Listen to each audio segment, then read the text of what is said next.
Sorry for the lewd dressing, but there's a massive heat wave in Budapest. It is what it is. But yeah, Shadow Fiend, Grimstroke, Clockwork, not what we discussed, right, when the draft was starting to brew up.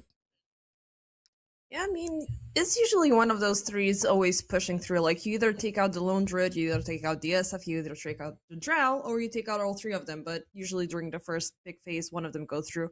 It's gonna fly towards the direction of Zero Tenacity, which does give you this interesting Grimstroke combination that you can always have two targets very closely bound to each other and he can keep on with the hitting.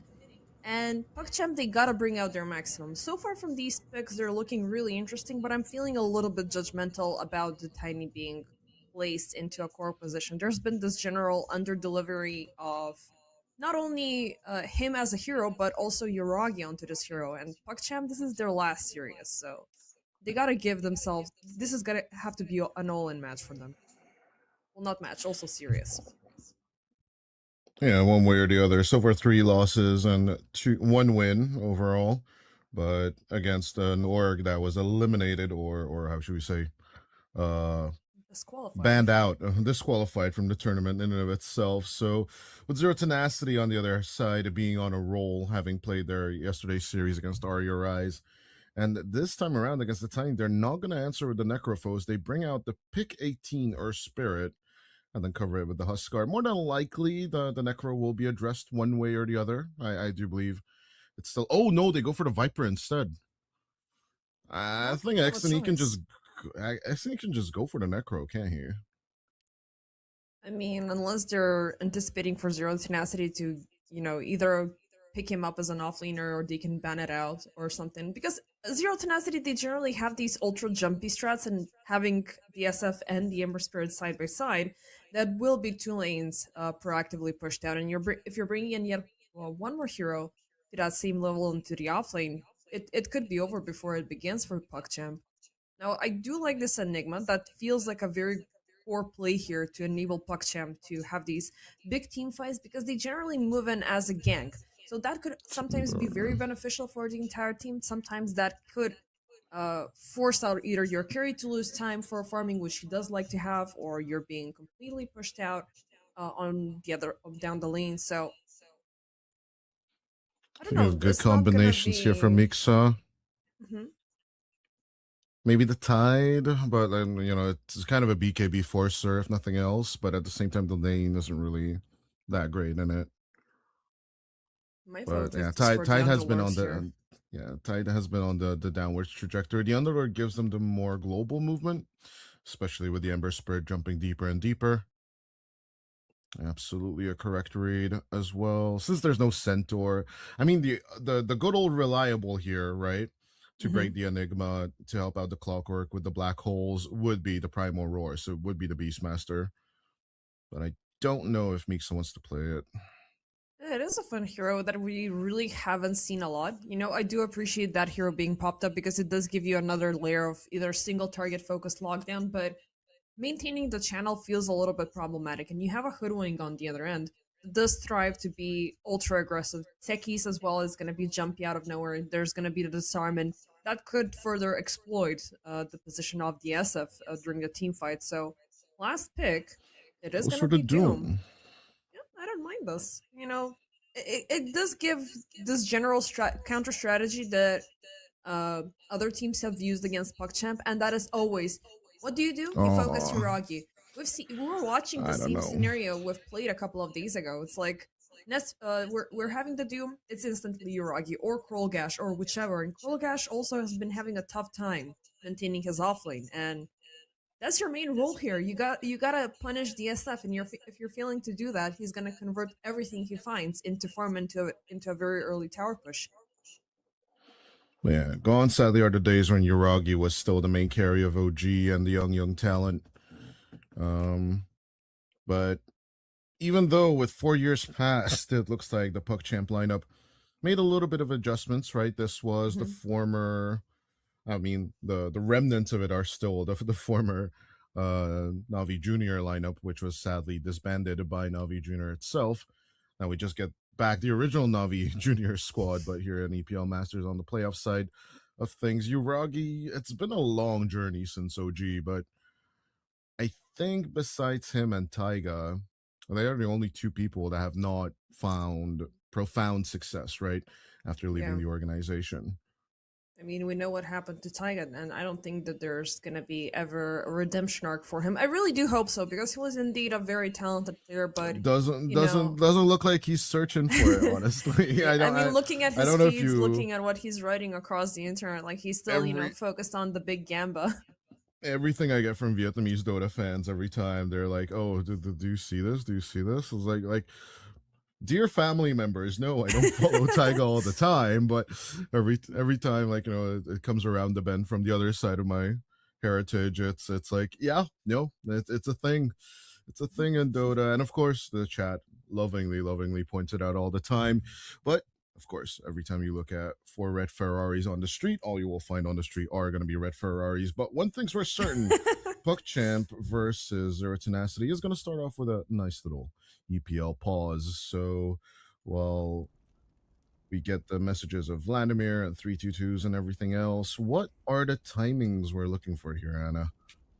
I mean, you're definitely for Zero Tenacity. You're just looking for the early Ember remnants to come in so you can start being jumpy, so you can start rotating across the lanes, because that is going to be your big tempo maker until the first bigger item. So either that would be, like, I don't know, if he wants to go in for an early BKB or if he just wants to go in and pure damage, just keep on with the push. On the contrary, it is going to be not only this Enigma getting into a fit shape, but it's coming down to Uragi when he's going to get the Echo Saber or the Silver Edge. So one of them is dependent on this big Ultra spell just to keep the entire team fight contained and united. The other one is very much item based. So I am scared that Zero Tenacity are going to be the first ones fulfilling these timings, but I want to see what PuckChamp are going to do, man. Like, I've been really underwhelmed from their performance throughout the entire Master season, so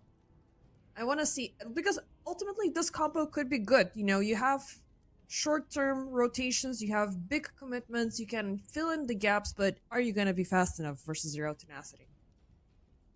Yeah, I think truly what separates, well, if we're talking about Liquipedia terms, the tier ones and the tier threes, right? There's isn't really much of a tier two of any kind of tournaments. The big difference between the two teams, if I'm not mistaken, is definitely the timings, right? So that's every time when we were coaching ENC, both Toltris and I, the only thing that we had problems with, we were fine with comps, we were fine with strategy lines, we were fine with calls. The only thing we always had a problem with was speed.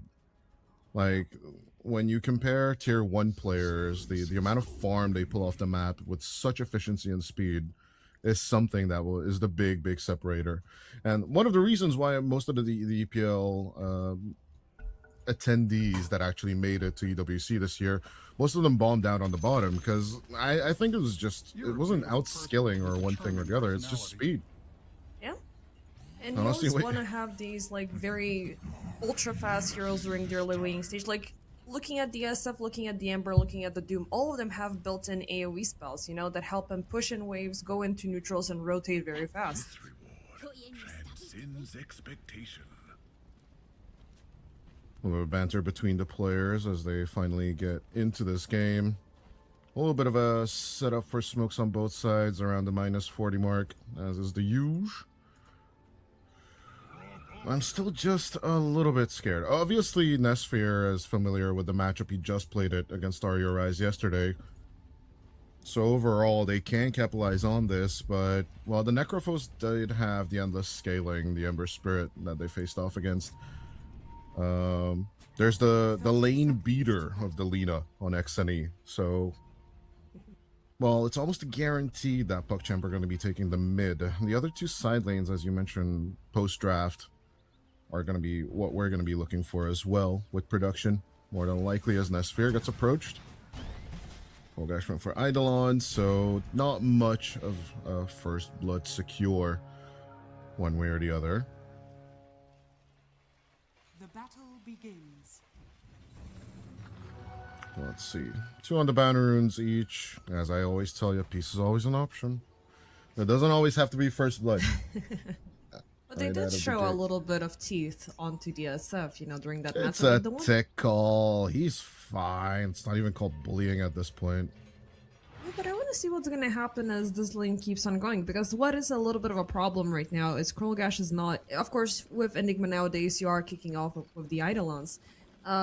Once the Malefice arrives, now that is when things could be interesting. You could find a tempo, you can start to find the harassment even more. Gothic as techies would like to keep that pressure going, so pay attention to what's going to happen here at level 2. Zero Tenacity, they're already picking up the aggression though, because of course the SF has 3 built-in spells at level 1, so you gotta be scared. What would I do? Obviously, if I'm MOUZ and Nesphere, oh, I see that Gothic did not go for the aggression, did not go for the blast off. Obviously, I'm just gonna be taking out the Eidolons. They're for free. That's free real estate and money on the table.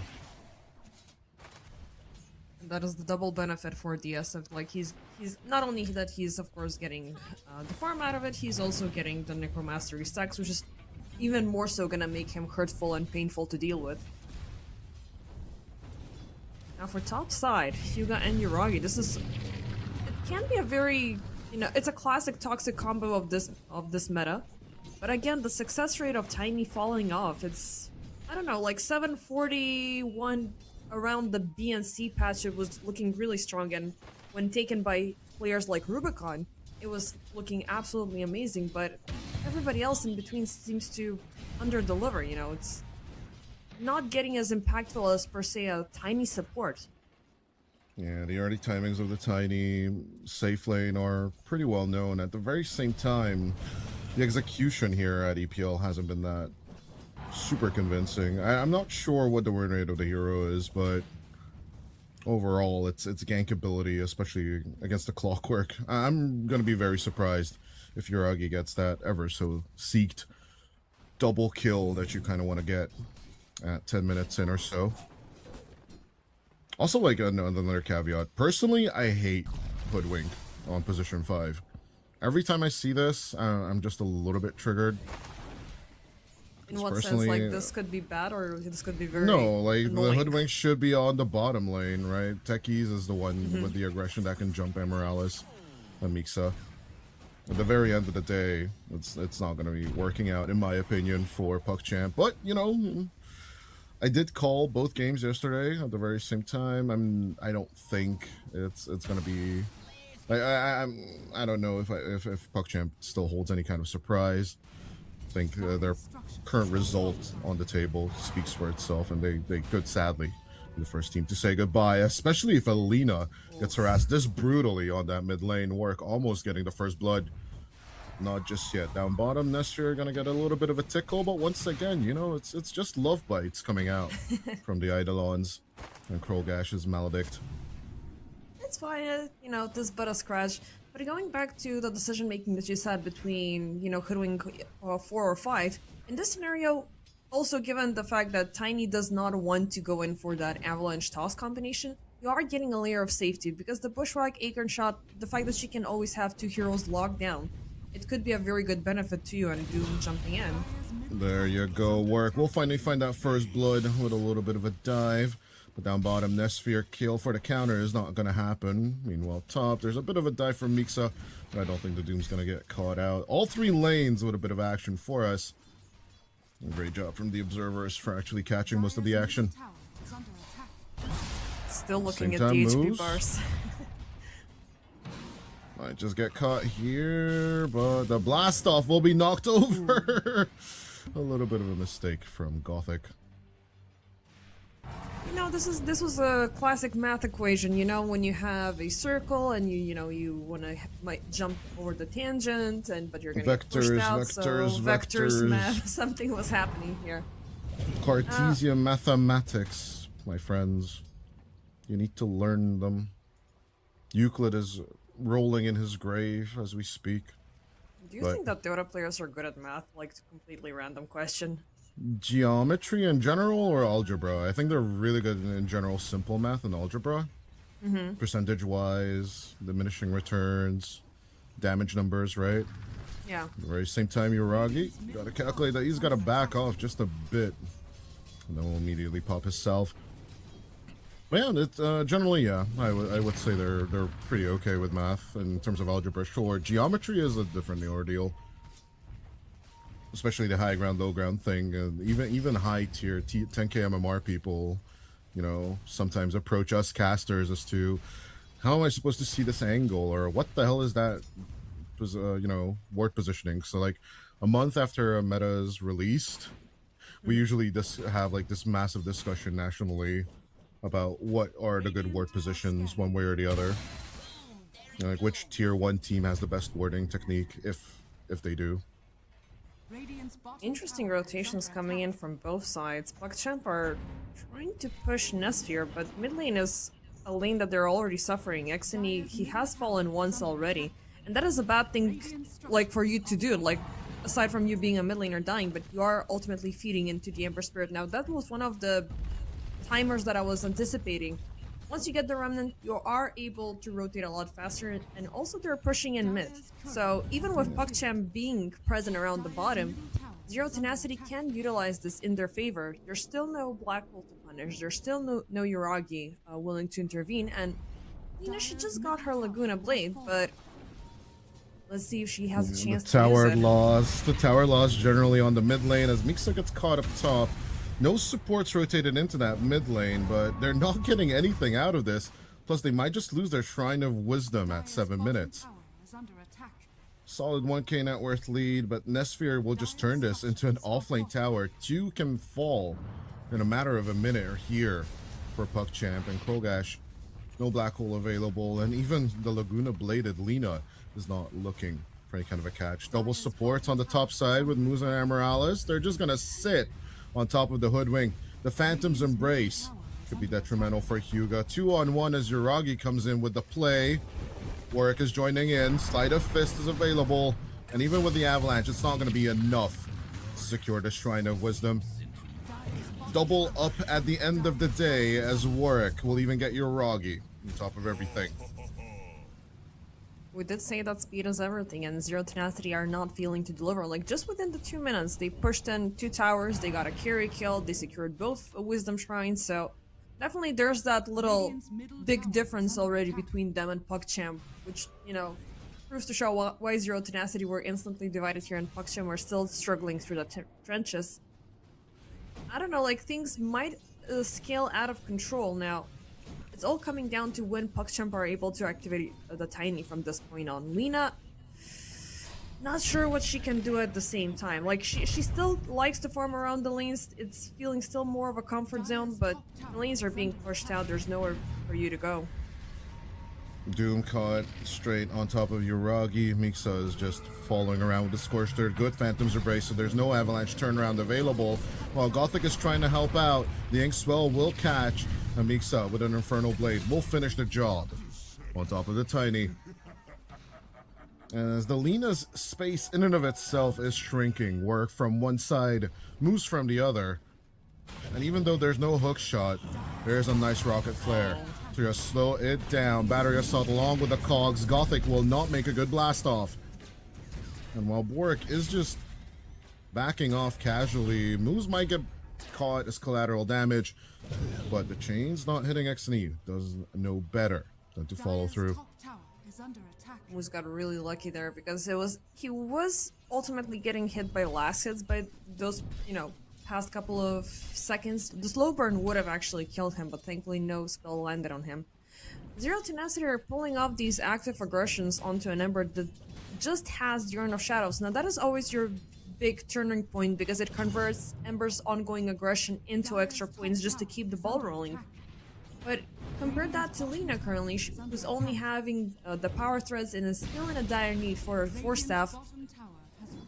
I don't know, like, I don't even know if it's the right item at this point. It could be something, you know, for you to get pushed out, but again, there's so much jump. There's also the Doom, like, and also there's the SF who already has the Falcon Blade, the Dragon Lance is gonna be completed, so you also having that extra range. You're outranging the Enigma, you're outranging Lina, and at the same time you're outranging the Hoodwink, which does seem to be the biggest ongoing problem for the SF, but this poor guy has barely reached level 5.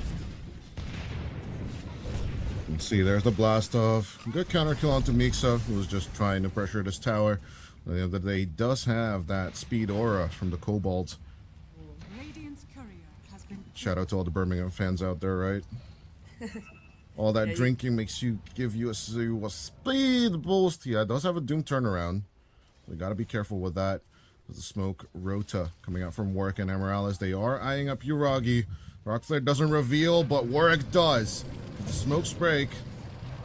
Nice little aggression going out onto Uragi, but not falling through with the Ink Swell. Same time, Bushwhack catch. Strain onto the Grimstroke.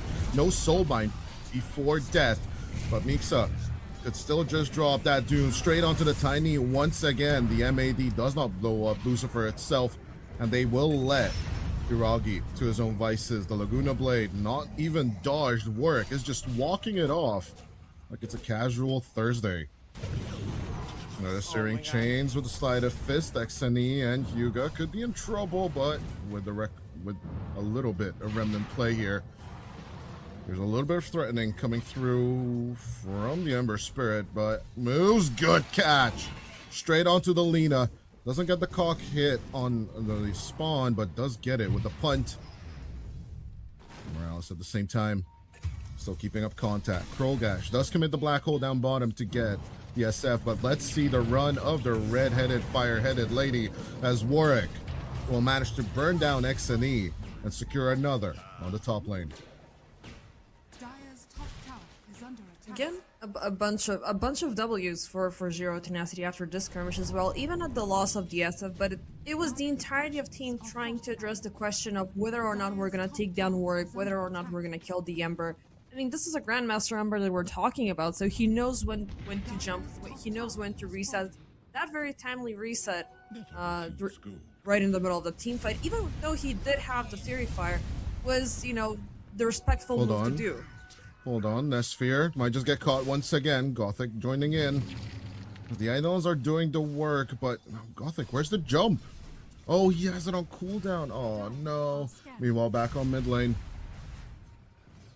I don't think Zero Tenacity are looking to stop at this time. They do find the Tiny once again. But yeah, as you mentioned, this tempo coming out from PuckChamp is just lackluster at the best. 4K net worth lead already at 13 minutes in, with Amaryllis finding Uragi again. No Doom available for 20 seconds, but they might just not even need it. Inkswell, along with the Battery Assault, will keep Uragi in place, while Hyuga does come out to try and help. The Soulbind is there. Mixa needing 8 more seconds. It's a bit too much for them to handle, so they'll just leave MOUZ to die. Is under attack. Ultimately, this is not, you know, too punishing of a loss for Zero Tenacity, because this is there's still a perfect, lot- right? Nesphere's free farming, Uragi's being bothered. They are making 5-man rotations onto the top against the 4. And of course, with the mid still having the tier 1 tower for Zero Tenacity, this is just free real estate that they're just constantly taking over. Silence down, good Laguna Blade, join onto Warwick, but no further lockdown. Is the black hole still on cooldown? And Gothic doesn't really have it. They don't really have any kind of Atos or silence answer to the Ember Spirit yet, and they might not even have it. Doom not even committed onto the Tiny as Warwick will just execute Uragi. They'll find the kill on Hyuga, and these big moves coming out from Warwick is just way too convincing in my book right now. This is absolutely disgusting what's happening, like minute by minute. Like they're sufficing our standard by getting 1 kill per minute, and all of these micro like setups are working out so well for the Zero Tenacity. We saw how well the MOUZ combination will work with the Inkswell. The second the Inkswell connects, then you're following up with the Cox, nowhere to go, and next. Doesn't really care about the Light Striker as Warwick comes in for the extra bit of a kill. They're not even dewarding their jungle on Zero Tenacity. That's how much of a nonchalant play this is right now. They're double observer awarded on Nesphere, and sure, they might kill him once or twice with another black hole, but I literally believe Zero Tenacity in their current state just do not give a damn. Is Nesphere? Where's that blast off? Razor, Taser gonna be the attempt, but the Soulbind and the Phantom's Embrace from behind. Amaryllis, he walked straight up to them in vision. And I don't know, Puck Champ.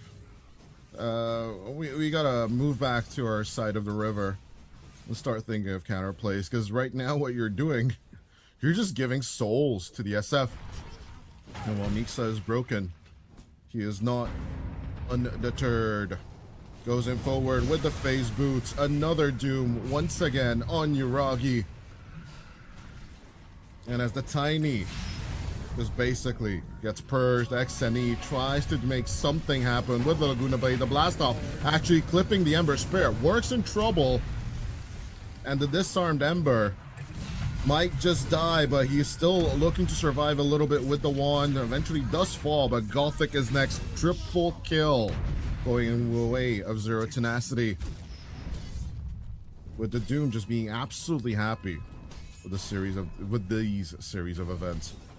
Pause 1-2 in exchange for a pause 2. You're gonna be over the moon. Yep.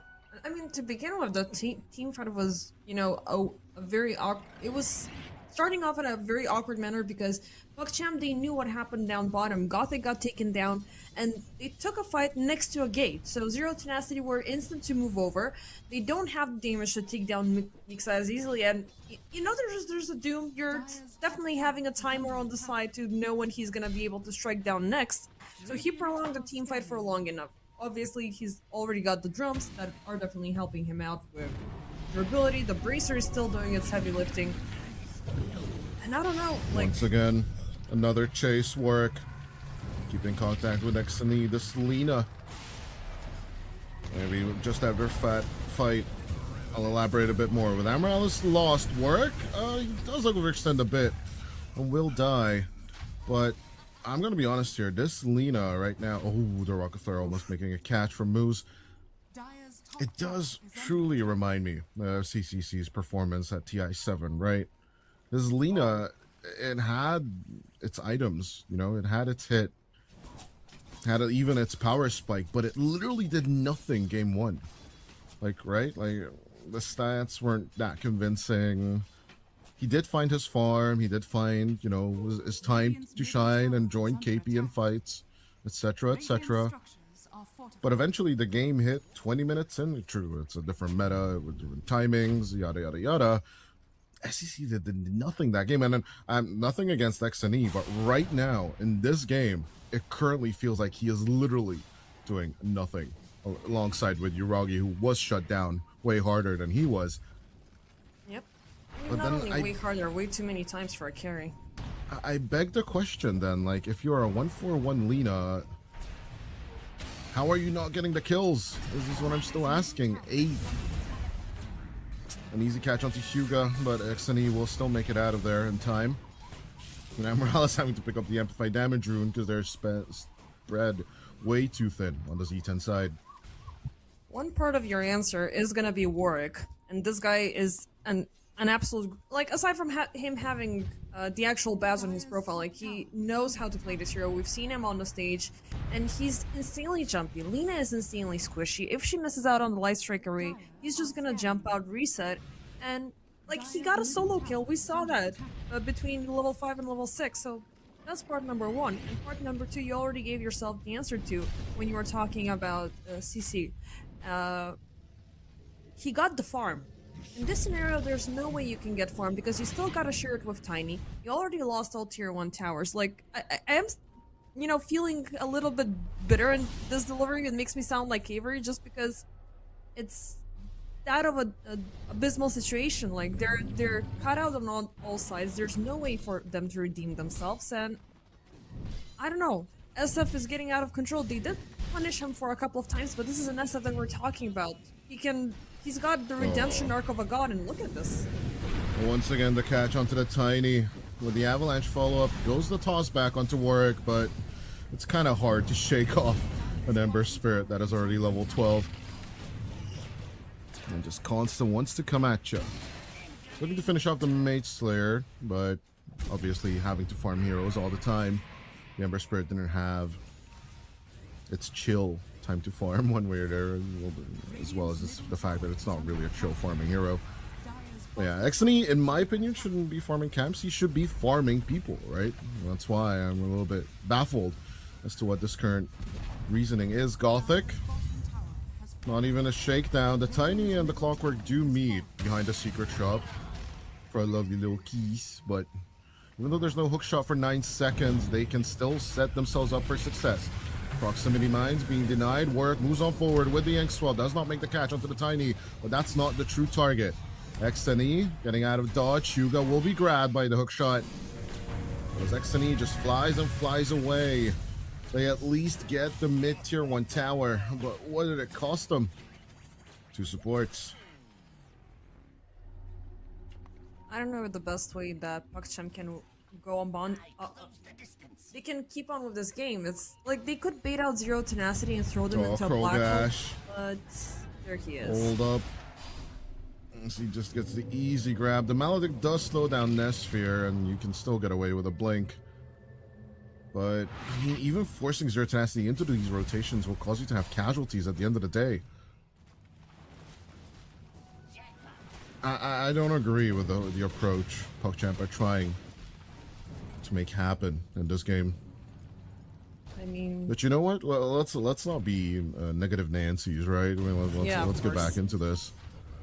I mean, Let's I'm see if looking for that one big black hole to appear. You know, like that's your and they game still changer. have high ground, right? They have the cursed high ground. Quinn always says, never go high ground. Screw that shit. Got Roshan, farm for 20 minutes, finish the game at 40 with 50,000 net worth lead. Who really gives a damn? At the end of the day, you know, safe play is gonna be a better bet than making risks and then falling flat on your face.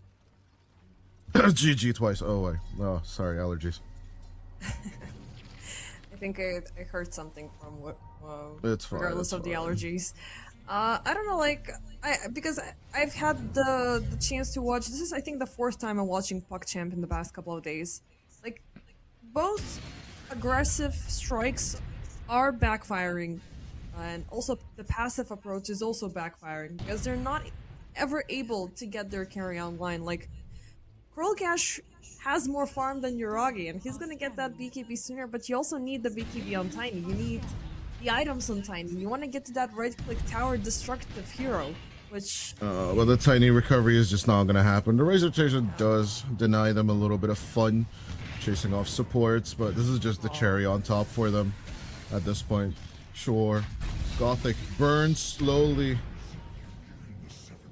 Kind of reminiscent of a miniseries from HBO, but at the very same time, since they did spot Yuragi, they're just searching for the Tiny to reappear. Yuragi's trying to break some ankles with the Shadow Blade. He is semi-successful, I will give him that. But as you mentioned, the amount of farm he needs is just insurmountable right now. But thankfully they didn't see him, even though he came dangerously close to a sentry. That Shadow Blade is, you know, giving him at least one layer of safety. He can sneak in from one portion of the map onto the other. He knows that, you said about this earlier, Zero Tenacity, they don't care of what's happening in their jungle currently. They have absolutely no vision. They don't care, they're just pushing out. So you're already, you know, using this free space is great, but that is still causing a lot of downtime. That is still causing upcoming team fights that he's not going to be present, that Zero Tenacity can still keep on pushing. And the next time they show up, they're going to be having a Roche Aegis, so...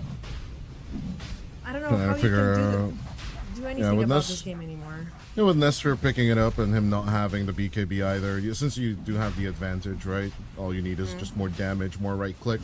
So he is gunning for the butterfly. I do agree with, one interesting tendency is that carries, especially at the top 1,000, probably do skip the Mask of Madness on the SF, interestingly enough, as Yuragi. The catch onto Warwick, finally a black hole, that is worthy. Even though with a Dark Portrait now, Amorales will be backing off. Soulbind does slow down Yuragi for a bit, Dust of Appearance to slow Yuragi even a bit further. Tier 2 TP over is the possibility, as XNE is not going to get caught, but here comes Nesphere. The raid boss has finally arrived. Good bushwhack onto the SF. But as Mixa joins in on the fun, does have the blink for the jump, moves from the other side. Give him the targets. Nesphere looking for the turnaround. Midnight Pulse taking percentage-based damage. Yuragi is looking for the kill. Will find the Aegis broken. Mixa at the same time Taking over the job of MOUZ, reckoning with the souls to shake off the Eidolons, not necessarily to get kills, as Gothic will die to the neutral camp. The small one, in fact, other than anything. Uragi's still on the chase, but eventually they do see that Warwick is back in play and will not want to give chase. I mean, this teamfight success for PugChamp was definitely sponsored by the fact that Warwick was caught up earlier with the Black Hole committed. It did give a green sign for Zero Tenacity to keep on pushing, but, you know, they were a little bit short-handed. Grimstroke did a very good job at trying to prolong the teamfight, of trying to bait out PugChamp, but, you know, again, without Warwick, it's a problem. MOUZ coming in from behind was a decent choice, but still did not have that strong lockdown for Nesphere, so ultimately led to Zero Tenacity losing the Aegis, but not losing their advantage even at the slightest. Maybe it has dropped to about like 2-3k. They can still keep on going. They know that they have about a full minute of downtime that they can push in, and now they have the let's see a BKB on somebody. Not sure who it was. No, it was definitely not on Nesphere. Actually, yeah, none of them are having it. Krolgash is the only one that just got it. Yeah. But he did use it in the previous Black Hole encounter, so I didn't see the new one arrive in any shape or form. Yeah, actually, it's down to 8 seconds. Uragi's is appearing soon, but Warwick's still gonna make the catch onto Gothic to try and get this last lane set up for them in the long run. Mid lane reopened. I am just a little bit curious if PugChamp still have a move here. Shoving mid, always a dangerous one, as XNE gonna get caught. Laguna Blades moves immediately, but he's burning himself at the end of the day. Light Striker used just to get a few stacks of the Fiery Soul. Mixa, they are vying for the last hit one way or the other. Eventually, they'll just take it away from Warwick. Or just give it to Warwick, excuse me. But yeah, 27 minutes in, still not looking good with Uragi. Finally, he's going to be the one finishing BKB number 2 on the Dire side. There's no plans for Black King bars on Zero Tenacity at all in the current state of the game. I mean, definitely, if this game gets prolonged, BKB should be an option. You did mention earlier that Nestor is not playing with a Mask of Madness. Reason being, like, Mask of Madness is an item that you opt in for if you're rolling back into farming. It's like a Midas for the SF. It doubles the value as you keep as long as you keep farming. But this is not a farming SF. This is a fighting SF. He just wants to get better, keep up with that right click, keep up with the teamfight survivability. So if he decides to retreat, onto Krolgash, hold on, BKB force. This is a massive one. We'll definitely take this as the mid tier 2 is gone. 2 lanes absolutely pressured by Z10. And sure, a good butterfly reveal for Nesphere, and definitely an amplification to that right click you just talked about. This last tier 1 tower of the game will be protected by Warwick, a 9k net worth lead at this point. And I don't think that status quo will change anytime soon. 28-minute Shrine of Wisdom contested by Hyuga. But yeah, slow burn on the squirrel. he was actually way too late. Like, already we saw Warwick jumping in, he took it, and then the Hoodwink walked behind the tree and Warwick like, okay, I have a free snack. Are we the idiots voice line comes to mind. MOUZ being a little bit of, what should we say, collateral damage at the end of the day. Did you manage to finish the story, by the way? In Dark Carnival yet? Clownfall? Yeah. Clownfall, there you go. I like calling it Clownfall. I like calling it Clownfall as well. It's the same after story, Clownfall. it's the same concept, you know? I mean, it's the same concept. I think it's done way better. I enjoyed the mini games this season way more than 2 years ago, for sure. Flappy Bird with Bat Rider? Hell no. Oh, I found a good method for the typing, but it's not a cheat. I'm too slow, man. I'm too slow for that. I never got my traditional tokens. No, actually, I'll reveal it. There's not that many viewers. Like, yeah, you want the good old insiders? Well, I'll give it to you. So, basically, if you just set the FPS max limit, it's the same thing with the keyhole, right? You set the FPS max limit to 5, and then you basically have all the time in the world to really at least reach 2,000. Even with 60 words per minute, it's easy to get to 2,000. Radiant's middle tower I did is try under out that method, but I dropped it down to like 20, and I was like, okay, this is not working Oh, because 20 it's still is a not time-based working game. out. No. 5 will work because then the FPS will start backing up in your memory. And then basically that will slow the game down long enough so that you can type in all the words. And no, you don't need space. Also, that's another trick, right? For Yeah. the 2-word expressions, you don't need to type in space. Yeah, I That's a never lot- bothered with that. was Something a lot of people will forget. I forgot. I didn't know, is under right? attack. I think I even made the record while typing space a lot of the time. I mean, even though I always have my thumb ready at the spacebar, I never click it because I don't know why. Like, intuitively for games like this, when it's a typing game, like, spaces are omitted unless you're going into hard mode and then you're adding the remainder of the punctuation marks. Yeah, I almost got 3,000. Math Magician definitely cheated for sure. Shout out to Math, by the way. Love you, boy. But I'm pretty sure he definitely cheated. He got 15,000. How the frick are you supposed to get that? Meanwhile, though, I'll tell you how. Gothic, an easy cheat. Still, we'll not get out. As Miksa dies, so does XNE, and I'm pretty sure Uragi is actually gonna make it with his BKB reveal, but it cost him 2 of his friends to actually get back Also, home. the soulbind landing was very good, keeping the Lina and the Tiny together. Definitely not the way you want to go, but even though you hit this triple BKB timing now, the fact that XNE doesn't get it off in time is also a tragedy. Do you They're not want me even to tell using you the secret, Doom by on the them. way? What kind of hack is it? This is dev. This was patched, unfortunately, so you cannot do it anymore. Oh, is the pause, right? Or the It's the F9 pause and you can type it in? yes. Right. Yes, you keep holding pause, the timer stands, and you just keep on typing the word, and that was I heard patched that one. really fast.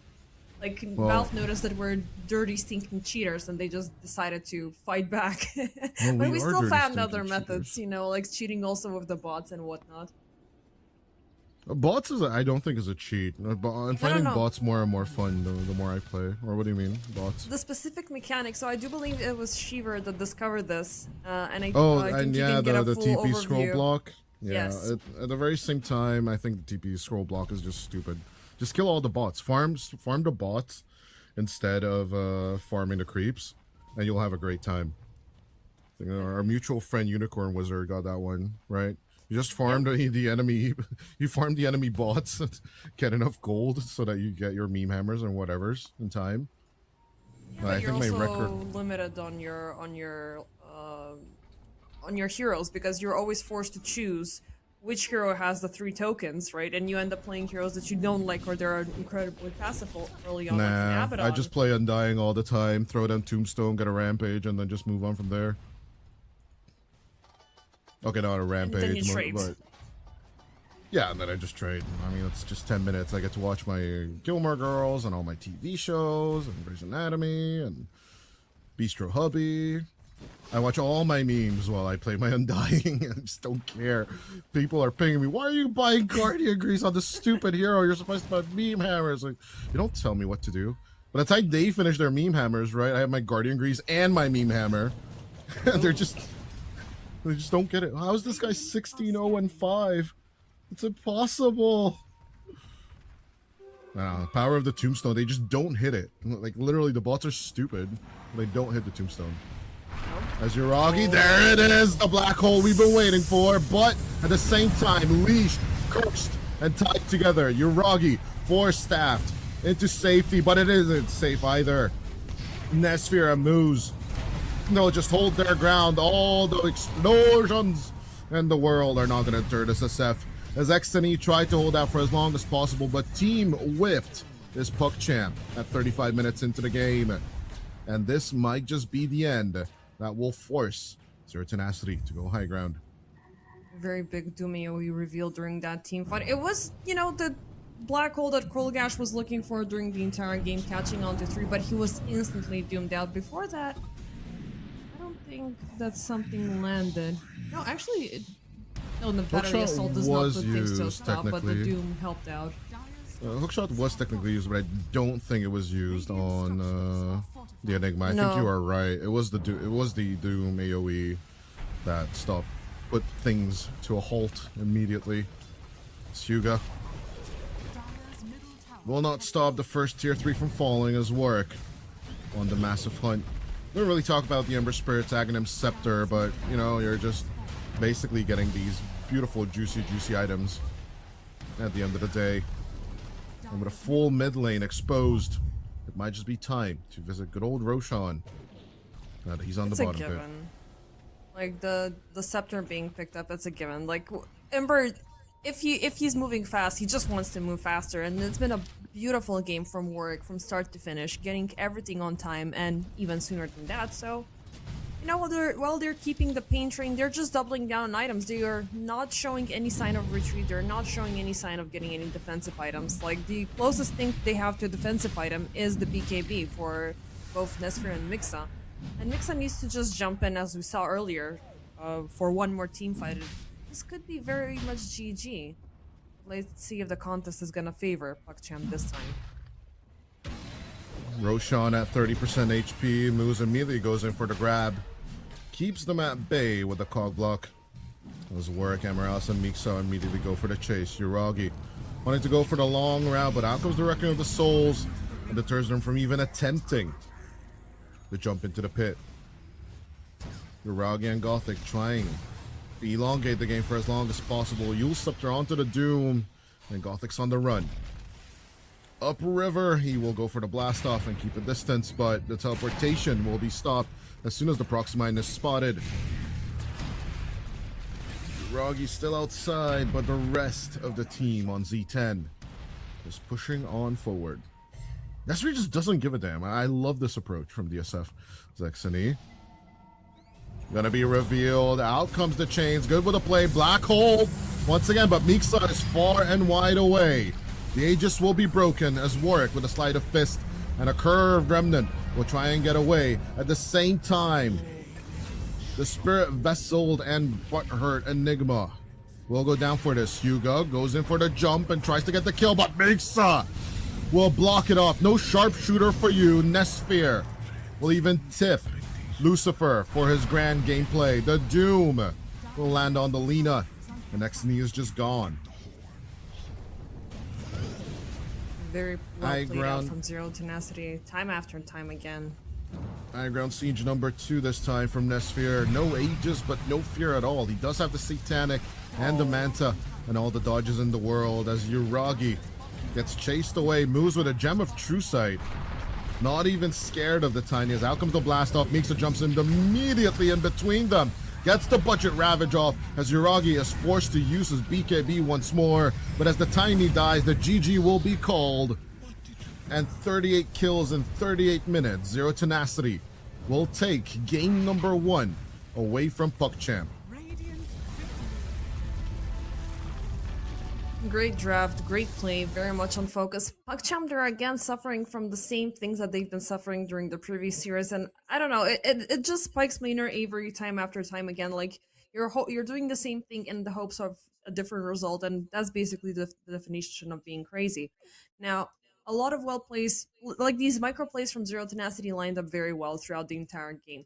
Yuragi did not have any time to farm. At the end of things, it was looking really tough because he went down that tough choice. Do I need to finish the AC? Do I have time to get the buyback? Am I focusing on one or the other? I cannot focus on anything because ultimately it's not even a matter of time. It's just a matter of minutes, half even seconds before they strike down and destroy us for one more time. So I don't know, like pushing this tiny narrative for PugChamp has failed, and I don't know what else to say. Like it's been the same situation for the past 3 days. They either need to get something as fast as their counterparts are picking up, because not only what we've seen right now with Zero Tenacity, they've played a bunch of, who else was it during the past couple of days? Like they played Level Up, they played not Hoodwing, they played Aria Royce. Every single time it's been the same, and I want to see something like we've seen teams growing, we've seen teams evolving and changing from draft to series to season, and we haven't really seen that you know, adaptation from PugChamp, and I would be really sad to see this team go because I love all of these names here. Krolgash has been insanely great, but not in this composition. Yeah, at the very same time, it has to be said, PUCCHAMP, we are far from the play-in stage where they were second in Group A. But even then, they only got it with 2 series wins, one against Lynx, and of course, the other against KW. So, once again, the only win they had so far was against KW, and it will be a tragic end if once again they will be 2-0'd. But will they be 2-0'd? Let's all find out after the break.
Welcome back, everyone. Things going absolutely as we expected, right, Base Defender? Yeah, here at EPL Masters, it looks like Zero Tenacity is going to be picking up the Luna strat, as we immediately read. I mean, even into the Necro, it just feels way too appealing. Obviously, PuckChamp not wanting to steal it at pick 14 and 15 makes a lot of sense. But now with the Grimstroke on top of everything, right? You're not even going for the Rubik Classic Centaur Warner plus Rubik Lane. You just want to basically inhibit even more damage to the enemy by having that double Lucent Beam, double Fiend's Grip possibilities, double edge. Would that turn double edge into a quad edge in that case, right? I guess so. I mean, that would mean not like, just Centaur's getting on his hind legs. He's just fully jumping in on all fours into the team fight. Jeez, But just I do take all like this it. damage. I'll It's take all that annoying. damage. Beastmaster coming out against the Luna seems fine overall. But the Ringmaster save could definitely, at least give you a chance at a possibility of getting out of this. At the same The time, Grimstroke being brought in once again. First, you have this very annoying pairing, and that is the Hoof Stomp with the Inkswell, which has been like a new classic ever since the Grimstroke got introduced. And we have seen how well of a teamfight control he has with the Soulbind. And as you said, double of everything: double Lucent Beam, double Fiend's Grip. The things go amazing. And also, maybe you can pair it up with a very stunning mid laner that is annoying, such as the Storm Spirit, and make it ever more so annoying. And with that zero tenacity, they're gonna keep up with the pace. They're gonna keep up at the same tempo level as they did during the previous game. Now, PuckChamp are being thrown on a very slow timer to begin with, and that's something that I'm worried about. it's just, what does Uragi want to end with? Obviously, we are reading that the Necrophos should go mid, but it is more than a possibility that Uragi would want to take it as a carry himself. At the very same time, Zero Tenacity, having only addressed the Ember Spirit, it's not a full given for them. They will get rid of all the good spirits remaining, and with the Void being the only one left, I would not personally want to play Void Spirit currently, even though it was really good once Universal Heroes were introduced. Right now, its scaling is just a little bit slow, making less of a variety, less of a creativity than what you can actually have with an Ember. For sure. I mean, Last Pick is going to go to Zero Tenacity so they can opt in for whatever they want. Like, you can have these interesting, like, maybe even Leshrac could be picked up, or Puck is out of the picture, which definitely would have been interesting for Warwick. But also, I do believe I saw something interesting earlier when I was unrolling the stats in terms of what he's playing. So, there could also be the Pango option, which is very interesting. He's also played Monkey King in mid, which is not something that we've seen in the past couple of patches. So, but I do agree with the notion that this should be a Necro going in as carry, because going down the line of having Tiny again for PuckChamp is gonna kill their season completely. Yeah, I don't think it's the answer for sure. And even if they win here, chances of them making it through to the playoffs is kind of low one way or the other. But we would love them to push it to a game number 3. Out comes the Pango you requested for XNE. And I was looking for it for Z10, for but Warwick, this is right? Yeah, good. but it will be XNE taking it more than likely, right? Now there's the possibility of putting the Beastmaster mid lane. So it's more like covering all your bases right now with this draft right now on the PuckChamp side of things. Kind of throwing it towards this only tell line, right, where Beastmaster could even be the carry. Although in 741 it's less and less prevalent. Thank Gaben and all his disciples at Valve. At the very same time, with a minute remaining, Warwick Pangolier counters. Really good ones are already out of the pool, right? Ember Spirit and Viper, that is. Yeah. But I'm sure they can definitely find an angle here.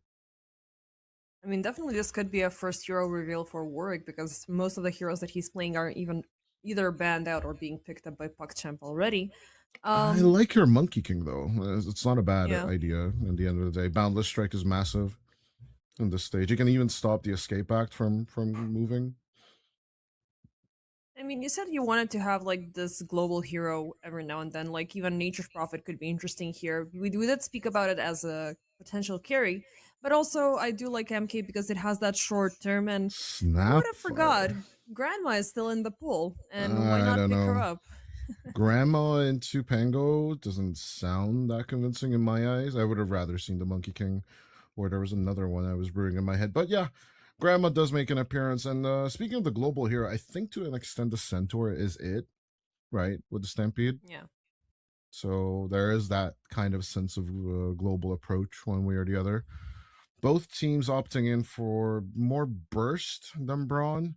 And of course, long range damage coming out from the Snapfire as well on Zero Tenacity. We shall see. I don't think Uragi is going to have a good time once again. And even with the massive pressure coming out from a Beastmaster, Luna doesn't care.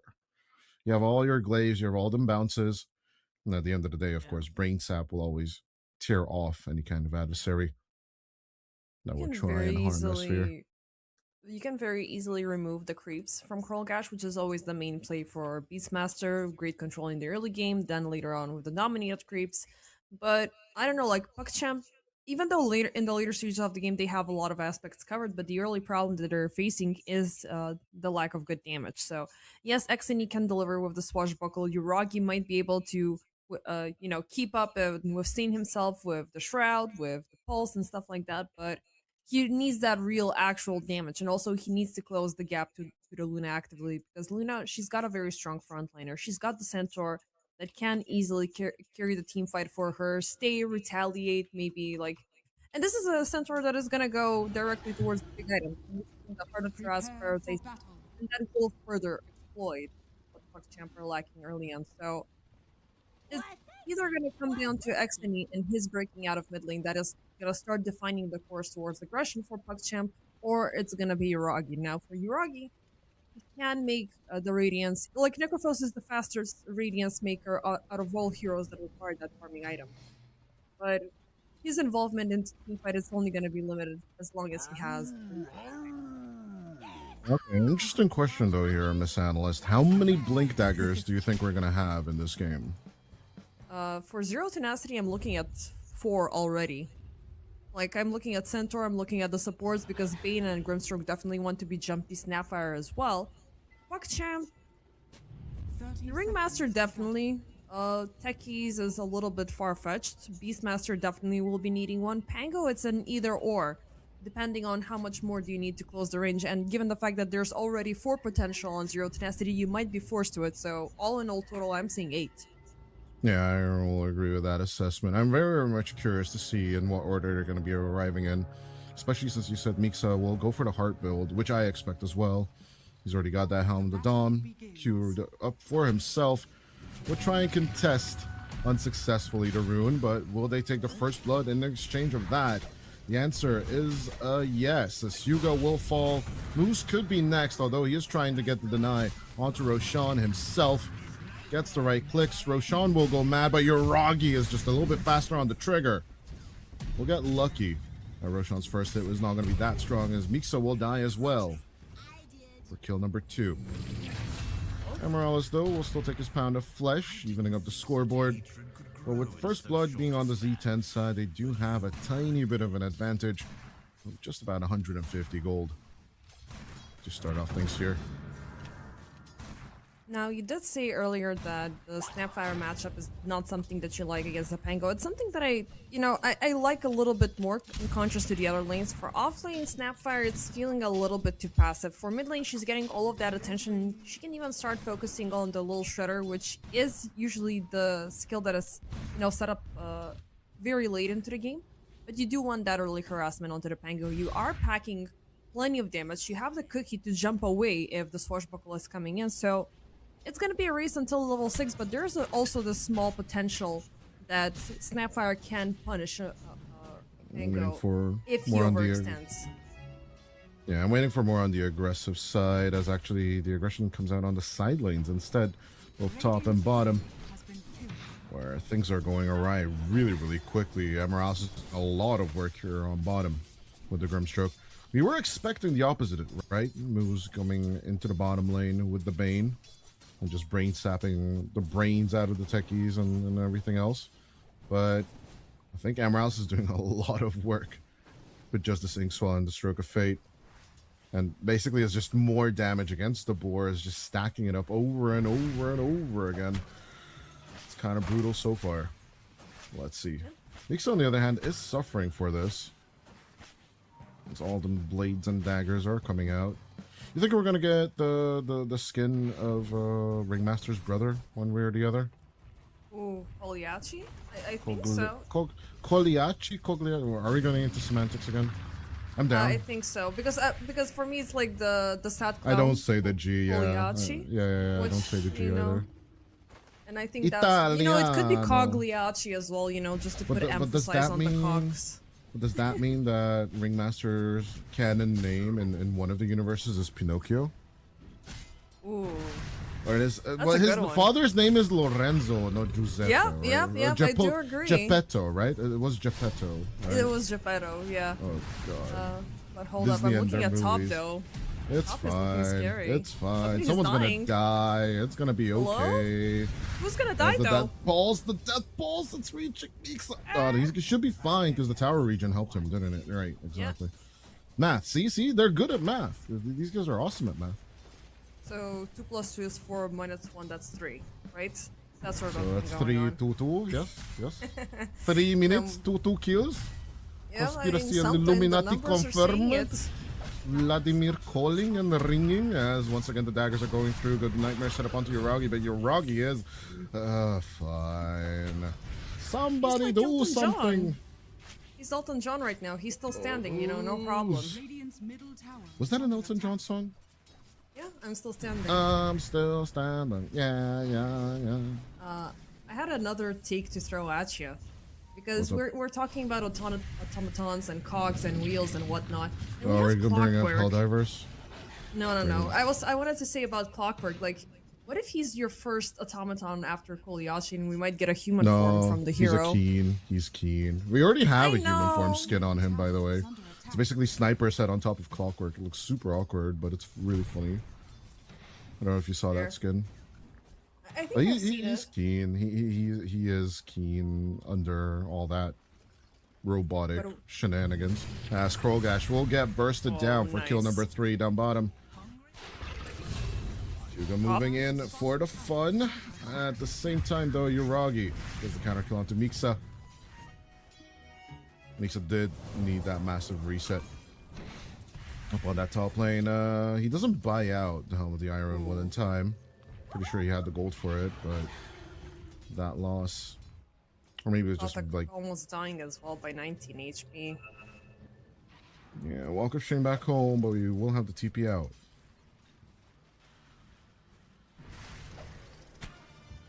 Those About moves. 5 minutes in, we are looking at pretty much even. I mean, the Necro is farming, the Luna is farming, none of it is currently obstructed, even though Zero Tenacity are trying to inflict as much pressure as they can. But they've been a little bit short-handed in terms of the damage, but they're Am I trying again. scared? But this is the only problem I always have with this safe lane Necrophos. Ever since Team Bald during the what heydays are good days, right? What is the expression for like the twilight days of DPC? There we go. So like Gork did actually bring out this carry Necro, right? And was very much a big believer of it being part of the meta. I never really truly liked it as Miksa will go down. Killing spree for Uragi. I might be caster cursing Zero Tenacity over here, but if Uragi pulls off an extremely successful Top tower is Necrophos carry, I will be happy and impressed. When we were practicing these plicks, right, as Xani goes down for the first Mortimer's Kisses, or will he go down for the first Mortimer's Kisses? There's the kiss. But even so, it will be a nice little cookie jump along with the Scatter Blast that will secure both Xani and Hyuga with work. Very slow right clickage coming out of the Universal Grandma, but even so, Gothic will finally make the jump with the blast off. But There's no counter cookie, as down bottom we do have the Beastmaster being mastered over Amorales with a nice little curve. He should be unwanted. The way he's curving bullets at this point. Morgan Freeman called, he wants his part back. And of course, Nesphere will finally be finished off by XNE, moving down onto the bottom lane. Out comes the Reaper's Scythe. are scanning. Radiant's top tower is under attack. And obviously, They are pushing Uragi is in. going to be happy with this. I mean, it's good. It's minute 7. You're forcing out the enemy so you can get the shrine. It is gonna be reciprocated as Zero Tenacity snatch away one Wait, Gothic what? with Emeralds. Hold on. Am I dumb? What did Yuragi Reaper scythe? He tried to Reaper Scythe the Centaur, but it didn't work out. Dire's middle tower is Oh wait, because he got Nightmare saved by MOUZ? Whichever was the cause, like I was looking at him, but he was at full HP. I'm He was like, still what? that attempt to overpush. I think it was from the shrine. There was there was absolutely zero kill potential. It was just to, yeah, stop a possible rotation, I guess. Weird. Reaper scythe, one way or the other. But PugChamp is in the lead for the first time this series. XNE goes with the swashbuckle grab. Shield Crash will help, but the Impalement Arts misses. The Blast Off doesn't work. Shoved behind his own tower. He will still shotgun blast Gothic to the face and take a kill. Moves an Amaralis. With a Nightmare, in comes a Stroke of Faith from the behind. They will dodge it out, but Hyuga, even with the Escape Act, cannot escape. In comes the Eclipse, and the power of the Luna will take the kills. And actually just an assist, because the tower is the one that actually kills off XNE. But Luna. The experience came on time there for the Grimstroke because both supports were fighting at level 5, so it was just a matter of time whether the Soulbind or Nightmare Group would have gone through. So the Soulbind just landing on time with the Eclipse follow-up, it just made things so much better for Z10. under attack. Speaking of Z10, out comes the smoke. But no more Salamene commands power. It will be the grandma that will actually make a move onto Yuragi. And it feels a little bit like deja vu. They've just been in this place before as Yuragi's on the run moves. Could be an interesting grab. The Nightmare. Oh! The very last second, the Necrophos will make it through. Radiant's bottom tower is under attack. They're pulling off a rotation. But he was already down bottom, raising all though. his arms. He's like, get Nightmare, bam! Top tower is under attack. Radiant's Talk about bottom close, tower for is under sure. attack. But yeah. They are following the same exact strategy that they tried to do macro-wise, right? But the bigger problem with that is that their mid lane and their own safe lane is being pressured out. Dire's top tower I mean, Zero Tenacity, they can get ahead of the curve with the Luna. She's been participating in kills. She's been farming at AFK right now. Even though her bottom lane is being pushed out, the rest of the lanes can be easily taken back by Zero Tenacity because they do have so far a little bit of a stronger push potential. But I'm waiting for that moment when PugChamp are gonna strike with the roar. We've seen the Rolling Thunder on a couple of occasions, but it hasn't been that fruitful as long as the Soulbind is active. 10-minute rune grabbed out by XNE. This could be the big one. But his work. Finally, the amplification damage rune will pop. Amplification, damagification. Just call it double damage again. I hate this name. I hate it with a burning passion. It's not He's the the damage anymore, you know? You're just getting some other things, like it's no longer the Divine Rapier giving damage, it's also it. spell him. I hate it. Change No, it hates back. you too. It Change hates it you back. too. Give me back shrines. Give me back sight shot. Give me something, Dota. So I missed I the hate side the shop, I outpost. agree. I hate the outposts. They should heal you a bit. They should give you something. Radiant are Do you remember when they had the similarly to Dota 1, they had these small fountains where you could heal up? So I'm saying shrines. Give me back shrines. They were look, oh my god, when you said shrine, I thought of wisdom because my brain got No. recoded to the latest patches and it erased No. everything in the remainder Honestly, of the that memory. I'm kind of same. There's so many things I don't remember out of Dota 1. Like every time people are saying the Barathrum and Nyx names, right? I'm like, oh right, yeah, that was this guy. And you know, when we were practicing with the ENC boys, every time, like, you know, I had to learn the numberization and like turn caster brain off and turn full analyst mode. It's really, really tough when every time like people are calling Furion. I'm like, what? Where's the Nature's Prophet? Where is the Nature's Prophet? Oh, there it is. It's Bottom, it's Nyx, it's Bara, and stuff like that. Just It's also call really him funny. NP. Just call him NP. You know, it's Use the also really language of the funny. people. when you call it out in a pub or something in a game, and people are like, "Bro, learn the real name of the hero. Who the fuck is a Nike?" Sorry for cursing, but I've seen that reaction, which is also really ridiculous. And I've Exactly, even like, been called out on cast for it. It's like, can this caster learn the real name of this hero? Who the hell is a Exactly. Nike? And actually, at the very same time, you know, we're the ones that know the game, the history of the game. But like, or same thing back to the audience, right? When we're not casting these support deaths that are really pushing the lot one way or the other, right? That's one of the reasons why we're on the Rambo train, because the main fight could just happen right here, 12 minutes in. Although minute 14 power rune is a little bit more important. But good with the primal roar. Let's see if PuckChamp's efforts of killing the grandma will be worth it at the end of the day. And Morales just wasting time here, but time wasted is a good play. MOUZ puts the Pango to sleep. In comes the Eclipse, and Nesphere gets the counter mid lane kill. And Morales, the successful distraction against 2+half, of course, because of the Alpha Wolf. Despite the aura giving them the bonus damage, they just don't have the reach. Morales is just a menace. Look at this. He is basically the Picasso of the map, while Mixa does die to the Necrophos. This death is just so damn good from Morales. I would be happy to waste this much time as a position 5. I mean, also you gotta respect the stroke off fave damage because it was absolutely insane.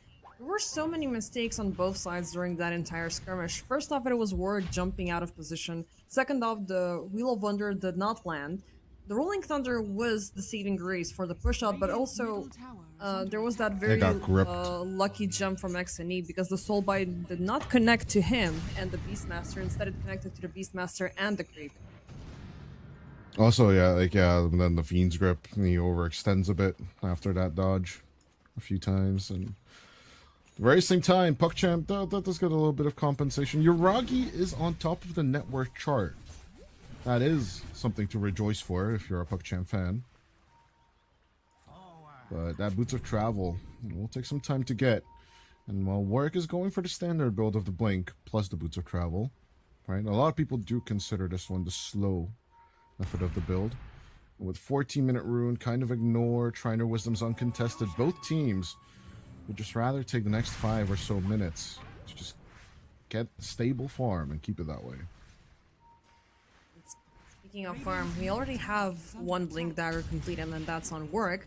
I do love the fact that this Bane is opting in for an Ether Lens first rather than a Blink Dagger, because you're getting like the best things that you can hope for as a support. You're getting the spell reach, and you're also getting the regen and the mana output. So that would allow you to, you know, pop the Fiend's Grip out of nowhere where nobody's gonna be able to find you. But Blink, what about the League of Legends fans? It's all about the flashes. And it's Warwick.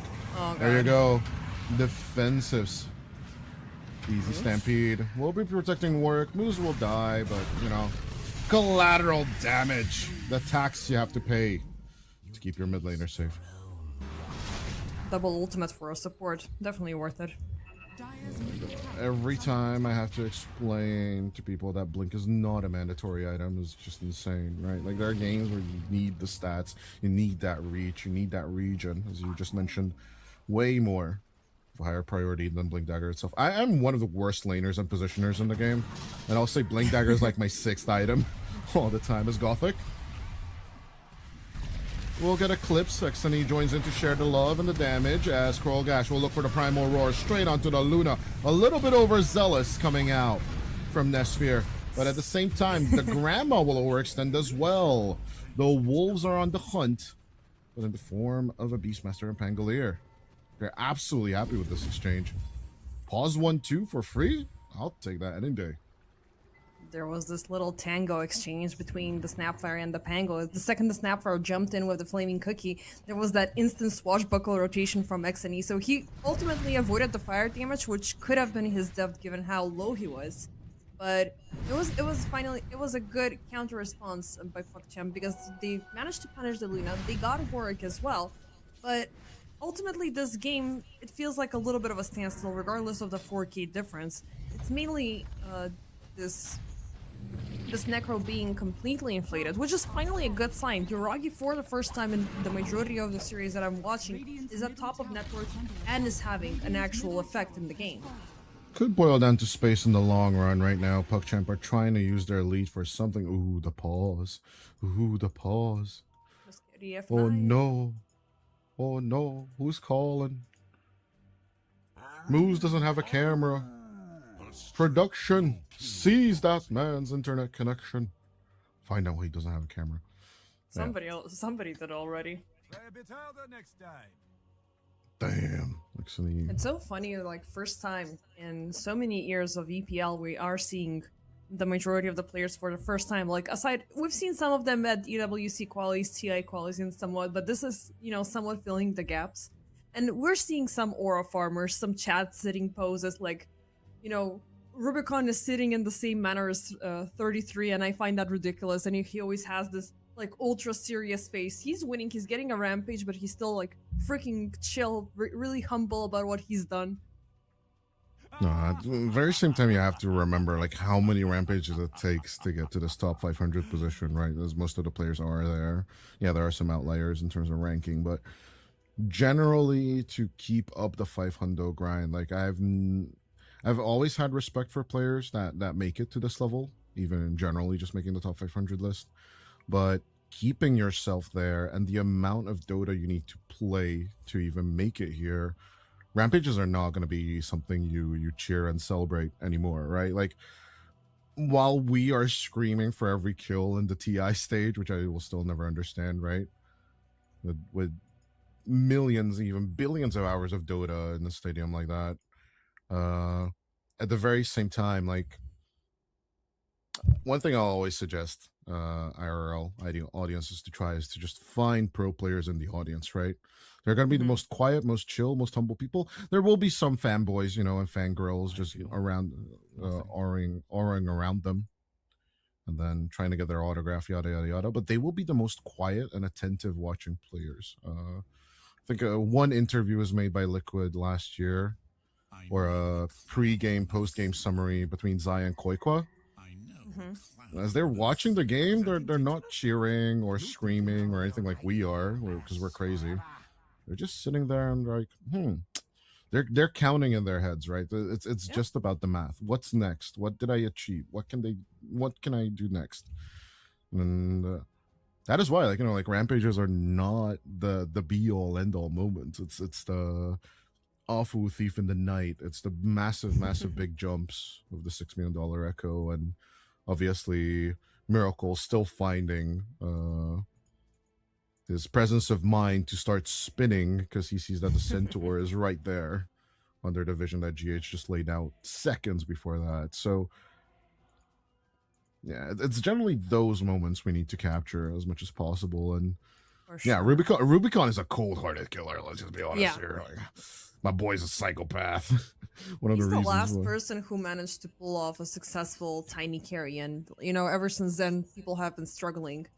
But there's definitely a very thick line between watching Dota as a pro, watching Dota as a part of the crowd. Because when you're a part of the crowd, you know, you're drinking, you're having fun, you're enjoying yourself, like you're flourishing. Because it's Only the drink Dota at legal mecca age, kids. happening at the given moment, right? But when you're a pro, you're just like, this is like a series of events which are about to backfire regardless of what happened in the skirmish, because that person died, that happened, this happened, that thing was used up, that was an overextension, this was here, this was that, I would have done this differently. You know, I don't envy that sort of a POV of the game, because you're definitely going in deeper, but you're definitely enjoying it in a manner of your own. Yeah, for sure. I think like the best games are still being played at TI. That's undeniable. As PuckChamp, they could be, you know, don't want to jinx it, knock on wood right now. They could be well on their way to their first 1-1 of the tournament right now. And even so, you know, it's only worth 2 points, even if they win the series. The fact that they're fighting is definitely an admirable quality in them. They get the 17-minute Roshan at minute 18. Secure Aegis for Yuragi instead of Krogash. Yeah, and also to remind you, like this group stage is far more aggressive compared to the previous group stages that we've seen because only 2 teams per group are moving forward into the playoff stage. So it is gonna be tough, but with potentially 5 points, you're not gonna get there. Zero Tenacity already has 6. Arya Rise, no Hoodwing level up. All of them have 6 points already. So that is the baseline minimum that you need to survive. So I hate to say this, but most probably this team is toast. Radiant's bottom tower is under attack. Oh, yeah, we'll still respect them for finding one way or the other. Zero Tenacity, one way or the other. They with this series they've secured point number 7, I believe, right? With that previous win in game number 1. That will push them forward. So, yeah. Yeah, that will definitely push them forward. And it's gonna be up to No Hoodwink or Your Rise to duke it out. I would love to see a bit of tiebreaker action here at EPL Masters, but one thing's for certain, Yuragi soul bidden. It looks like Aegis will be broken. Mixa does lose his life for all of this exchange because Krogash will find that little bit of a catch on both him and MOUZ with the help of XNE. I don't agree with this. All PugChamp lose for this is the Aegis. It's not a bad move at all. With Nesphir looking for the recovery gold on the enemy territories. You do see Yuragi, and they still have the Eclipse, if I'm not mistaken. If you're able to bait out these, responses from PugChamp, and you at the same time gaining something in return, you ultimately have not lost the team fight and the balance. But they traded off 2 heroes for 2 big ultimates, with 2 big ultimates just for an Aegis, and it's what I had a very big problem with. Even though the Pango lockdown was absolutely great, they should have saved that for phase number 2. Warwick. Oh, but this though. Good grab onto Yuragi. They get the Necrophos kill. As See, now up this top. is a redemption. Full redemption from that. We should have knocked on wood a bit harder. It doesn't look like Mixa's going to die as the last tier 1 tower on the Dire side will fall. We are seeing Krogash being online though. As 2 tier 2 towers have already fallen on the Radiant side of the map. It is a bit of objective pressure coming out from PugChamp, which could be the window to success. But this is on could be, ain't nothing until the ancient lady sings. Although depending on what kind of music pack you use. Not gonna lie, like PugChamp are winning on 2 fronts. One is the fact this early Beastmaster has facilitated their early push, them getting Roche as well, and also that they still have the Necro completely uncontested. Now this Necro is gonna jump in, unless he already did with, it's gonna be the first time that he's using the BKB because it's fresh off the shop. So that is gonna be a tough feat to face against in the upcoming team fight. So Zero Tenacity, if they're gonna choose to go 5v5, they have to take that into consideration, and they have to be really careful in how they split the team fight because they don't have heroes that are able to divide the team fight such as a Pango. I absolutely agree. There's only so many things you can Nightmare and Fiend's Grip at the end of the day, isn't it? Yeah. So that is the number 1 concern. As we only have 3 blinks so far, but the only one available on what the hell? Easy catch onto XNE. A little bit of World Cup action coming over here, but Warwick getting nice, close, and personal straight on XNE. Primal Whisper straight into the Grandma's ear as Warwick will go down for this. Morales can't really do much else. We'll get rooted, we'll get caught, and eventually the painter will be decapitated. It looks like PugChamp's aggression is paying off here. So far, they've called in those beautiful rotations. I mean, it's giving them a very stable lead, but given their track record, like, I'm still waiting for something bad to happen. Like, I don't want to jinx it. This might be my attempt to counter jinx it, because there's still space for Nesphir. There's still space, right now a little bit for Mixa, but we shall see. There's still that high ground push that you need to be careful about. The Luna can be a very big the Luna, sorry, can be a very big problem alongside with the Snapfire. So let's see how far PugChamp are going to push and be victorious about it. XNE, gonna grab onto the Pango and an easy execution Yeah, no, you cannot allow this to happen. Making these approaches is a little bit weird. I don't feel I want to go disperser in this game if I'm the Pangolier. I'm gonna be honest with Joe. Smeeksa finally has the blink dagger of his own, so we are at halfway through a blink counter overall. Amorales not looking for the grab just yet, but does have the dark portrait as the counter play one way or the other. Really, it's that standard Pango going for the scepter, so it's not too shabby. Disperser might be coming out later into the game with where I believe it has a little bit more effect. But you want to land that additional damage. You want to have that reach. You want to jump into the backlines and punish the supports because so far you are winning, yes. But Zero Tenacity, they are withholding. They're still waiting to play their right cards. They're still waiting for their blackjack to arrive. And they're pushing on the sides. They're causing these distractions. They're allowing Nesphere to get as much room as he can because the Luna is getting packed up. BKB is already present. She's the one who's going to get an early Mini dagger. pause. Unpause. Oh. Pause again. 5,000 ping. 500 pong. Ping pong. Imagine Dota being an ultra advanced version of Pong. But this is where we got to be after how many? 50 years of games, of video games. Plus. It's kind of insane that the boys are actually in Kazakhstan, right? We're getting ready for Games of the Future and they're playing into Europe. It is kind of crazy. But yeah, also, like, you know, that's one of the feats why we can work with our colleagues in North America as well. Why I can hang out with the aforementioned Avery and Cap from time to time. So, good stuff, if I might say so. Good for the internet. Good for technology and humanity. Good for engagement at the same time. Good for gaming. Good for the gamers. Be happy So that you can play your stupid little video games. Vidya games. Video games. What I like about PogChamp, like, by far this is the most concise and precise draft that they have opted in for. Like, if this is gonna be a favorable matchup, I'm gonna pose the question: where was this during the entire group stage?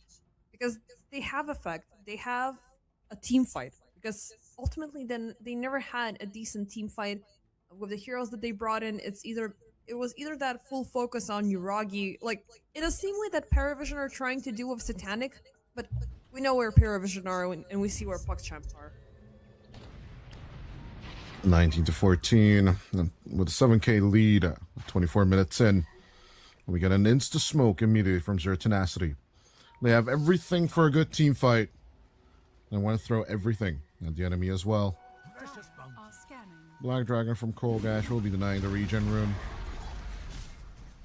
But as the helm of the Overlord creep is a bit stronger. In goes the Stampede jump. In comes the Sphere as well. The Blink reveal coming out from the Luna.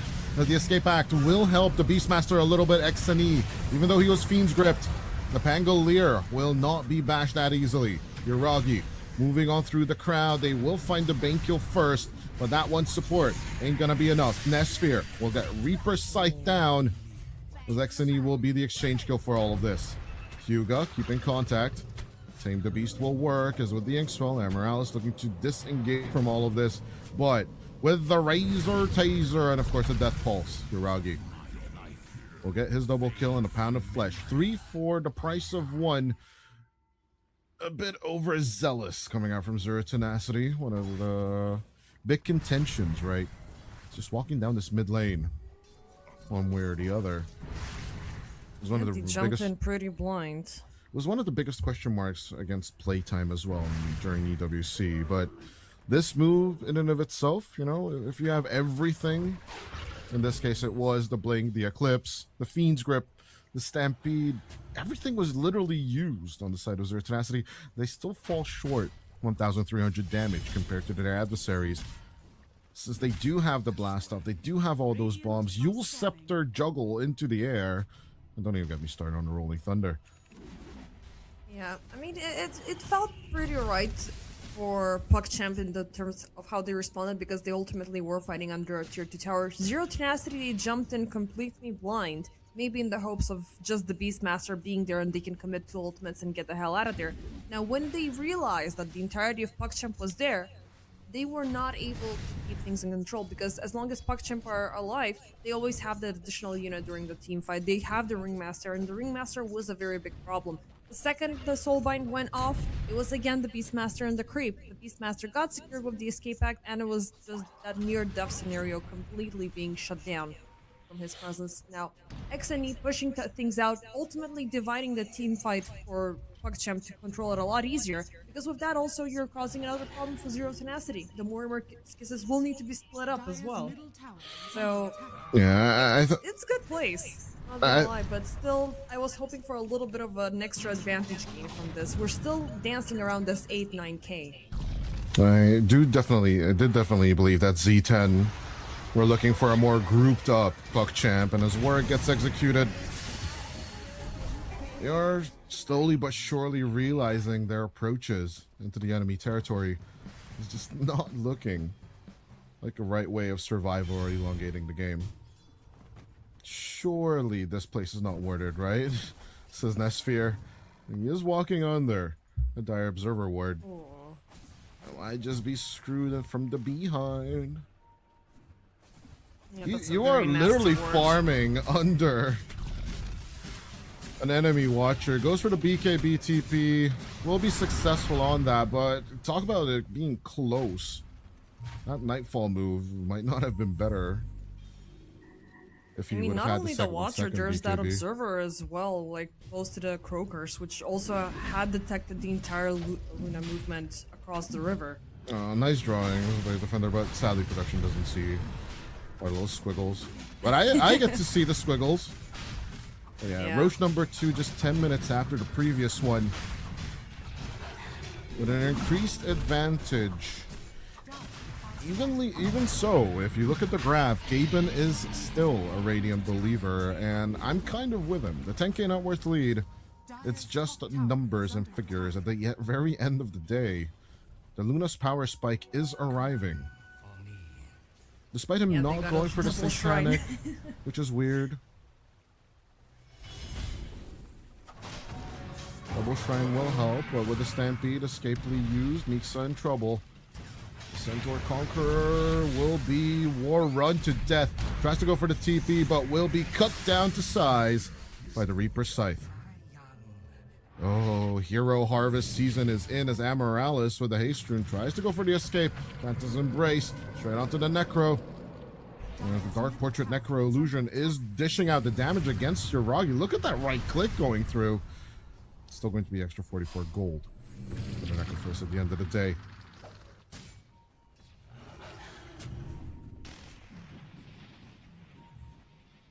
Get tougher to take down Yuragi because the Shiva is coming out soon enough. The Heart of Terrasi is going to be the item coming up next, and he already has the Munt and the BKB combination for at least 2 types of avoiding big spells. Now Luna, on the other hand, she is of course going to start complementing herself with damage, so we are seeing the data list nearing completion, but I'm still feeling fearful about how Zero Tenacity will maintain the team fight. Not only that they're having a problem with isolating and, well, A, prioritizing, B, isolating the prioritized targets, they also are having an issue with Mixa. So he's been doing okay on the center, but this is not a center in full force. Hold on. We're gonna be Primal Roared immediately. Yuragi with a big rotation. The Boots of Travel working out really, really well with Krogash, right? Every time he moves his big granite golem, Yuragi can just basically join in on that creep. Not really truly needing the Boots of Travel level 2 just yet. No. Well, yeah, as you mentioned, Yuragi is getting kind of overweight in terms of farm. Right, because you can't just sink the F word that easily now. Amplified damage inside the river. This is all for him, and in the current state of things, base defender, I'm just kind of questioning how many racks are we going to see lost on the Zero Tenacity side before they will finally show up for legit a team fight on their end. During the Aegis? I don't think any. Because Zero Tenacity, they still have the upper hand with the Luna. They're trying to avoid direct conflict, but if push comes to shove, they do have the upper ground, the high ground defense. Now, also interesting things have been happening up top as Nesphere is not only pushing out, there's nobody responding to this Luna, so we might as well see Zero Tenacity breaking high ground first. Yeah, they don't really want to respond to the rat one way or the other. Nesphere will leave behind the Manta Illusions and make a slow rotation home nice and slow. Banner throw down along with the siege creeps. PuckChamp should be faster on this bottom tier 3. Morales, once again, just being a big bad pest with this little bit of a dark portrait. As up top, Nesphere will get caught with the Primal Roar, but Yuragi's in trouble as well. It will be Aegis first, though, as with the Stampede, Mixa turns the fight around. Krogash and XNE in trouble. Buyback coming out from the Pangolier as an easy grab onto Nesphere. The Luna will go down as Yuragi just lost the Aegis. Will BKB for the turnaround. Reaper Scythe available. He will be joining in onto the Bane. Will take out MOUZ immediately. He does not want to bet into the Nightmare once more, or doesn't want to get Dark Portrait of him made once again. But still, mass gamble, which will be paying off for Zero Tenacity. They do secure the top lane, which will guarantee them super creeps on their off lane. I mean, ultimately, that's, you know, the long term for Zero Tenacity that is gonna pay off. That's one lane actively being pushed out. They did split the team fight very actively because they were, like, I don't think PuckChamp were expecting for Nesphere to commit. They thought he was gonna roll back to defend high ground, but the answer was no. He did take down XNE, which ultimately was, you know, a buyback for Stout, so that is gonna destabilize the upcoming team fights for PuckChamp. Work with the escape. Yep, next up we're gonna see maybe their, well, next Roche is gonna be pretty far away, but I believe that there could be a possibility that both sides are gonna just keep on farming for the time being.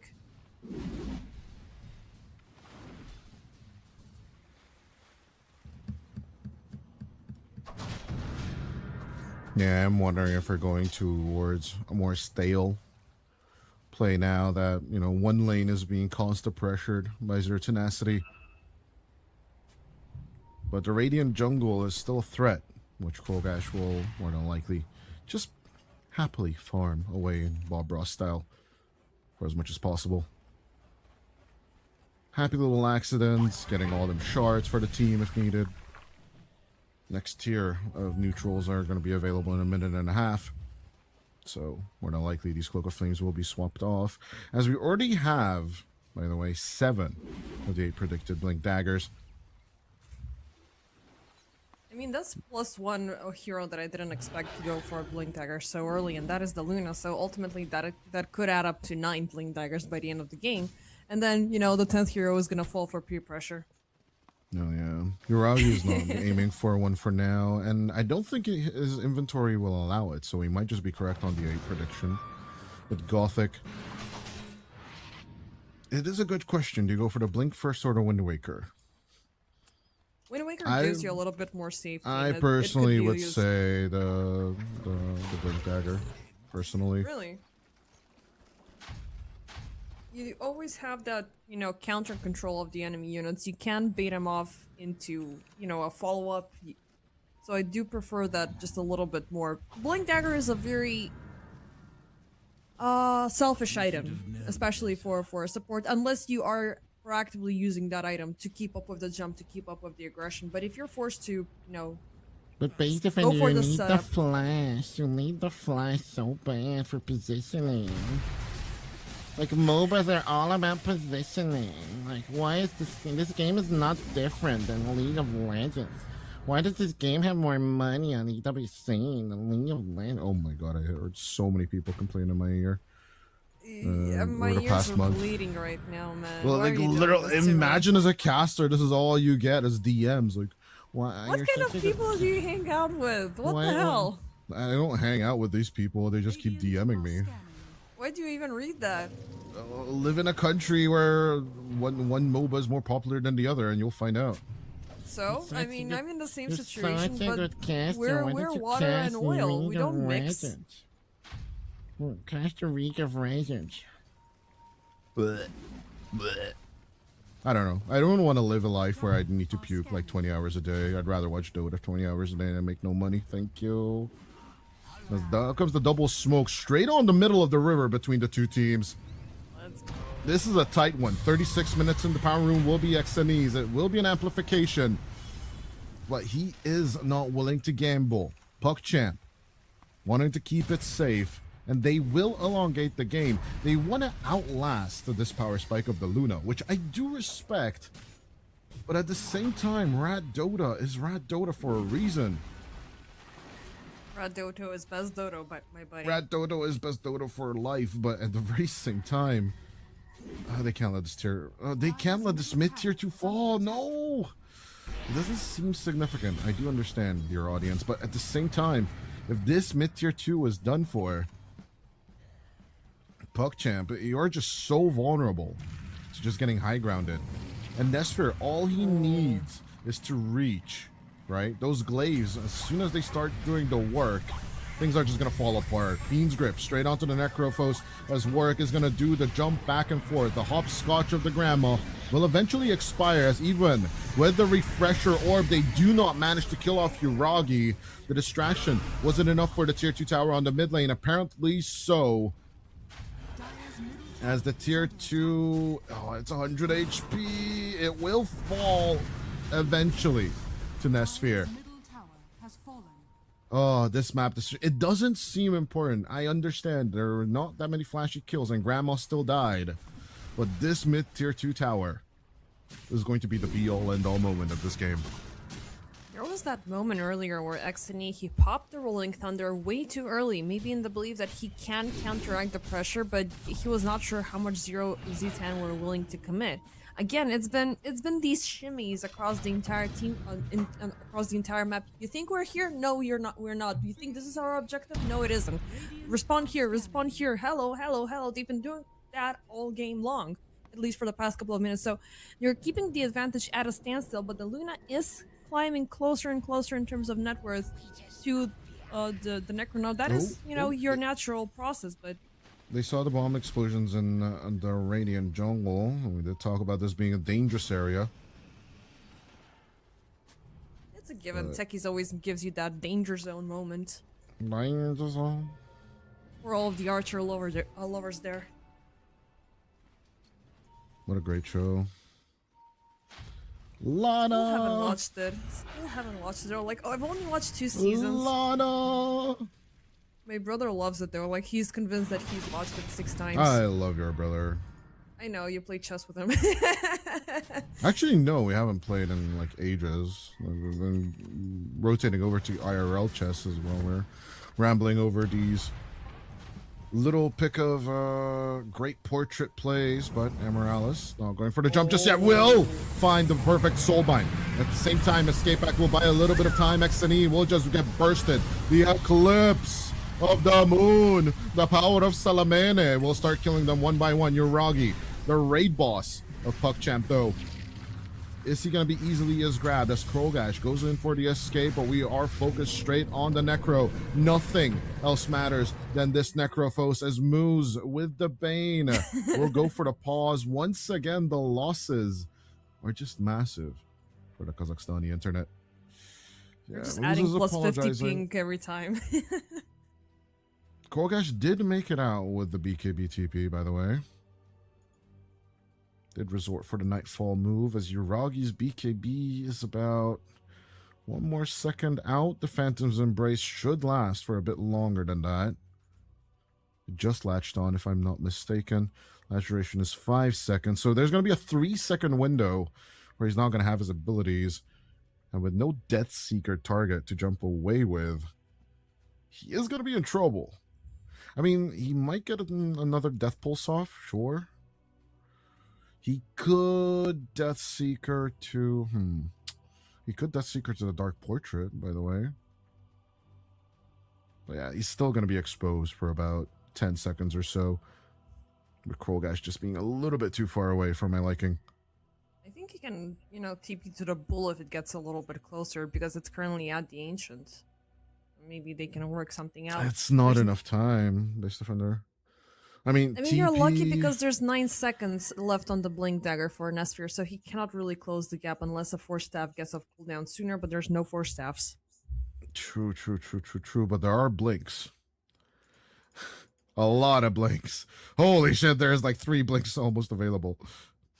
Two. Okay, never mind. Yeah, 2. I can't. Mixa and not this one. MRLS can pair up to make the jump, but I don't think you can close the gap for where Uragi is I'm currently. pretty He still sure. has the I'm shroud. pretty sure they'll make it, bro.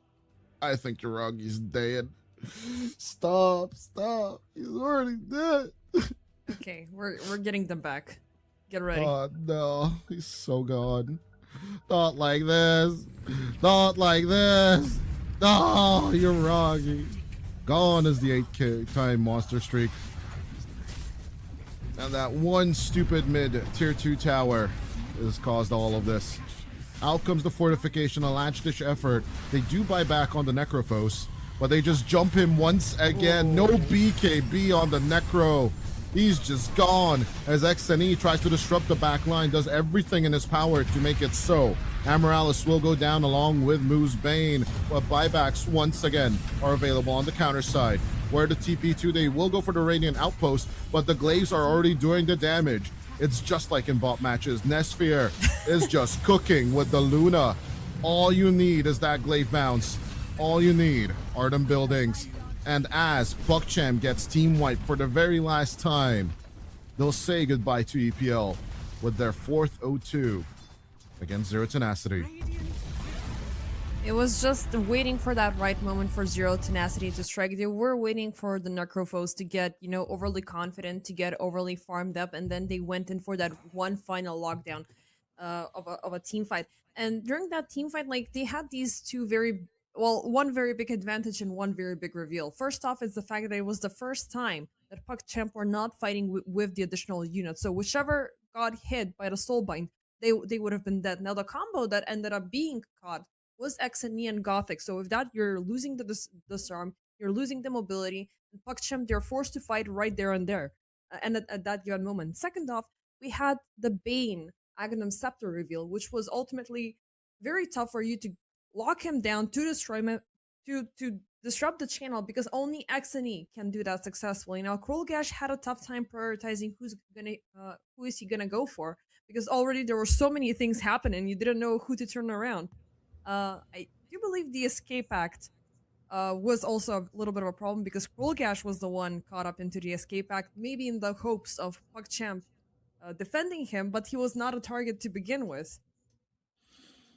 Yeah, no, overall inside the river, Krolgash should get the CC down one way or the other. Even with the refresher orb, it was a tough target choice one way or the other. Yeah, Zero Tenacity at the end there with overwhelming force at minute 40 will just end the game. I'm telling you, definitely this game ended as soon as that mid tier 2 fell down. Like, there you are forced into a corner where eventually, if you lose one fight or even just half a fight, right, as soon as you're in number disadvantages, the Luna just needs to reach those buildings, and that's sadly exactly what happened. And yeah, PugChamp bowing out of EPL Masters with a debatable result one way or the other, right? They did won 2 matches in the play-ins, and now here in the group stage, they only won the 1 victory against good old KW. But overall, finishing with such a record, 5th place is not something to be super sad about. At the very same time, it is something to think about for PugChamp as an organization. Do they want to keep this backline? Do they want to, look up for other switches? We will find out for EPL Masters Season 2, I do truly believe. But for our first series of the day, that is going to be it. We will have about half an hour of a little bit of a break, as Level Up and Zero Tenacity will be our second series. So do definitely join us then in just about half an hour. But until then, it's going to be Zero Tenacity 2-0 versus PugChamp.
towards the title, or? Oh, okay, hi. Well, I guess we didn't get the countdown, so it's a jump scare for us, but welcome back to the European Pro League Masters, and we have Zero, Tenacity, and Level Up to play out the second series of the day. We're gonna do a little bit of a switcheroo. So by my side is Dodi this time to do the math to give us the smarts of what's happening here. But I'm already loving Level Up's draft. They're co-aligning with their ongoing aggressive style that we've seen all the way from the play-in stage. It's gonna be Emperor, it's gonna be Dark Willow, and it's gonna be my all-time favorite, Witch Doctor. You and your love of Witch Doctor. Although you and I had some fun combinations playing double position 5 supports from time to time, but there's our lovely Necro coming out for Warwick. I'm guessing Warwick, right? I don't think I've seen Nesphere play it yet, personally. It's more than beyond the possibility that it has been played in Nesphere's hand, but we're usually Warwick currently plays it on Z10 when it comes down to the Necrophos. But as I'm opening up their stats pages, should be a fun one. Out comes the lane dominator, Lina, but last time we did see XNE just outright not succeed with the hero, so I'm going to be curious. But this is going to be a Lina thrown onto a carry position because we already have the Ember. True. Fight fire with more fire, you know? The very same time. Yeah, I just don't see any Necro picks on Nesphere's docket, but I had to double check one way or the other. Yeah, Einkrad going for the Ember Spirit mid, 77% win rate overall. I trust it personally. Will going for the Lina, though. It boils back to that conversation you and I had, right? Is Spectre good or nah? Right, and I think this would have been a great Spectre game one way or the other. Pick 18 Lina just feels like a wet fart to me, bro. I mean, she's squishy. She's, a little bit easy to catch, but when she gets that right click damage, she's got that control. It's feeling a little bit ugly. And Level Up, they have been known to bring this hyper aggressive tempo in, and I'll do my best to call him Einkrad. Yeah, it's gonna be tough because there's so many. Dark Nia, just call him Dark Nia. No, it's Einkrad. Einkrad wanted to be. Einkrad wanted to be edgy, like Parker. Don't do the girly accent, bro. No, you do whatever the hell you want. You can't do the girly accent. Like, come on. No. Yeah, pulling off the girl voice. But yeah, no, Dark Nia has been very aggressive on these Ember plays, and opening up for Level Up might be way too big of a reveal, but I wouldn't be too scared. Now, if they manage to, punish Necro, which is, I was looking at stats as well, as most likely gonna fall for work. Nesphere hasn't played this hero yet in the Masters, so it might, take him some time. It might allow Level Up to get into a very fast, like 35-minute game, but I'm looking forward towards a contest because these two are insanely strong in their own respectful ways. As we did a head count earlier, Zero, Tenacity, and Raconics are the most winning teams here at EPL, with Z10 taking championships like 2 seasons very recently. They're a tough cookie to crack. Yeah, but they are playing their second series in a row, of course. There's some stamina issues may arise, and Level Up just had their little bit of LAN experience in France, little bit of baguette, a little bit of croissant, and obviously that in and of itself, even if you are dead last, a LAN experience will give you a bit more sense of a camaraderie. So even if you say that we're on everything and the boys just bombed out in France, they just got a free vacation. The amount of time you spend in the player lounge, the conversations you have, those tend to build up, right? So like if you think back to the Fnatic days of like 2013, 14, right, where No-Tail and Tal were still on the same team, right? They said all the time that these conversations that they had during TI were one of the biggest reasons that they could start building a team. That's that networking, that camaraderie, that friendship you build with other teams. And Level Up, they might just be the new CIS New Guard, like later on down the line. So this squad, no matter how rough Paris went for them, I think should give you the better showing, right? Other than, some other teams. As Yeah, obviously everyone now remembers that dark horse run of Rune Eaters actually making it to the playoffs of EWC. So hopefully they will give us a similar showing here at EPL Masters 1. But yeah, Not to forget, like, just to bring this as a little bit of a counterweight in the favor of Level Up, this is not a new roster. It's just an like Level Up adopting yet a new combination. But this is Kalmichara that we're talking about, and these guys were 4 times EPL season finalists, getting 2 season victories within this year. So, and they've definitely, you know, ironed up they fortified themselves with having that LAN presence, because it changes people. Like, and I do recommend this to everybody. Just when you go to a LAN of any position, like whether caster, whether viewer, or whatnot, it changes of how much you start loving and understanding Dota more. Yeah, should be an interesting one. Out comes the Tide, one of my favorite offlaners in the meta. No matter how bad my win rate is with it, I think one good Ravage, actually, BKBs or not, could definitely turn games around, right? So at the end of the day, it's an extremely underrated or huge AoE spell, and they are gonna try to basically shake it off with the Monkey King. Getting close and personal, though, with the MK on Nesphere against BB3PX. It does feel a little bit weird. Since Ursa is right there, they still don't pick him up for some reason beyond my assessment right now. I don't know, maybe it's way too slow of a build-up. Maybe it's a little bit of an inactive play that early on. But we spoke about this Monkey earlier, and mainly that it has appeared as a pause 2 for Zero Tenacity. So Warwick played it out, but this is coming in as a little bit of a surprise now. I am not a fan of Monkey King nowadays, because it feels like his glory days have fallen off. Like, yeah, he still has that impact. He still has that pressure, those annoying boundless strikes arriving in out of nowhere and disrupting heroes. But it doesn't feel like Zero Tenacity have that strong of a delivery to get kills within the Wukong command. Yeah, Mixa is gonna be here with the Frog Stomp and try to set up, you know, as much as he can. But maybe they're gonna feel a little bit too aggressive and try to play around bushwhacks and whatnot before they can set everything later on down the line. Yeah, but as I'm looking at stats, Mix's Frog is fine overall. It has a 55% win rate, has won 5 of its 9 games played so far. So I'm not a hater. I'm pretty much a Largoba fan myself, but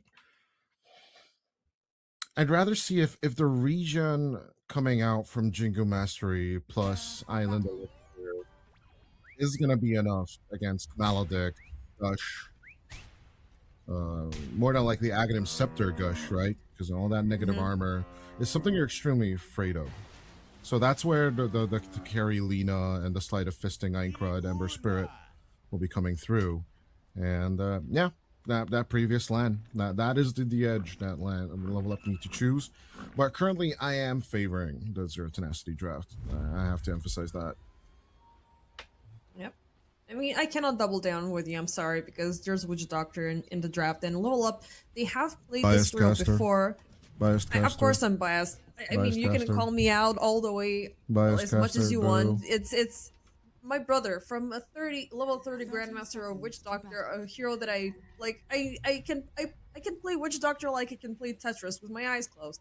It's such a good hero. It's very annoying. It's hyper aggressive, and it falls down the line of how Level Up have been playing. And this has been quite an insane performance from them so far, especially since the team has had a couple of seasons downtime. So it's great to see them within this light. And not only did you mention the elixir and the healing coming out from Zero Tenacity, there's also the Voodoo Restoration that can help out tremendously in balancing out the team fights, especially once it's up at level 4. It's so much respect for this hero, because he can turn damage like into more damage. He can turn healing into more healing. It's so good. And that was the unbiased part. At least it's not the damage causing Voodoo Restoration. I think the old version of Witch Doctor, like 2 patches ago, was Voodoo Restoration when it caused damage as well. Oh my lord. True cancer of a spell, I'm not gonna lie. They removed that facet way too soon, especially once we saw what Thompson was doing. Thank Voodoo God they Restoration removed that. was like it was hated not by only the hero that is on the other side, but it was hated by everybody else. Like you're sacrificing your carry healing just because you want to be, you know, facing into the enemy at all times, and you can just completely forget about him because they can ignore you. Like level 1 and 2, you know. I legit thought that that's going to bring Zai back from retirement. It was so good. Right, I remember he was the one who played offlane Witch Doctor back in the day. Yeah. During our first Valve event together in the Berlin Major. Oh my god. It feels like ages ago. Yeah, he used to play the Medusa offlane as well, if I remember correctly. Maybe like the Witch Doctor offlane was actually not during that major anymore, right? I think it was back in the day when he was still playing for Secret, maybe. Well, yeah, there was that time. Right? IO plus Witch Doctor on the offlane. That was so brutal. I think we also saw it at one point played around on the side of Nounce. Like there was a time when they were forcing out, like it was their wildcard pick, like getting a Witch Doctor offlane.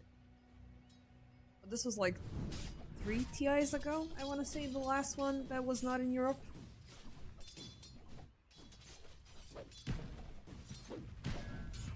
Yeah, 2023, right? The last Seattle TI for now, right? Pretty sure Dota will revisit the US in the far future, question mark? I don't know. At this point, it's an interesting question one way or the other, but pretty sure every team that is attending Shanghai is extremely excited. It is in 2 weeks' time that we kick things off there. Oh my god, time has flown. Like it's August. Where did the summer go? What the hell is going on?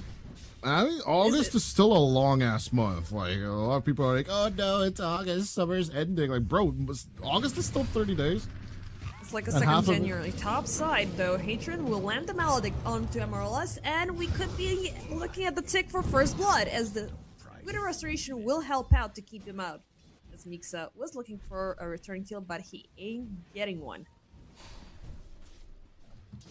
Yeah, I mean, especially with the Dragon Slave, I kind of agree. You don't need the Paralyzing Cask as much.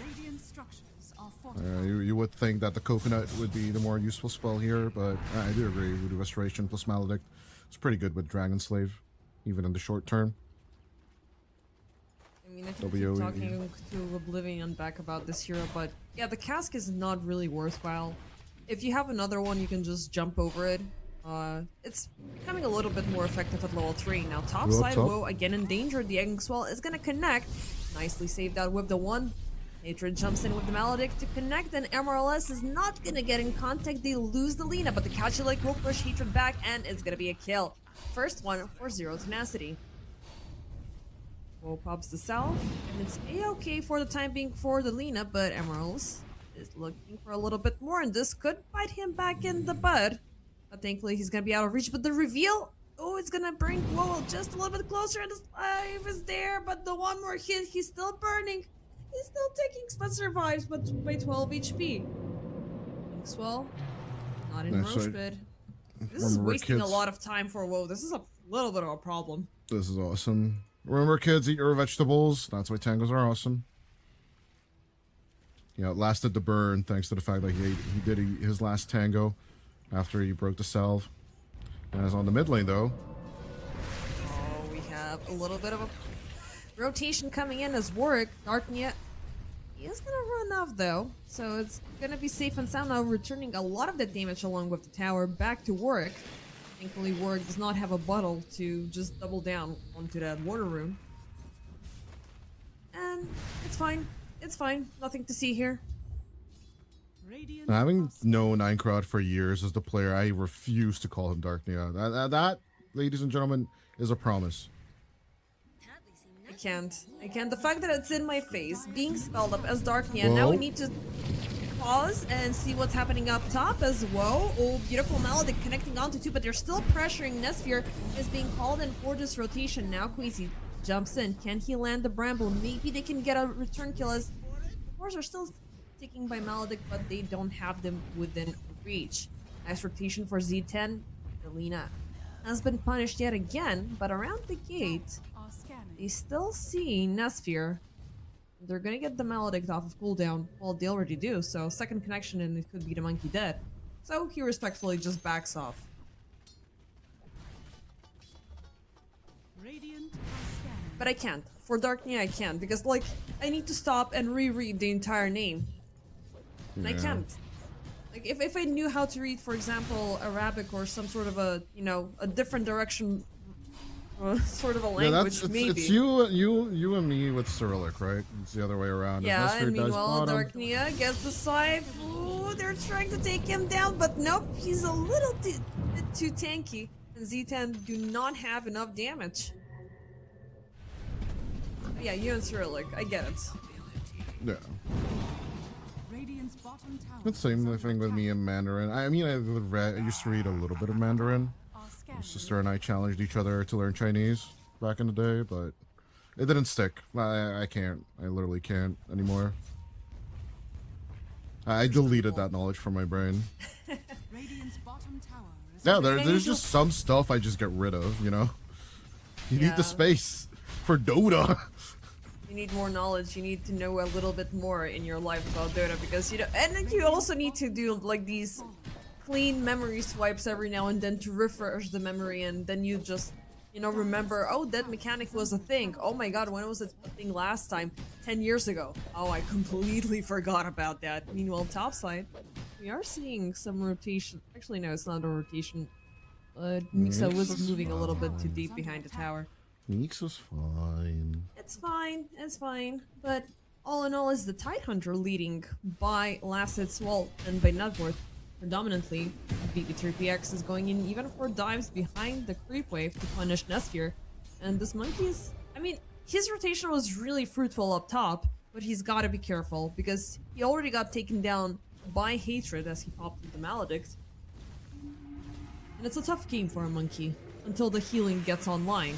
Now BP, ooh, the Bramble won't connect, and MOUZ coming in from the other side.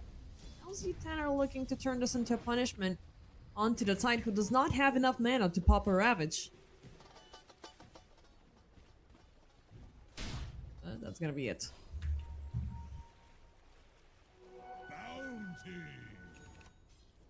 A little bit of a failfish, I might add, but it is what it is.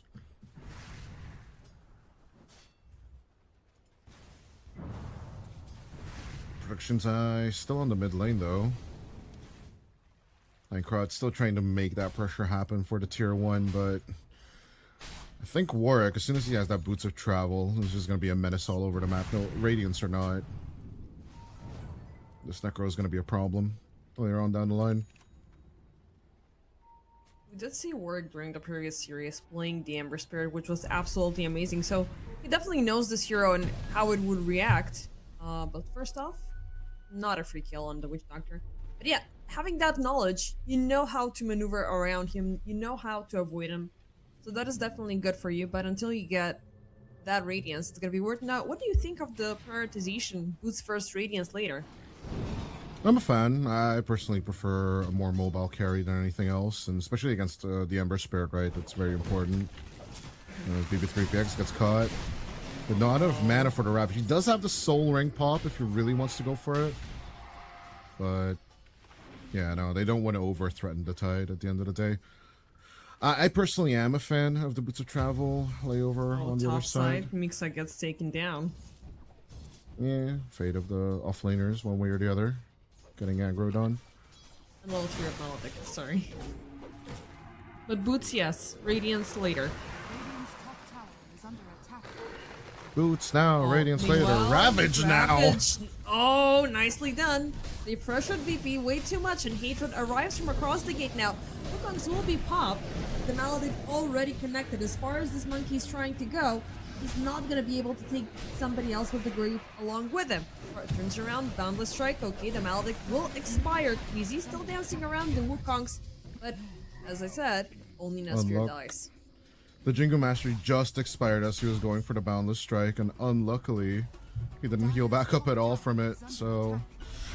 Unlucky move right there from Nesphere, but it's starting to show, right? Still, you had your half an hour break. It's still technically 3 competitive games in a row, and these games don't tire you at the same level as pubs do, like, right? Like, these guys will play 10 pubs in a row, no matter the question, right? Like, at the same time, every captain's mode game will tire the crap out of you. Like, comparatively, my players, right? They're semi-amateurs or semi-amateurs, I would say, on the NC Hungarian national roster.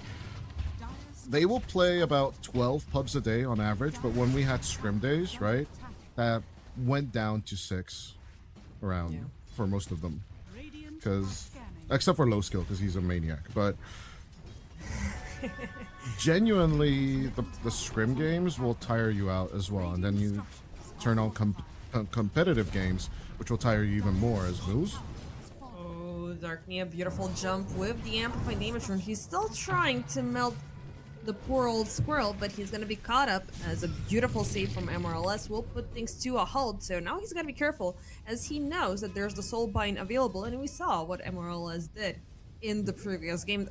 It was a turning point. Like, that team fight that he was able to set up for his team is what completely broke PugChamp, even with the Necro in hand. But my question to you would be, because, you know, there's always been this, as you said, this big discrepancy between Pug behavior and Captain's mode. With the people that we see rising the highest to the ladder is people that are most likely playing alone, such as Watson and whatnot. Now, Watson for a long time was not able to find a team that is gonna suit his playstyle, just because around Pugs, I believe there's still that more individual play being prioritized, what you do and how you do it. When in CM, there's that component of what can I do as a team, and if I fail to use that, my team is gonna suffer, and so will I. Yeah, early And mid vice laning versa. stage is still the highest priority of the game, no matter how good laning stages are, right? As long as you're not truly dumpstered, which is like 5k at 10 minutes, right? I think Lizard back in the day put that thought in my head, so it's not an original thought, but yeah, that 5k at 10 minutes in is definitely a good divider. Oh lord, what a dangerous situation for Nesphere. At the same time, it just has to be said, no matter how good you are, at the end of the day, CM games will tire you out more, right? Falling through on your It seems ideas like with the Nesphere Willow. is not one having problems. It's Squeezy, but he's still alive during this entire, you know, exchange. It's still a dangerous situation because of the Ember spread and the other way around. Oh, okay, that's work. Oh, top side. Yep, they will drop it. The Soulbind will connect both. And Hatred, he is going to be sniped down. Now, Wall still within range. They are trying to put a stop to the sense. He's still trying to fight off. Mixa not within range. Woe is turning a lot of damage back, but he's going to die. Even that was an ambitious move with only just one creep in the neutral, pretty much dead. But Darknia, now everybody is being freaking low. He chooses to draw back because Work, he did appear at full HP.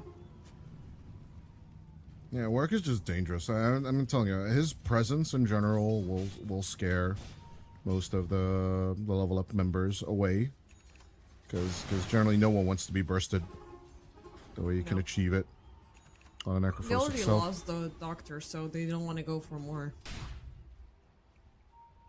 But yeah, with BB3PX having the wraps, he can basically pressure territories himself, but he's basically a one spell pony. That's the scary part of this. No. As soon as Ravage is used, you don't have any more aces up your sleeve right now on the level up side of things for this mid fight, or this mid game fight specifically. His timings are being missed right now. The Lina once again, this time in the carry position, feels a little bit slow to me. At minute 15, I do want to see this Maelstrom finished, and the TP boots are just not what I would choose personally. But, you know, there's a reason why WOE is sitting there and why I'm sitting here. At the end of the day, it's we talked about it in the previous series. It's about the speed as Nesphere.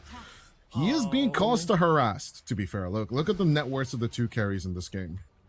Is he gonna pop though? Nah, He's not it's gonna. 200 HP is fine. Come on, Witch Doctor main. You can make that calculation. I mean, if he kept on, you know, with the pressure, you know, Yeah, he would've one hit it, pop even of the hit. Death Ward, it would have been, you know, enough. But For you sure, still for don't want to sure. overextend because it's still a tier 2 tower. Close by for Zero Tenacity, and they can call on a split rotation. Now mid lane, we do have some aggression upon BP3PX, but they will miss out on the bushwhack. Now he jumps out.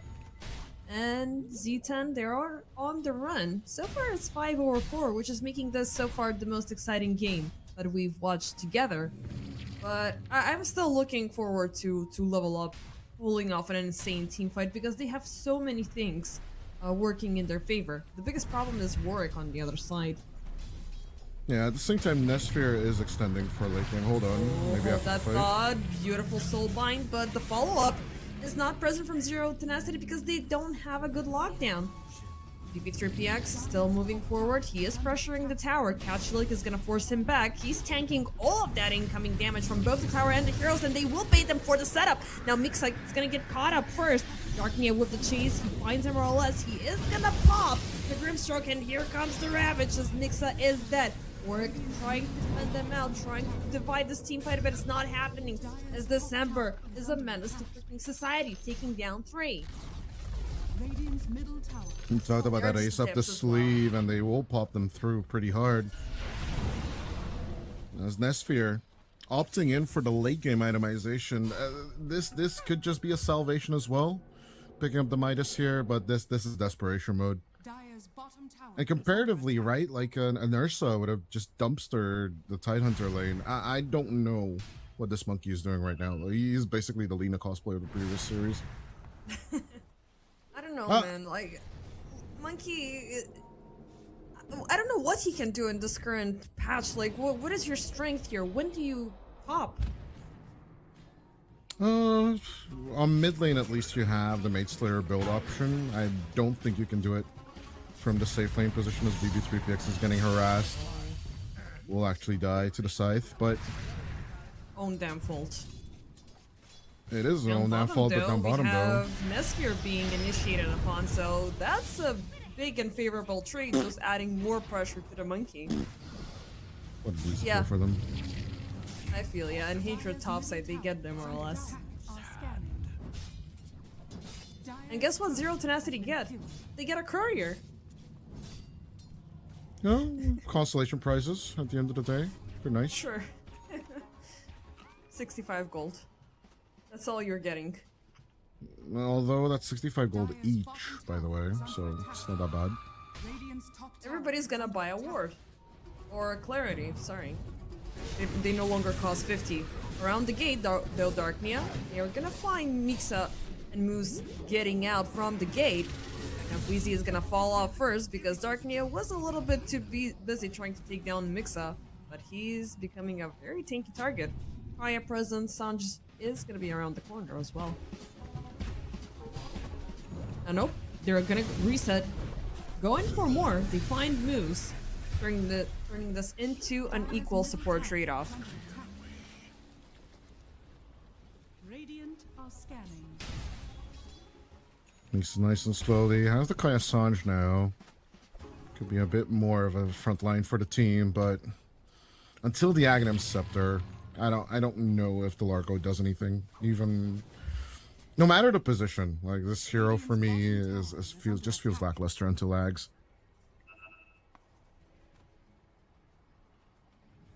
I don't know, maybe he can become a little bit more proactive once he gets a BKB, because even though, you know, you do have that spike coming in with the Amphibian Rhapsody, double track, the Frog Stomp and the Catchy Link are way too good to ignore. Like, you do have the control, you do have the ground control, you have single target take back with a lot of damage packing at the same time.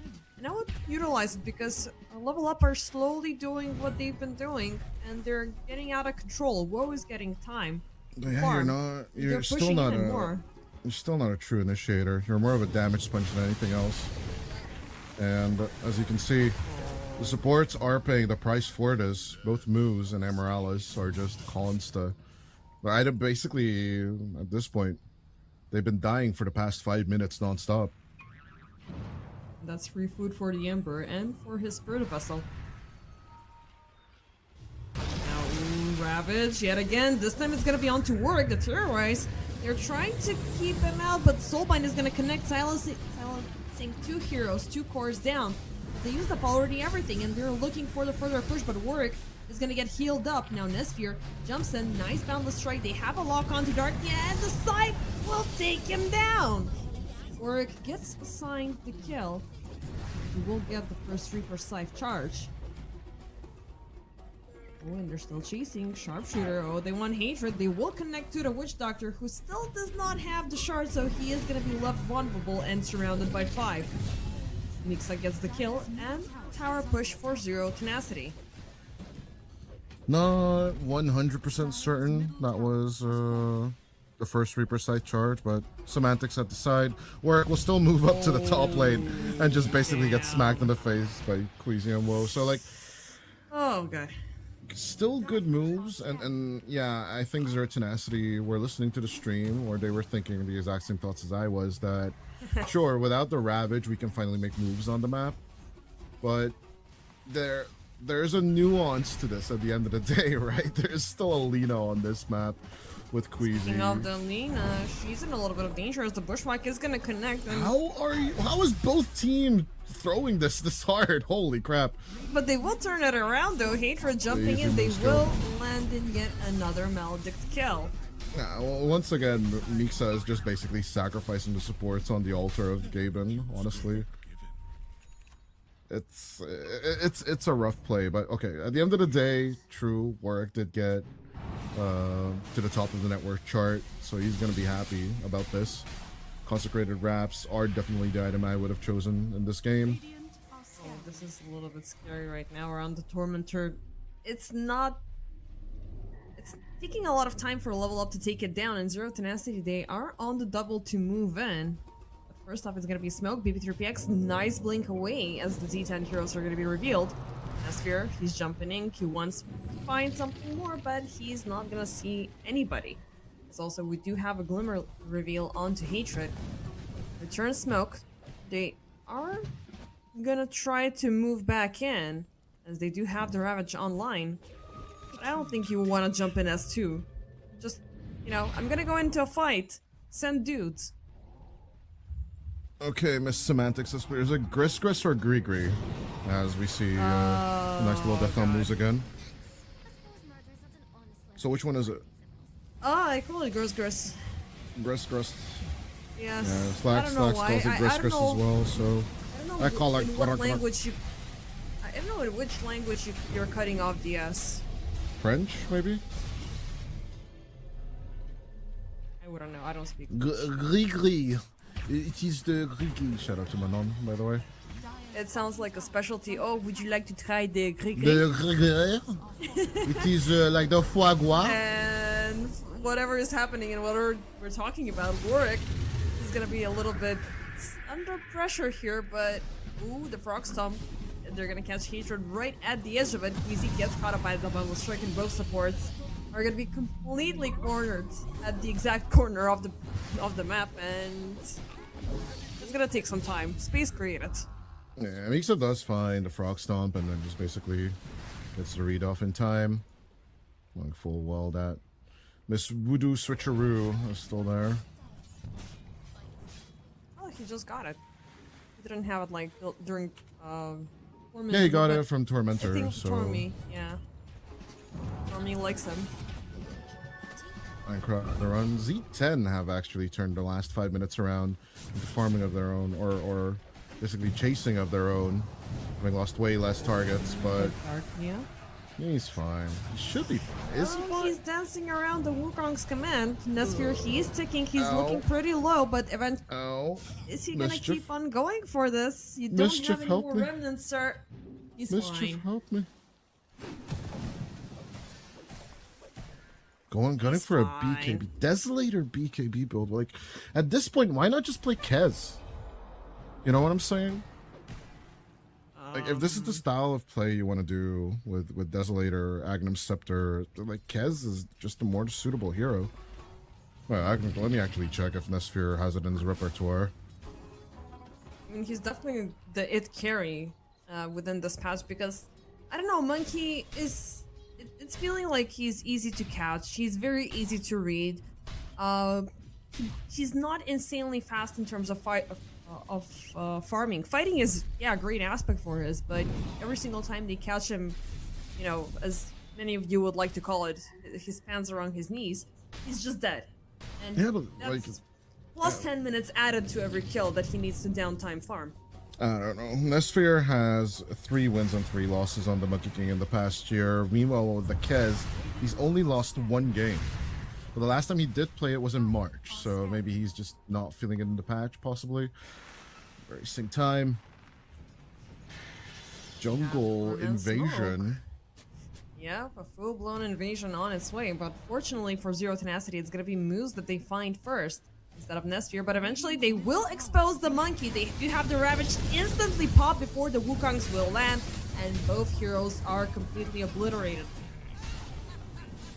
This is so bad. Meanwhile, mid lane Queasy, he's gonna find work in MRLS, and this could lead to a follow-up for any of them to die. Terrorize is gonna be popped there.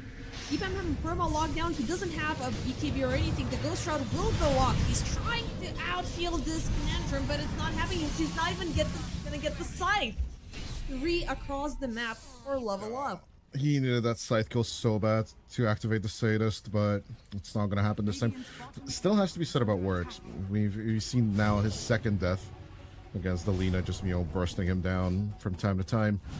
His presence, his fight presence of actually pressing that Ghost Shroud in time before he's just getting absolutely obliterated has been crucial for even just the minor successes of Z10. But the later on he goes, the more time he can buy, the better it will be. As Aincry gets another kill on MOUZ. This squirrel has died 8 times in this game. Like, MOUZ has been doing everything right, trying to get as much time as possible for his team.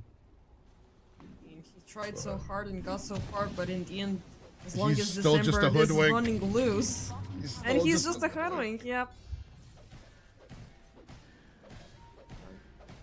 I don't know, man, like, I am really surprised by how consistent this performance has been from Level Up. They're currently leading by 4K, so it's been jumping back and forth, but their victories have been a lot more convincing compared to Z10's. Now, Z10's, as you said, they are jumping in with the handicap of playing 1 series before, but which may or may not lead, to them being, feeling those exhaustion points just yet. But they needed to pick something better than the monkey. I think that's the aspect of the game that I'm putting my blame, well, not full blame, but majority of the blame on. I blame the pick, not the player. Make it clear.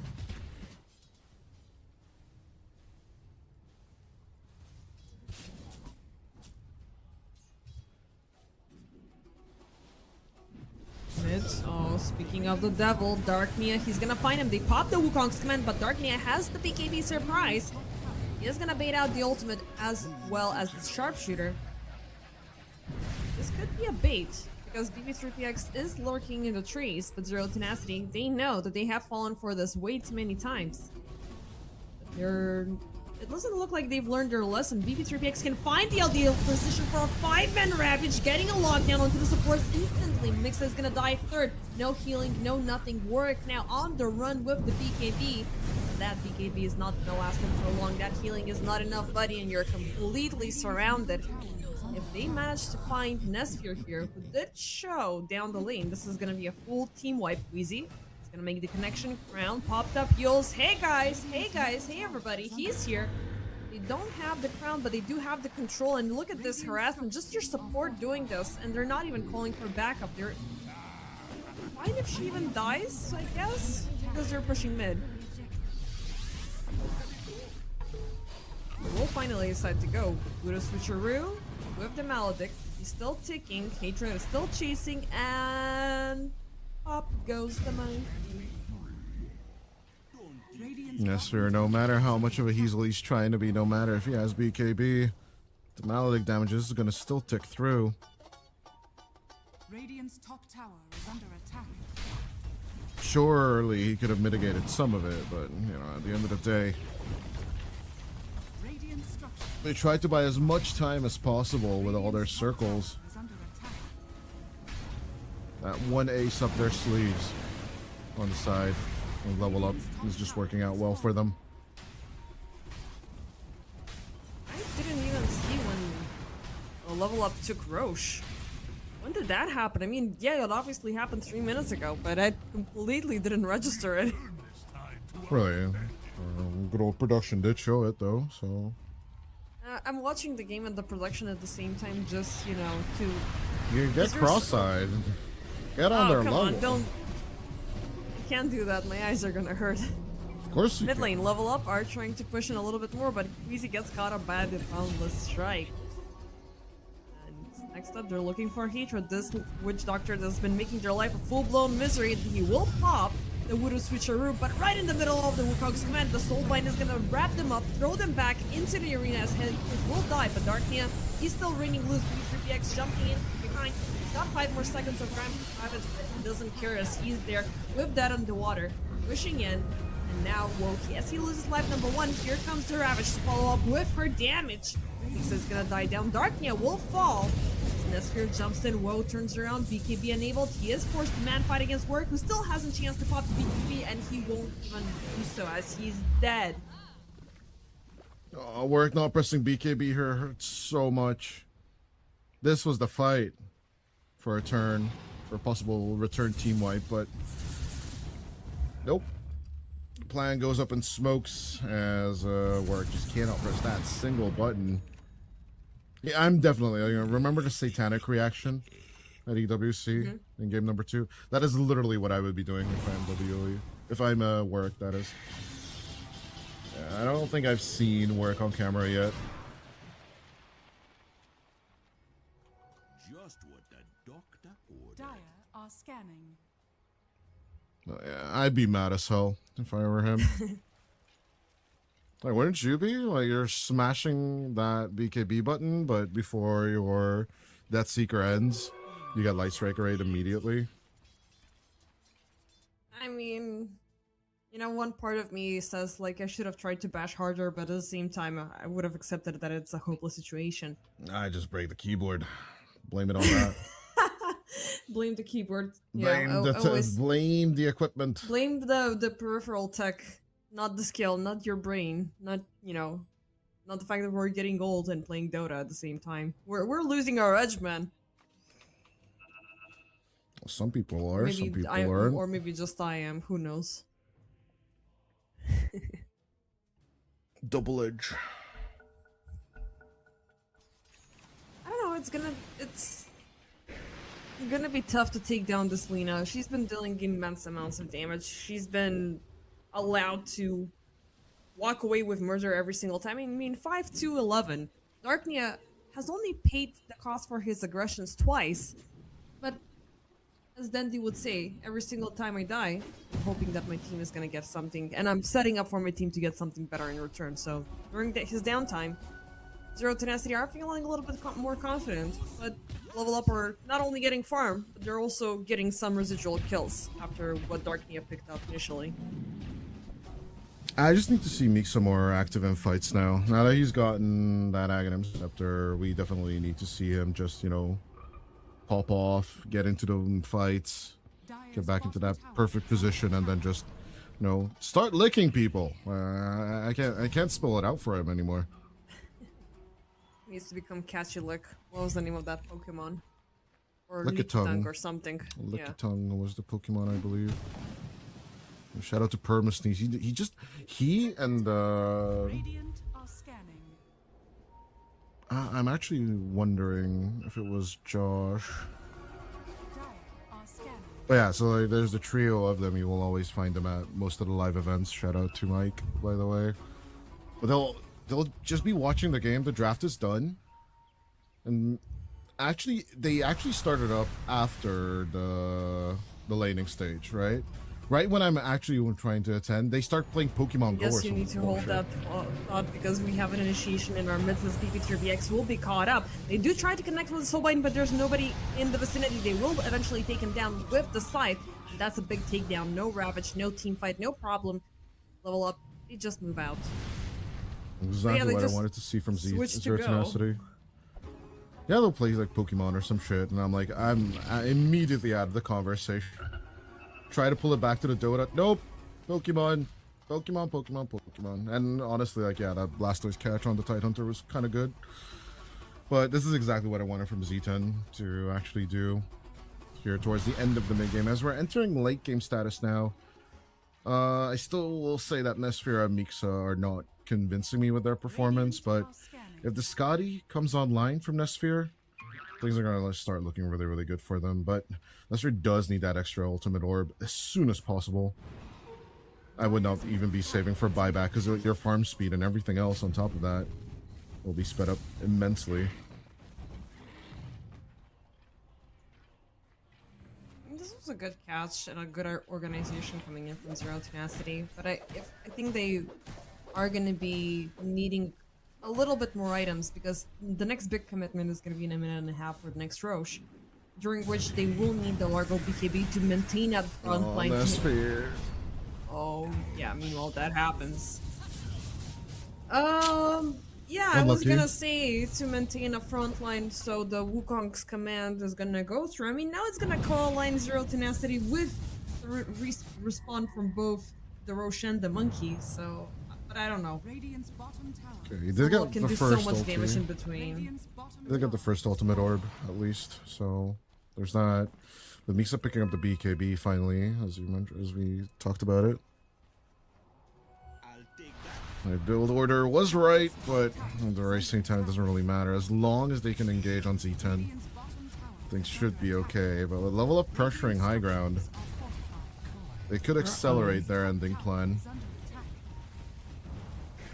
I mean, they're bringing in the Satanic as well during this team fight, which is gonna be really scary stuff. If they don't obliterate Lina on the spot, it is gonna be a problem. But there's so many other things that level up can compensate with, you know? Like, they're gonna pop the Ravage, they're gonna pop the Witch Doctor, they're gonna pop the Ember Spirit, because we've seen how much of a menace to society he's been. Even with that little bit of a downtime, he's been able to keep up. He's got the Scepter, which makes him a lot more annoying, and he's gonna get the Shivas in the next team fight, so mind you, some scary stuff, and you gotta protect the supports here.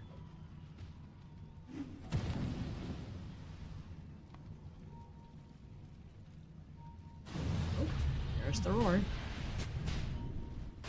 Roche will scream. 3-man smoke, 5-man smoke, Zero Tenacity. They're gonna go all in, but level up This seems so slow. a little bit too fast. Web the takedown. Hatred. He's tanking Roche. Darknia keeping the high ground safe. So they are gonna have this advantage, but they're gonna be forced to leave the pit. Now Ravage is gonna be used up as they jump in into the backlines. Will mind on the Q, but they're BKB'd and they cannot really connect anything else here. Warwick, right? They're throwing everything onto Lina. So far she's living, but she's popped this Satanic. It doesn't seem like she's gonna stay up for long, but she's still surviving somehow. Anyhow, the Light Strike Array will land and Rogue will die. For the rest of the crew, they're fighting Nesphere off. They're fighting the rest of them off. Darknia, he is jumping in, reinitiating. He is trying to keep them occupied and allowing. I'm not sure what they're trying to do here. Warwick healed up to 100. It's gonna be tough to take down this raid boss twice as PX. They're trying to split them, mix them moves. And they at least take down a support here because it's not gonna be a good loss for them. And oh, the Aegis! It was on Queasy! Oh my god, and they're gonna lose it for a second time. Who do you think was having it? You thought it was on iCrowd? Perchance?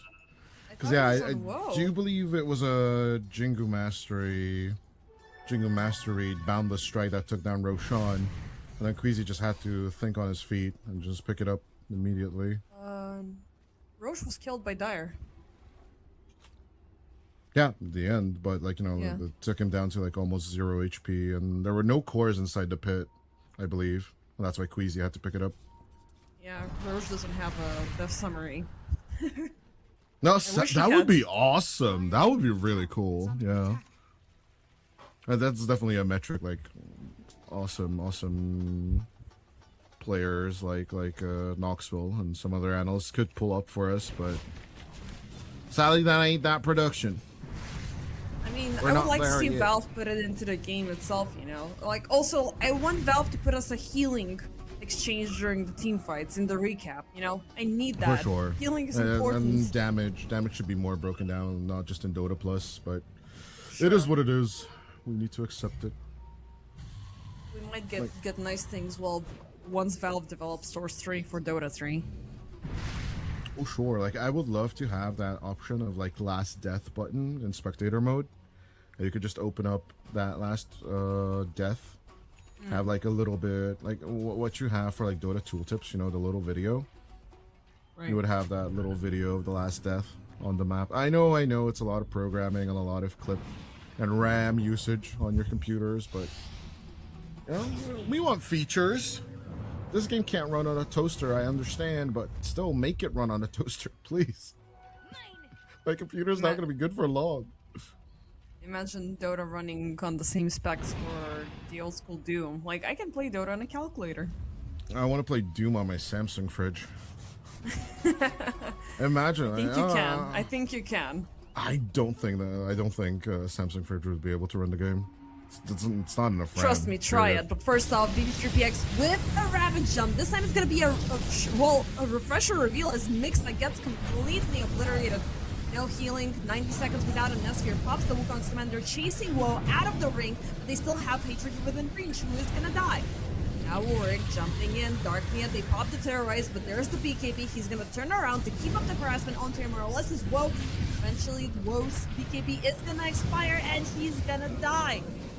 Nesphere still jumping around, Darknia in a little bit of danger, but it doesn't matter. He's got all of his friends to commit for a full-blown team wipe. Yeah, Warwick and Nesphere kind of messed up. Posed their BKBs, opting in for the chase. And the typical triangle slaughter coming out from level up. Yeah, but beautiful double Ravage reveal from BB3PX. You know what's better than one ace up your sleeve? Two aces up your sleeve. So, generally find that teamfight control. I thought Woe was going to be in trouble, right? Not having the Satanic. But I do wonder, do you go for the jugular here? Straight tier 4s after this? No, they go for the safe play. Okay. Megas, sure, you can try. But I think double racks is more than enough. Mixa that they did here, though, like isolating and finding the Largo in the midst of that in the triangle. It was the best catch they could have hoped for. Because as you said earlier, that hero is currently doing so much for the team and for the team fight. Top destroyed, bottom under siege, Darknia. He is keeping Zero Tenacity pressured back into the fountain as the team is going for the last melee racks as Megas are secured. Seconds before the rest of the crew comes back from Z10. I thought this would be a bit more of a risk and they would lose Hold up, numbers. Darknia, they catch him. He's gonna be throwing himself back. He's got the soul bind, but he's gotta get the hell out of here. You don't need to overstay your welcome. Drops the remnants. Jesus, those remnants. Just walks so fast. What is the projectile speed of remnants at this point? 3,000 cast range. Yeah, it's a 2x speed multiplier on the remnants themselves. Jeez, it's so insane. How quickly you get zipped in and out in fights. It's just stupid. And the range itself of the spell is 3,000. Yeah, 3,000 is it's basically the sniper assassinate. And Mortimer's kisses, I do forget, maybe it's like 3,200, but let me check in a second. Maybe, but first off, we have Zero Tenacity venturing out to chase out the supports. They are popping the Wukong's command onto Hatred, who's currently soaking the majority of it up with the Aeon Disc as he turns around with the Voodoo Switcheroo. And in the back, BB3PX jumping in, getting a lock onto Mixa with Woe hitting him from the side. They will take down the Witch Doctor, but for what cost? The entire team is currently vulnerable. Work, picking up the pressure, the scythe used up onto Woe. Second scythe used up, but the Ravage will put things to a halt. Loose Nesphere. They are dying. Woe turning around, picking up the pressure onto Warwick, and it's a full-blown team wipe into a GG to be called up. Level up, still maintaining their stature, still maintaining their presence as they will win map number 1 versus Zero Tenacity. How are they getting away with this every single time? Nah, it's just a Satanic that go off in time, honestly, for Woe. It's something they don't really respect in any shape or form. No Nullifier was bought on Zero Tenacity, and I think they took too long. At the end of the day, even though this game was 45 or 44 minutes long, right? 43 minutes and 56 seconds to be precise. Yeah, no, everything they wanted to achieve with Zero Tenacity, they immediately delay things by picking up a Hand of Midas instead of gunning for a BKB, or if you want a more active Monkey King Diffusal Blade, etc., etc., would have been the ideas in my eyes over here. But level up immediately established the beachhead in the Radiant jungle, and then basically their rotation over twice into the enemy triangle was all they truly needed. And yeah, no, I think Gaben was truly on your side with the Witch Doctor. The early game seemed fine for Zero Tenacity. If our colleagues could show the graph, we would basically be saying that, yeah, there was a higher chance for Z10 to actually win this game. But at the end of the day, of course, it's all about execution. And we did talk about Level Up Esports just having a bigger, and better taste of that in the past month. So yeah, no, team fight, and you know what's better than one ace, two aces up your sleeve with a double ravage. Yep. I mean, they pulled it off tremendously well. It was, I don't know, like these Necrophos carry games, they, I don't know, they can prolong the game up to a point where it's becoming a little bit uncomfortable. Yes, you are just super strong team, but you're always super strong as long as you have the remainder of the team around you. Now, Mixa being the prime target every single time, it just cuts the healing in half because both Necro and Largo are having a fair amount into it.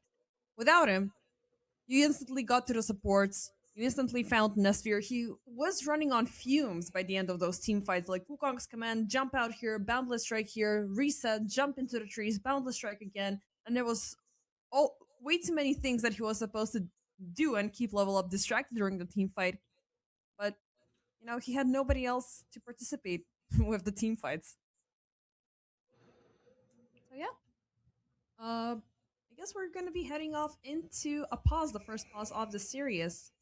And we shall be back with the game number 2. I really do hope that Zero Tenacity are going to give us something more because they're definitely a strong team. And Level Up, they need to have somebody remind them that they're not the only one. Even though we're looking for the top 2 teams in their own respectful group, we shall find out after the break.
Ladies and gentlemen, welcome back to game number 2 between Zero, Tenacity, and Level Up. So far, the argument on both our side and on the public side is that Zero, Tenacity are beginning to slow down. They're feeling a little bit exhausted because this is the 4th game that they're playing today.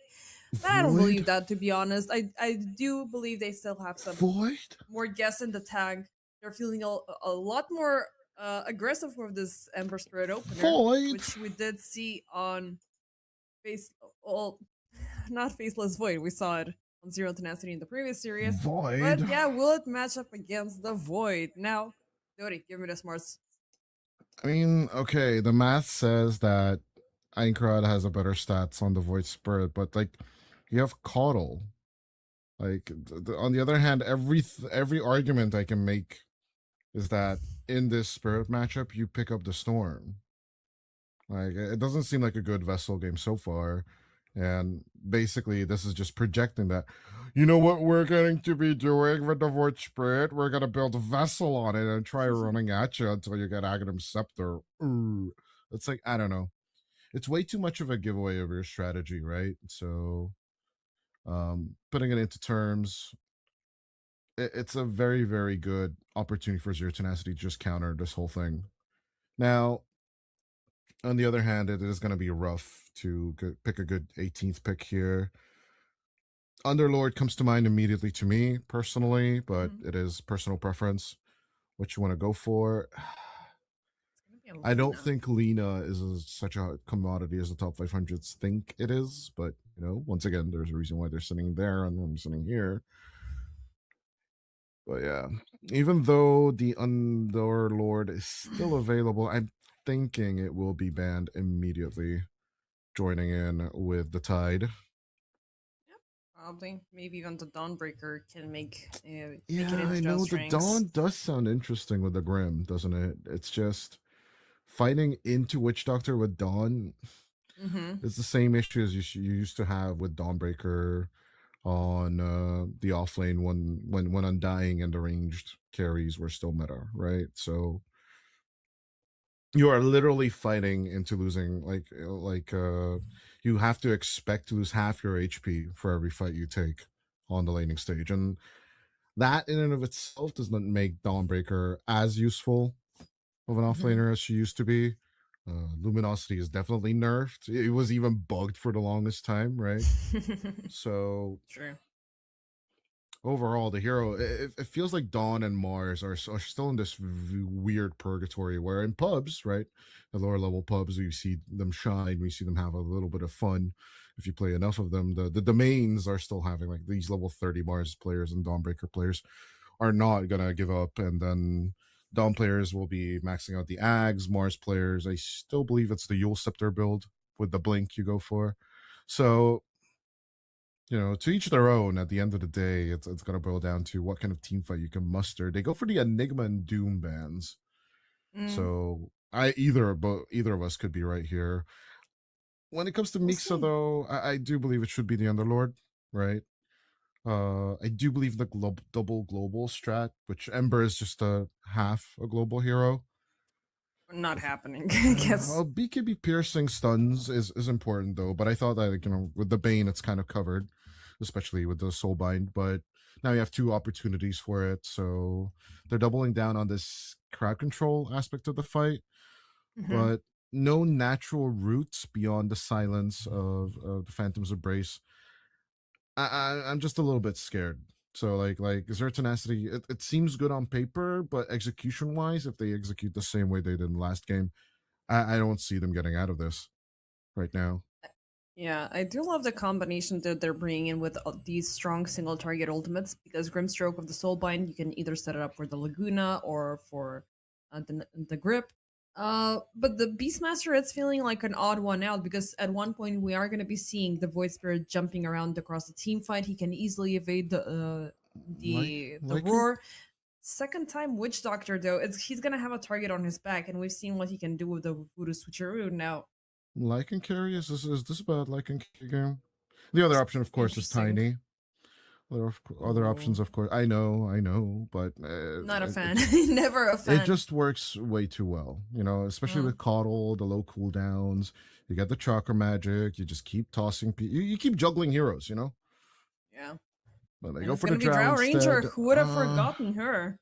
I didn't. It's just the very same time it's into Beastmasters. Like they give up the laning stage for the better scaling, right? Which Drow Ranger definitely has. It's just you are susceptible to the Beastmaster catching you. So that's my only problem with the pick. Overall, with no built-in status resistance, it's gonna be about the Witch Doctor having its target on its back. So it's gonna boil down to hatred and Einkrod most likely, because once again the Largo is not going to be doing much in the game until those items are being built up. So if my money would be on the line, I would definitely go for level up after that previous game. Zero Tenacity do seem a little bit tired, but if Nesphere goes crazy this game, right, as he usually does in a lot of times, Z10 does have a chance. But I smell 2-0 curse today in the air. I don't know why, at the very same time. I don't want to see it happen again because Z10 are a deserving team to get into those higher positions.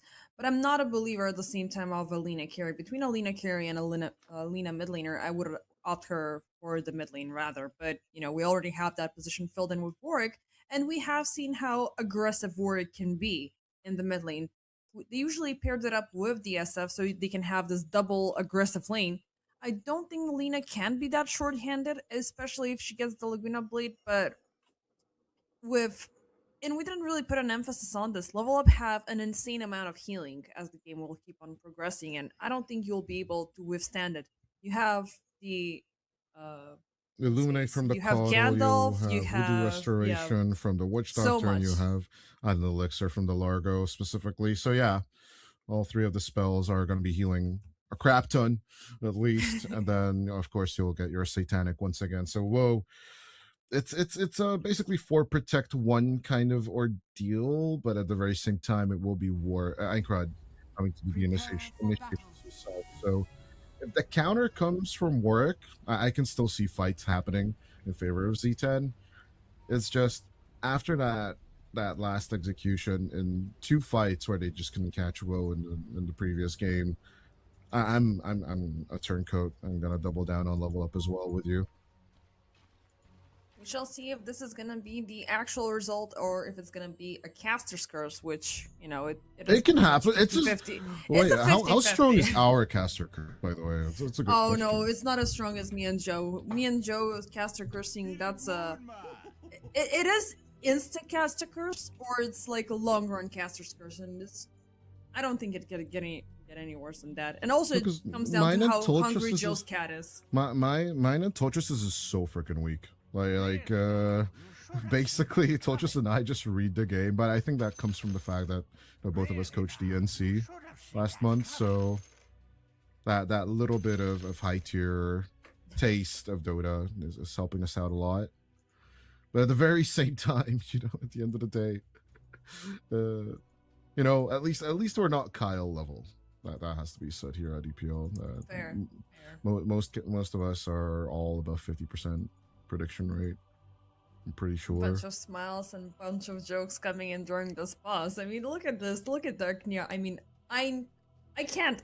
Like the N and the K combination one next to each other is making my brain melt. But they're walking in with such emotions. So this could be a good sign for Z10. They still haven't lost it, aside from their internet issues currently. Yeah, it has to be said that Emerald is on the 4th time on his Grimstroke. These are great combinations for the Grimstroke, right? Light Strike Ray, Laguna Blade, Primal Roar, and Fiend's Grip, plus Nightmare on top of everything. So there's multiple possibilities. Although I'm actually curious about the Soulbind interaction with the Nightmare, right? So you end one Nightmare, but which one do you end? And then how does that interaction work? So if you do double Nightmare, but you want to end the Nightmare, does it end both Nightmares or does it just end one of the Nightmares? I have so many questions about this. I think it ends with one. But yeah, you have Soulbind. You do Nightmare on the Soulbinded targets, right? Yeah. Plural. But then you end the Nightmare. Does it just end the Nightmare on the primary target? Or does it I end think they both work nightmares? separately. I think they work separately. Like, But you then do will you need to get- deny but one, then- and then you need to deny the other. But yeah, that's the question. So like, do you have to deny? Do you get to deny nightmares? Is the question, right? At the end of the day, I need to do more demo testing with this combination. I'm pretty sure Z10 know the answer to this, but I definitely don't. We're Such definitely a gonna niche see it. interaction. We'll see. Smoke I'd for rather keep it Z10 Fiends. though. I'd rather keep it for Fiends Grip personally. So I highly doubt we'll see it actually. I think it works with both. Like, you can just go align. It depends on what you're gonna get, because we've seen like situations where the Grimstroke is struggling, especially when there's additional units in play. This time though, they don't have anything within the likes of a Beastmaster, but we're gonna be seeing possibly illusions, making things a little bit tougher. I was gonna say something about the smoke earlier. There was a little bit of a reveal coming in after Zero Tenacity popped their own smoke, but nothing happened right after. So we're not gonna see any big skirmishes around the bounty runs, and it's gonna be 2-2 distribution. Off to the laning stage we go. So the pairings are gonna be Lina with Bane versus Coddle and Largo. Now this could be a little bit of a squishy lane for level up. It's a good setup for the Nightmare plus Light Strike Array combination. It's just gonna be rather about the Keeper of the Light and what kind of pressure he wants to go for. Instead of the Chakra Magic for VB3PX, they go immediately for the Illuminate to just try and get level 2 in as quickly as possible. But MOUZ is a menace. Yeah, BP has been suffering. I mean, they threw pretty much everything they have onto the Largo, who, it's amazing that he's still standing, but he will need to waste the Tango, possibly will need to waste the Fairy Fire.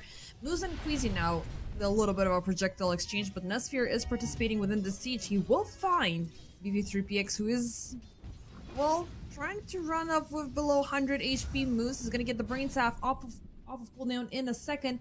Ooh, he's not gonna get that first blood. The Tango has done its heavy lifting. Now Queasy will need to do the tough stuff and pull off the waves, give secure farm under the tower for BP, so he could also get the levels, because he's gonna need them ASAP. MOUZ, ooh, Catchlick taking him back, but whoa, topside is gonna draw the first blood.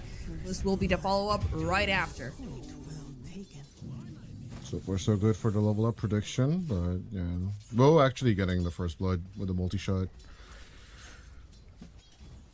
Kind of a positive so far against the Z10 side. It's Stroke of Fates are kind of being read from Emeraldas, BB3PX.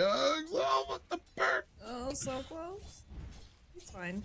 Nesphere is still pushing in, though. One more strike, but he doesn't have gonna Dragon get Slave. it.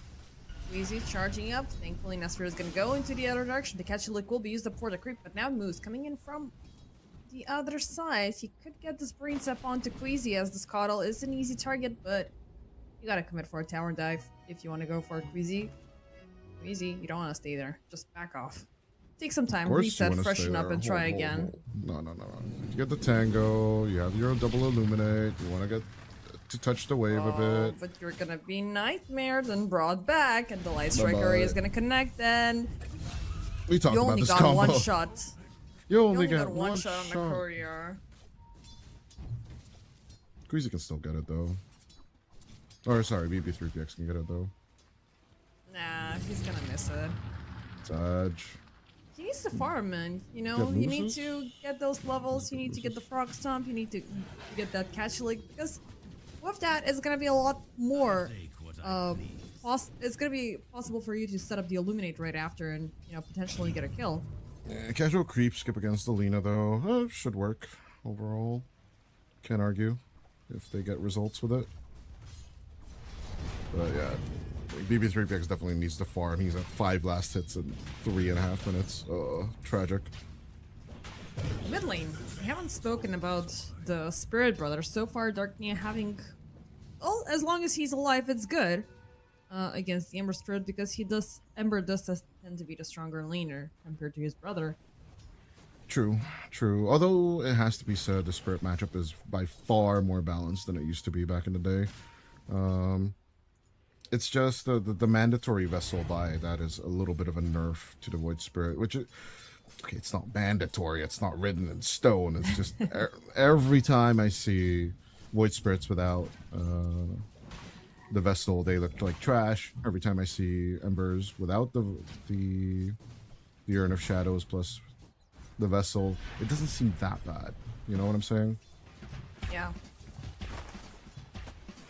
I mean, given the amount of healing, of course, you are getting a lot more benefits from the Spirit Vessel aside from healing. Do you want to commit for it as the Void Spirit or instantly jump onto something else? But I'm going to get that answer prematurely. There is indeed going to be a Vessel brought in the mix, and this WoW is going to take topside MRLS and S-Sphere down bottom. Again. But not again. S-Sphere dies for the first time. I mean, it's once again just kills raining in for Fair. level upside is what I'm trying to get at. And Queasy is making massive stacks for the Froggy to recover later on down the line. It's just this stompy laning state. We talked about this, right? Like, overall, Frog is going to be having a harder time, sure. Everything else, though, you know, is looking on the up and up for them. BB3PX. BP, this might lead to a very bad overextension. He's gonna get the creeps though from popping the frog stomp. He's gonna get the courier, but pay with his life. So plenty of benefits, but he did sign off his device. He is gonna force out Warwick to step a bit out of the lane, but it doesn't change anything since neither side is having an advantage in terms of experience. While top side, whoa, they are gonna find Mixa with a cask and melodic setup. Kills and kills With, and of course, kills. the multi-shot. I did say the laning stage isn't going to be that great for the Beastmaster, didn't I? Yep, good. Meanwhile, mid lane, Darknia is going to get to level 6 first. Will get a lock on to work. Who's going to be caught up by the edge of the radius with the Maledict. Tries to run up, but 1, 2, Not 3. enough He's trying to HP. avoid. He pops. Not enough HP. Good try, though. 6-minute power rune is going to go to MOUZ. Good steal at the end of the day. 30 seconds until we get the first shrines. It could be level up getting both of them because they could push out top. The Mix has already been having problems. The roar is being prolonged, and the fact that there's no support being present. They will try to convert the aggression in another manner, and that's gonna be Warwick joining in, but whoa, he's gonna pop the gust, push him out, instant connection with the cask, but it's gonna jump in the other direction. Now HYDRA will land the Maledict once again with Woe hitting from the other side. Healing, it's doing all of his heavy lifting, and look at Warwick just running off. Woe gets the creep. If they bait out Woe here, it could be interesting, but with Ember being so goddamn low, they're not willing to overextend. Being Swell is not gonna connect. Woe keeping up the pressure on to Mixa with the power shot, and the cask will land! But they were just there to remind them, don't mess with us. Well, at this point, I would give Mixa the Shrine of Wisdom, though. Get him closer to level 6. No. Yeah, it's a bit of a core mentality, right? You don't want to waste time. Those few seconds, you'd rather adjust the lane on bottom. Down bottom, we have Nesir initiated upon once again. The Void is going to try to jump in, but he's low on mana, which I don't think is going to be enough for him to commit once more. Meanwhile, mid lane is being sieged, so maybe they can refocus on to work. So a Void winning matchup, it's not something that, you know, we were looking forward to, but it's something that Level Up are obviously making happen. It's kind of dead even between the two spirits, I must say. I'm not really gonna. I can't stay that work on this laning stage. We can actually go towards that 10-minute mark and then check an adjustment, but there's no like clear 500 net worth difference between the two of them just yet.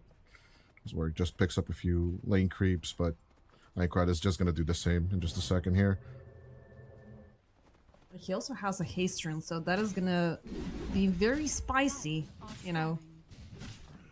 Question is on which side he's gonna get an opportunity to do this. Like, do you want to keep on punching Nesir? Do you want to double down on Mixa? Vessel on Vessel action is definitely going to be something of an interesting curiosum, because, like, who are your main targets for this Vessel, right? On one side, you do have the Frog, which will melt pretty quickly. If I'm Warwick, I might be looking at the supports first, right? And then once I have Vessel, I will target the Frog. This might feel like an odd question, even though we do have the Hold on. Dominator picked up, but down bottom, MOUZ is favorite gonna spell. get caught up. it's gonna be the death ward, but it doesn't matter because once again, it's gonna be Maledict doing its job. We are seeing the Helm of the Dominator already queued up for the Beastmaster. Now, do you want to commit all the way towards the Helm of the Overlord? Or Yes. would you even consider the drums? Because No. you're gonna try to get healing against healing, but why is... Okay, which begs the question further on, why has this item fallen off? Slom is just not as strong as it used to be. I think, in general, if you look at 741 and what happened to Beastmaster overall, Drums of Slom in and of itself just feels Hold lackluster. Up, MOUZ. Nice catch. Wo's gonna get surrounded. They have the Centaur. They will pop it, and with the silence and everything, the gust will go off, but way too late. Nice catch. So it wasn't that big overall, right? But like base attack speed of Beastmaster was reduced, nice and slow. Also, like a little bit the damage was adjusted for 741. I want to say C. I'm gonna double check now. Yes, C. No changes in the D patch though. So I think ever since 741A, the original came out, right? It's been slowly and nicely adjusted that Drums of Slum are just not that strong anymore. Like the tick rate is way slower. Its power up is way slower. I'd much rather have the Shard plus Helm of the Overlord than get the Aghanim Scepter on this hero now. It kind of makes the hero feel a little bit too linear, you know? Like you gotta do this because the Absolutely. It's the same deal with a lot of heroes that used to have like very creative builds at the beginning of patches, but that's just what tends to happen towards TI. I think we might see a bit more creativity this TI, right? Because the watch mechanics such as Pro Tracker and coach analysis have all been nerfed. So players need to download their whatever extension files themselves, hand them over to analysts, and all of that being a hassle, and the way how it's so increasingly difficult to watch Immortal games in general. There might be a little bit of creativity that we're getting, but a team can only get so much pub data at the end of the day, right? So it's either going to be like... You said there's a big difference between that and the captain's mode. Yeah, that's also like a massive differential, right? This is a massive argument that constantly will the pub meta seep into the pro meta one way or the other. The last time it was extremely prevalent was TI9, of course, with the IO carry. But ever since then, it's been rare. Sure, TI9 with the gyrocopter, the Fusel Blade, but that wasn't an idea that was meant for the mid lane. Mid lane gyrocopter wasn't even a thing in TI9 either. So generally it was enabled by the IO carry in and of itself. But ever since then, no, I don't think I've seen pub strats really prevalent. Darknia, nice jump after that long hunt. They will find Nesphere as, you know, they will get a very nice clue with the scan and a beautiful commitment from him and the Witch Doctor. It's gonna keep things balanced out because Wo got taken down earlier, and with that, Zero Tenacity have been able to push out the lane, and also Warwick was saved right after the pause. Now, VP3PX, MOUZ is keeping him harassed as MLS is lurking on the side as well, along with Warwick. Beautiful double soulbind with a silence upon Hatred and VP3PX. They're gonna try to line it up with something else, and that's gonna be the grip. It's only gonna be thrown upon Hatred or Darknia. Oh, she's gonna avoid it. Nicely done. Mix is gonna be taken down. Gust, whoa, decides to join in the skirmish. So let's see what this draw is gonna do here. VP, beautiful catchy leg. They're throwing MOUZ back. He's trying to defend himself with the Nightmare, but he gets thrown back onto high ground once again. Whoa, getting a double. Yeah, that heal, even without Hatred, right? Just that Illuminate heal coming out from Spirit Form.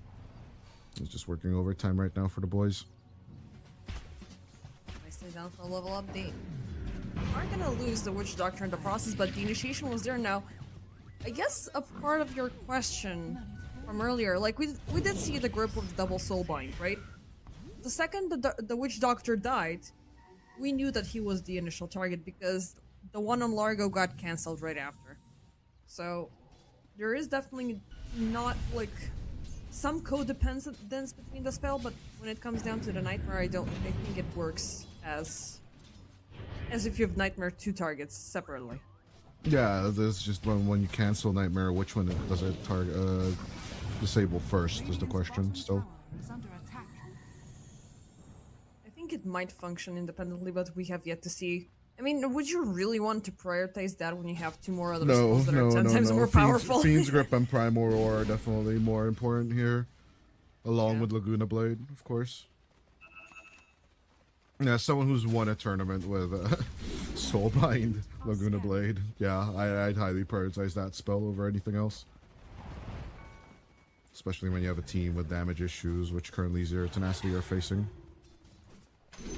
One thing that also makes this spell a little bit broken is, you know, if one of the heroes dies, then the Soulbind will reattach to somebody else. So you can follow it up with it very nicely, like grip 1, Laguna the other pair.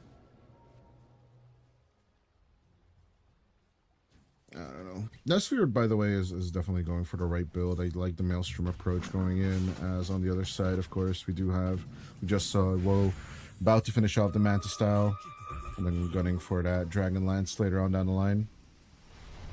Or sorry, just plain old Naked Yasha for now.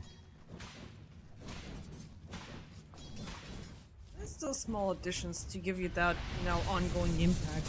Even though at one point I was feeling a little bit judgmental when, you know, players were not committing all the way towards an item, like just chipping parts and parts and parts and then going in for the big ones. It gives you a little bit more of a better tempo, and it gives you presence when your team needs you.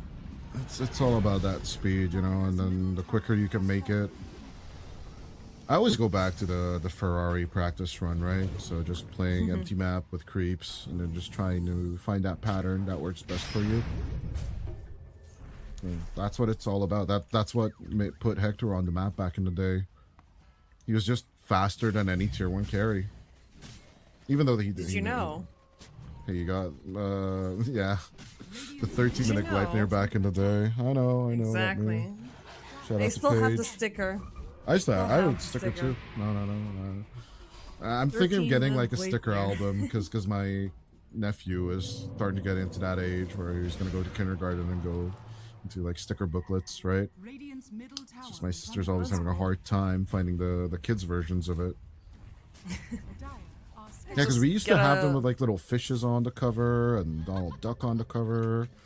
There's like very professional stick Whoa, collecting. Hold up. Booklets. Oh, Nope. so close. They didn't pop the roar. Whoa. Nope, That nope. was some scary stuff. It's the power of the sticker booklet, bro. No Primal Roar for you. It's like we're talking about sticker booklets, Pokemon binders. Yeah, back in the day with codes that we used to have the trick, right? Talk about food. Tower is under But I'm way attack. too hungry to talk about food, so let's not talk about food. Is under attack. I mean, I just had a bag of chips, so I came prepared. Your power has nothing over me. Meanwhile, Queasy faces the wrath of the Spirit Vessel, but a beautiful catch looking for BB3PX is gonna save the Coddle. Nicely done. Dire's turret Meanwhile, we has aren't been killed. getting the Yule Scepter for Void Spirit. Now, I do love this item because it gives you that very cheesy setup that you can work with, but Darkmia is gonna find a hero first, and that's gonna be Mixice. He turns around, whip the roar, but guess what? It's fate. Him and MOUZ are gonna die as Woe finds the pain lurking in the back. Yeah, you called it. This region is just too much to handle. In general, Level Up are just sitting there while BB3PX is just singing the song of his island people. Queasy just sends out one Illuminate in spirit form, and that's basically it.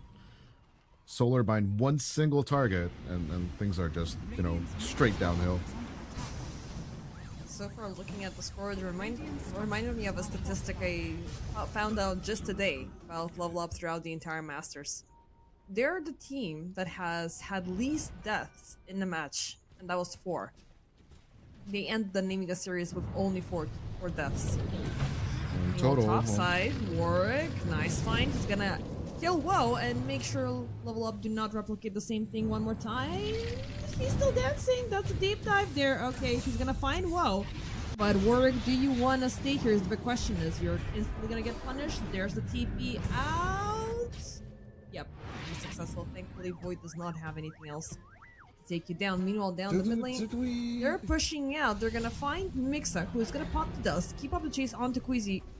Roar available in 6 seconds. Yeah, I was just waiting to see if they're willing to overcommit on this one, but they won't. No, Queasy's fine. Didn't we talk about an item that is needed on Void Spirit in order to be effective? I don't know. I forget now. What was that mandatory stupid item we talked about that Kezu even mentioned? Hold up, mid. The Spirit Vessel, maybe, but BB3PX having some problems here. The healing is coming in from afar, but Queasy's gonna be caught up by Nesphere, and they will divide them. Queasy is gonna survive by the Glimmer. I think you're talking about the Spirit Vessel. Was it the Spirit Vessel? Get off my lawn. What's a lawn? I'm coddle. I don't know what Aincrad is doing. Wait, This we're is what I'm talking trying to about say. Coddle or about the No, Void I'm talking Spirit? about Aincrad. Aincrad not finishing this vessel kind of feels like a blunder to me. Fair. But yeah, the Coddle going for the Urn and then Essence Distiller later on down the line, I'm absolutely okay with. But one of them needs to pivot away from getting that Urn because Urns will overlap from time to time. I really do hope the aren't like we were still missing out on the Tormentor for a minute, but I do hope it's gonna be level up getting up because Coddle is gonna be chosen by the RNG and you're gonna get 100% Illuminate heal upgrade with the double solar bind. But maybe, just maybe, Z10 are gonna make a move first as a triple man smoke with Mixa's, you know, pet zoo. They're moving down bottom. Easy. Walking behind them. They could be jumping in face to face as Warwick gets caught up first. Hypnotized, taken back. There's the Death Ward popped up, and Warwick is gonna break out, but the Maledict is sticking with the Urn. Now he turns around, Darknia. They're gonna take down both him and Hatred for the trade-off for Warwick. Wheezy on the run. Glimmer is gonna get off cooldown in 2 seconds as Nesphere is still chasing. He is slowing down. Oh, and the Glimmer. He walks out. Nicely done. Better not overextend because it's a tough trade-off for level up, but they can keep on going. And down mid lane, they are finding MRLS, but they're gonna call it off. Zero Tenacity using level up's mandatory aggression against them for now. And getting this double kill. We'll be curious to see how many times they'll gain it themselves, but you know, 2 snakes trying to tangle on top of each other. It's currently what the play is for both of these teams in the mid game.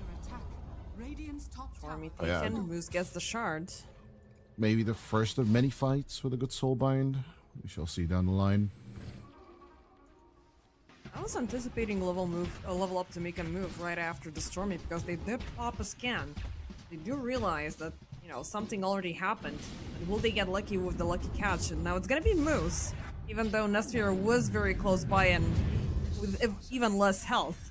Your final gasp serves as balance to the whirlwinds of destruction. Level up are Yes. not wanting to deviate from just dominating that territory. But that's a good question. Holding on to this Radiant jungle, is it counterintuitive or nah? So you're giving away triangle space and then basically giving away your position at the same time. I don't know, jungle feels like a little bit of a bait if you are on the offensive side. You did speak earlier about, you know, Delargo still within the same ballpark of getting better once he gets the scepter, but this time we have the meme hammer as a prio with the Lotus. He's gonna get caught up first. Soulbind. Oh, with the Lotus, it's gonna pop right back onto MRLS and Nesphere. Now this is gonna rob them away from the initiation. Queasy's still within the vicinity. You gotta be careful, Grandpa. Long were the days since you were, you know, a core hero, but you know, there's still a possibility, but not in this game.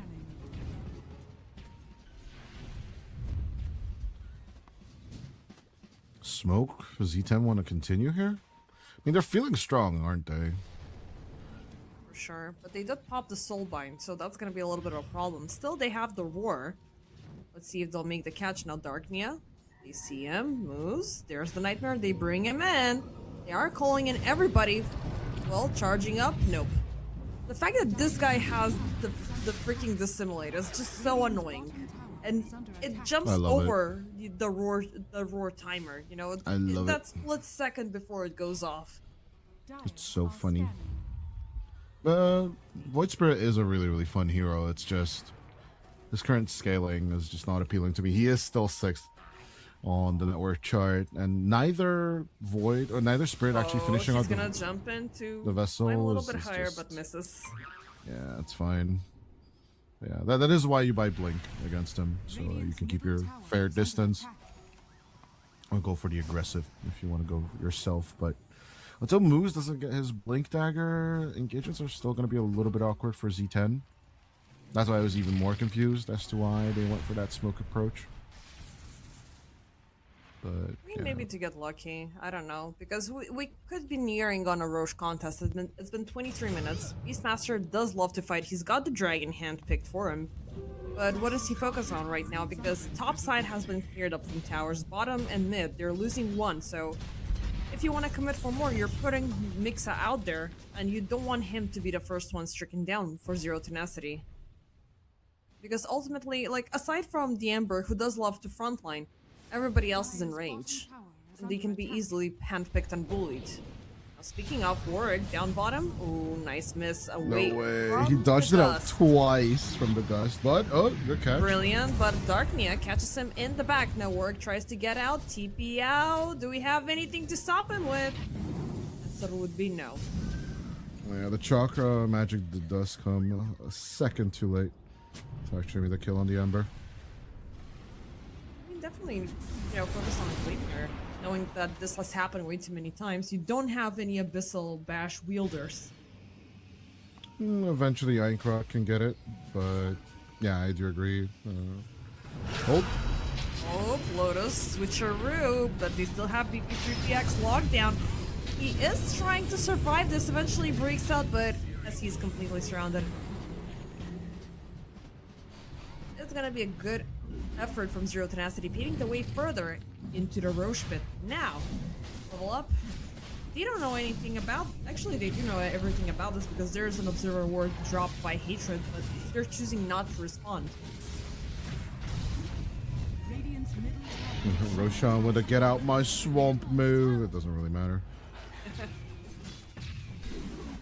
It's a paid agent by Nesphere, to get the Aegis of the Immortal. Remember, like, when 5 cores are, all 3 cores are pinging at who's gonna get the Aegis. Whoever's gonna snatch it first is gonna be the winner. Roche? Decided to help. That's a good question. Would Mixa be a good carrier here? Rather be on the no lenient side. I think the best target for it, or the best carrier for it, would even work, personally. Speaking of Nesphere, he's gonna get caught up. The Death Ward is used up, and with MRLS coming in, they will take the kill onto the Witch Doctor, and they will secure the Lina. But Darknia, he's committed. Thankfully, Lina calls off a TP back home. But top side, we have a rotation coming in as well. Warwick, are they gonna get the Drow? Maybe in return. Like, Woe is having a tough time focusing on a target, but he's still gonna get the dragon away. So 260 gold for him. Mixa jumps out from the multi-shot, and he's gonna TP back home.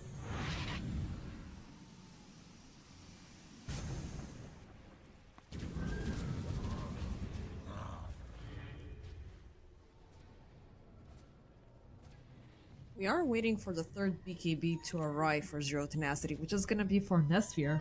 They already have 3, but we really haven't seen much of them.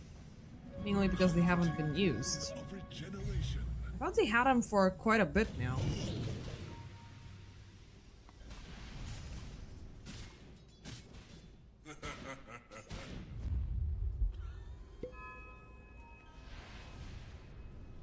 Triple smoke. 0 Tenacity. Once more on the move, they will find Queasy as the Illuminate is gonna reveal his presence. They are not leading him to making a move. Instead, it's gonna be Nesphere just pushing out down bottom, securing the last tier 1 tower for the team. With that, and start moving into the dire triangle. Maybe just push out, maybe just, get some vision going about. during all of this level up, they're just keeping in their own lane. They're just farming about. Work. He's gonna lose his courier, and that's a big one because the Ember is gonna have the Aghanim Scepter prolonged for at least 2 full minutes. Meanwhile, Nesphere also loses a courier. With That's the also finished the BKB BKB. gone. Oh no. Okay, BKB timing still hit. Zero Tenacity trying to pull this game back from the fringe of a loss.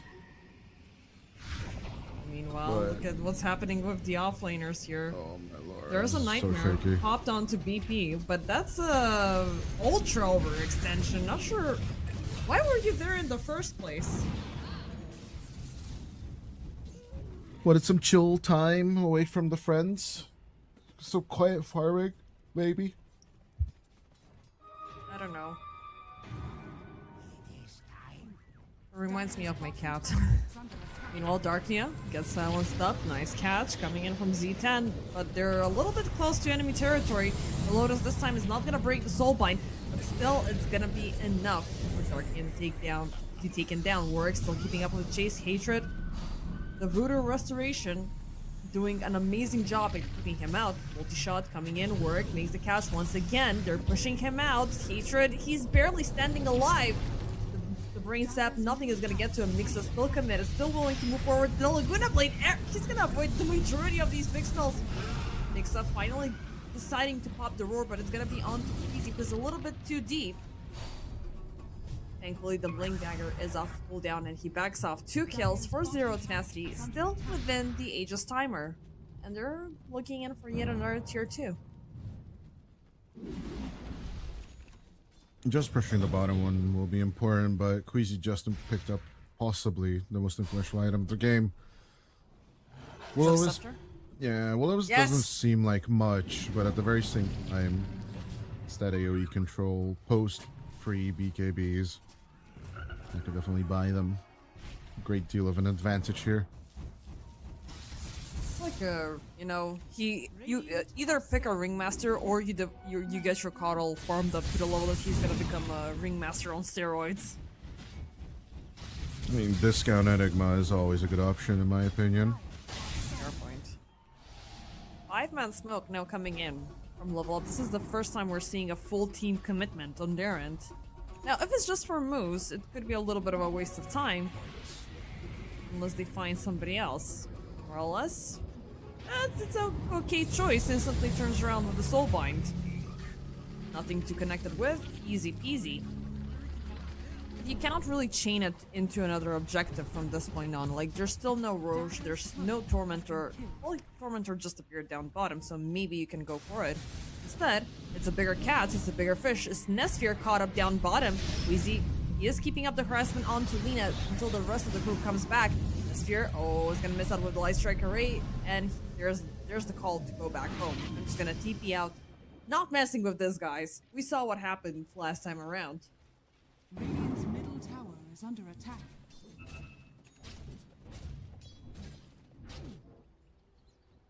.31 minutes into play. Zero Tenacity are still holding on to a solid lead. Absolutely commendable, but they've been still on the side of level up and has been for quite some time. Now we have more healing coming in for a level up, so it's gonna be tough. And the fact that they're willing to commit, it is something that Zero Tenacity, obviously they should be prepared for. This smoke could help them out, but they're most likely gonna be jumped upon because in that direction there's no heroes to be found. Attempt at a bit of pressure onto the mid lane, but yeah, they'll pivot to the top.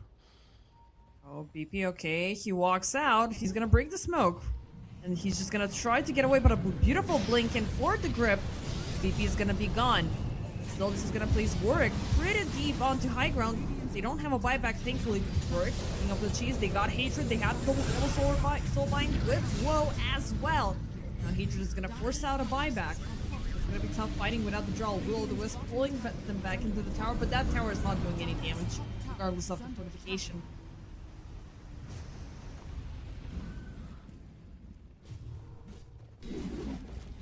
Nice catch. A very ballsy one from Zero Tenacity, but you know, Radiant's bottom tower. It's finally time for some other team to start bullying level up.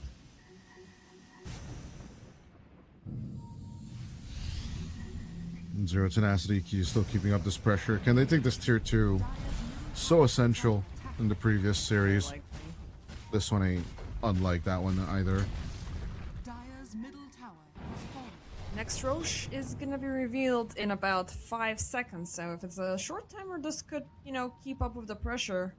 Meanwhile, level up, they are using Darknia to keep bottom side pushed out, Roche back in 2 minutes, so there's still a very solid chance for level up to push out one big team fight here. Darknia finds MOUZ. The cheese tosser will be caught up, but it seems like Darknia will mess things up big time.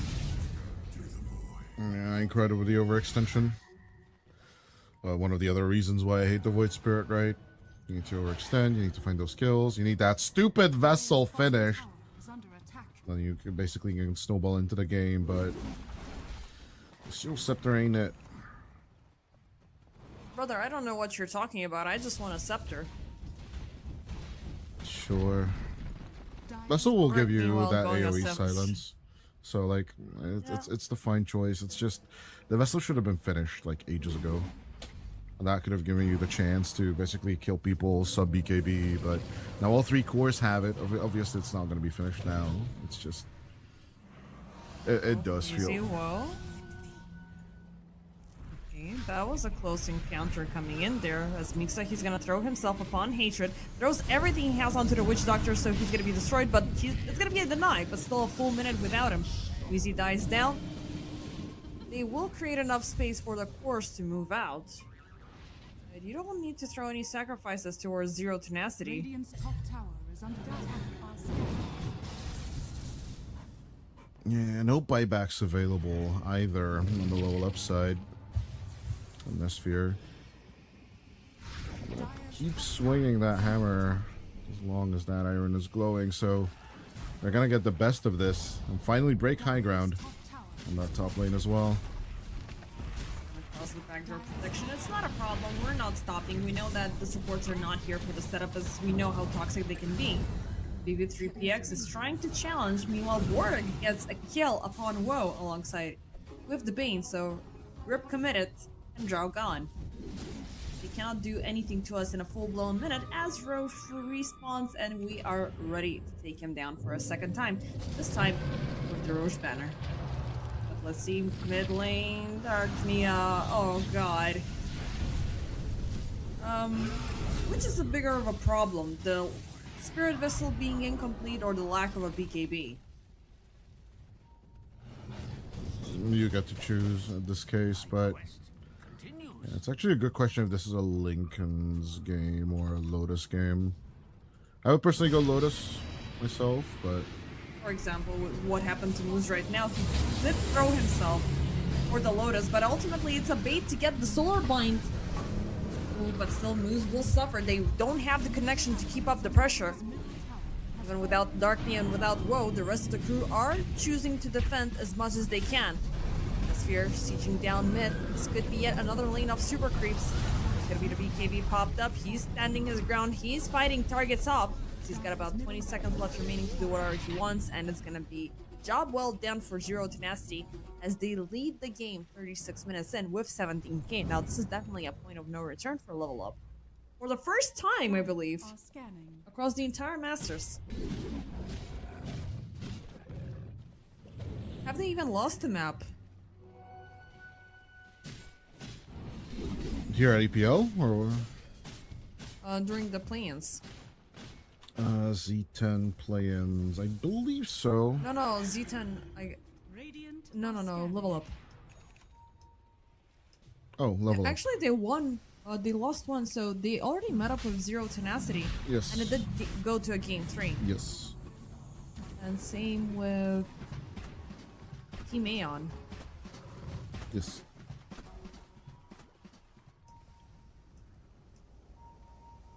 Yeah, despite that, level up are kind of flawless so far here in the group stages, and I think that's what truly matters. Although, to be fair to them, right, this is only one series that they've won so far. True. Tenacity are getting closer and closer to ending their VP group stage run. Nestir gets caught up, breaks out with the 4-step out of the will-o'-the-wisp. And a beautiful catch from Warwick, beautiful slowbind reattaching from Hatred onto O into BB3PX. And they're trying their best to withhold him, but Zero Tenacity, they're breaking loose, they're absolute monsters. And there's the GG being called up. Ladies and gentlemen, we're taking this matchup for yet another game number 3. It's David and Goliath meeting up. And I'm really happy. Like, we've avoided the curse, no 2 nulls for the second time, at least for the second series of today. At least it's not a cursed day, right? At the end of the day, but Yeah. damn. Level up. This is definitely a ball that they've just dropped themselves. I have several questions how you could lose this one overall, so hopefully production will pull up the stats alongside us in just a second here. But yeah, no, the Nesphere Lena just looked so much better than I expected myself. And I do have to apologize. And the Void Spirit looked as bad as I expected. So, like, one way or the other, one of these teams are going to be looking like they're dumpstered so far. And fair point, you know, Ikrod didn't basically feed away his life savings or whatever at the same time. It's just the Wodra Ranger never got to that scale that you'd wanted to see. Was behind around 100 last hits, so yeah, no, that mass heal that we predicted for level up, basically just cast recurs the crap out of them, I guess. But no, overall, they just didn't have their tools for the turnaround. Hatred never got the Voodoo Switcheroo. BB3PX never got to the Agnum Scepter, and I don't know how you lose with Will-O-Wisp, but voila, you can. It is possible at the end of the day, isn't it? I mean, they were lacking on other crucial items. Like, they didn't have this full-blown reliable lockdown coming in aside from Darkness or Hatred that were pretty much at the end hyper-obliterated. The healing was, overly extensive, but when your targets are way too weak, there's nothing more you can do about it. But I don't think that BB3PX was, having a hard time building the Agnum Scepter. He was just plain out avoiding it. Like, looking at his itemization, he went in for a Lotus, he went in for a Lincoln's. The Chasm may have been a pathway towards a Shivas or something of that sort. It's like, more than likely, I don't know, like, just you need the Ags in order for this heal snowball to actually keep the team alive. You know what I'm saying? true. And if this is the plan, you don't go Kaya into Meme Hammer like it's a bot game. It definitely isn't. And Zero Tenacity, they will double down on you. I'm pretty sure, even if they got to the Shivas, the reaction at the end of the day is going to be a Scotty, and Scotty plus AC coming through from Mixa and Nesphere. Yeah, maybe not the Scotty. I might retract that statement. This is just too much damage to handle, and if you're not having that heal core in the middle of your fights, you're losing ground. Like, where's my Guardian Greaves? Where's my Holy Locket on either on Hatred? I wouldn't buy it on Queasy. I would definitely buy it on Hatred, though. And getting these glimmers, sure, you break some ankles. At the end of the day, level up, definitely drop the ball on this one. Yep, but there is still one more game for redemption because we are gonna see what's gonna happen in game number 3. Definitely, we could even throw it in the ballpark that level up may have been experimenting because they still have this, comfort zone.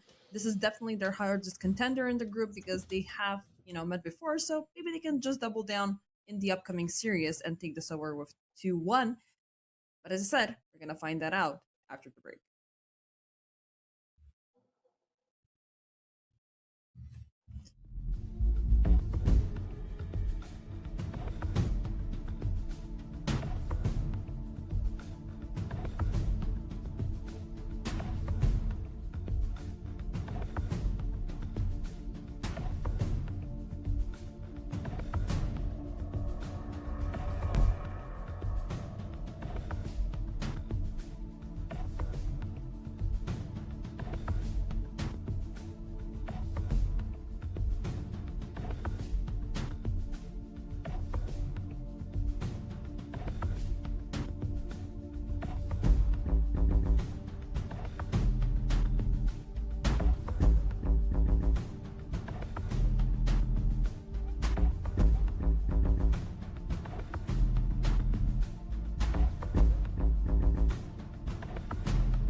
Ladies and gentlemen, welcome back to the third and final series, well, not series, game of the series between Zero Tenacity and Level Up.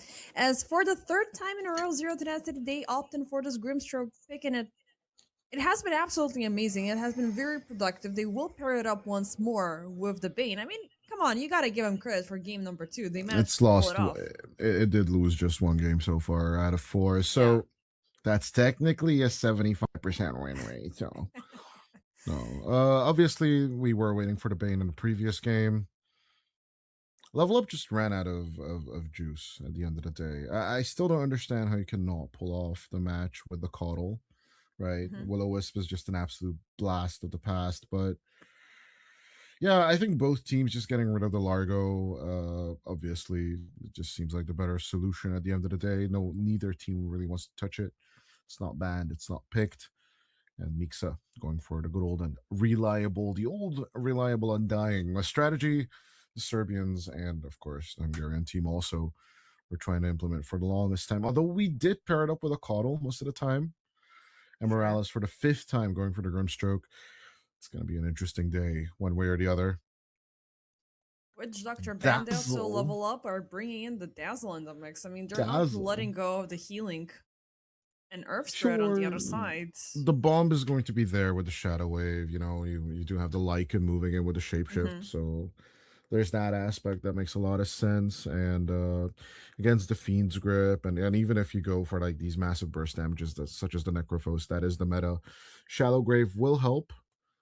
But yeah, obviously, since you're not going to go Axe either or, this should still be a fine approach coming out from Level Up Esports. But I need a carry. I really, really need a carry against the Undying. And once again, I'm looking at the usual suspect of the Ursa here, as obviously, if we go for the Lina one more time, I'm going to lose it.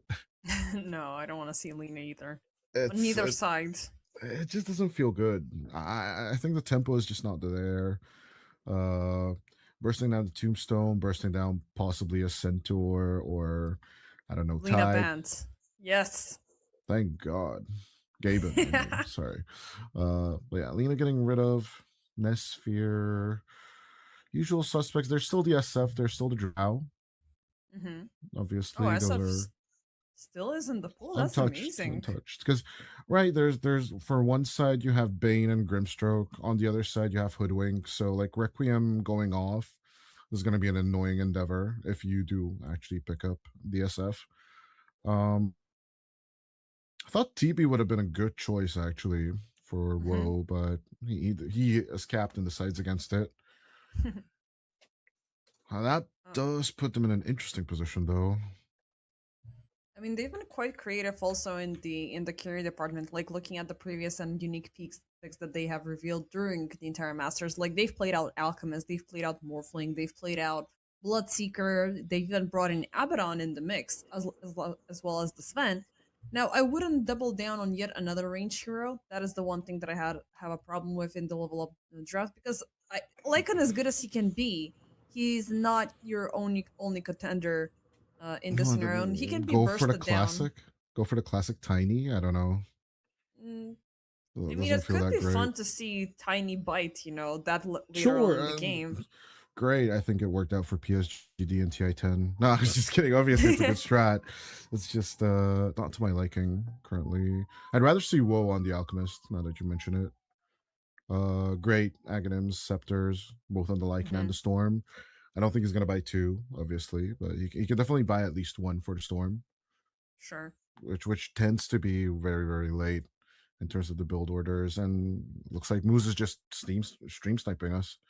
Yeah, I guess so. I mean, we read the stats and they're just literally stealing our homework. It just makes sense.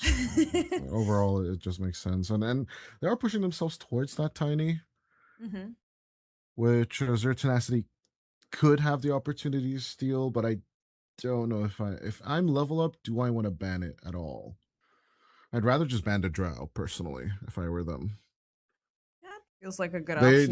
They banned the SF instead. I think they had the tools for the Shadow Fiend, personally, but that does leave the Drow. It leaves the Life Stealer. Could be interesting, right?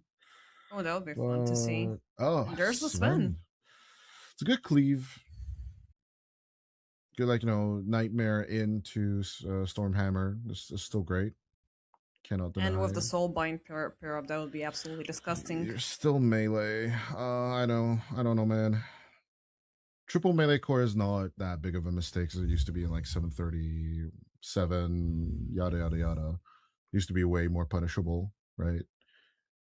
But this does pave a path to either the Lifestealer or the Ursa being picked up, because both of them thrive on melee heroes.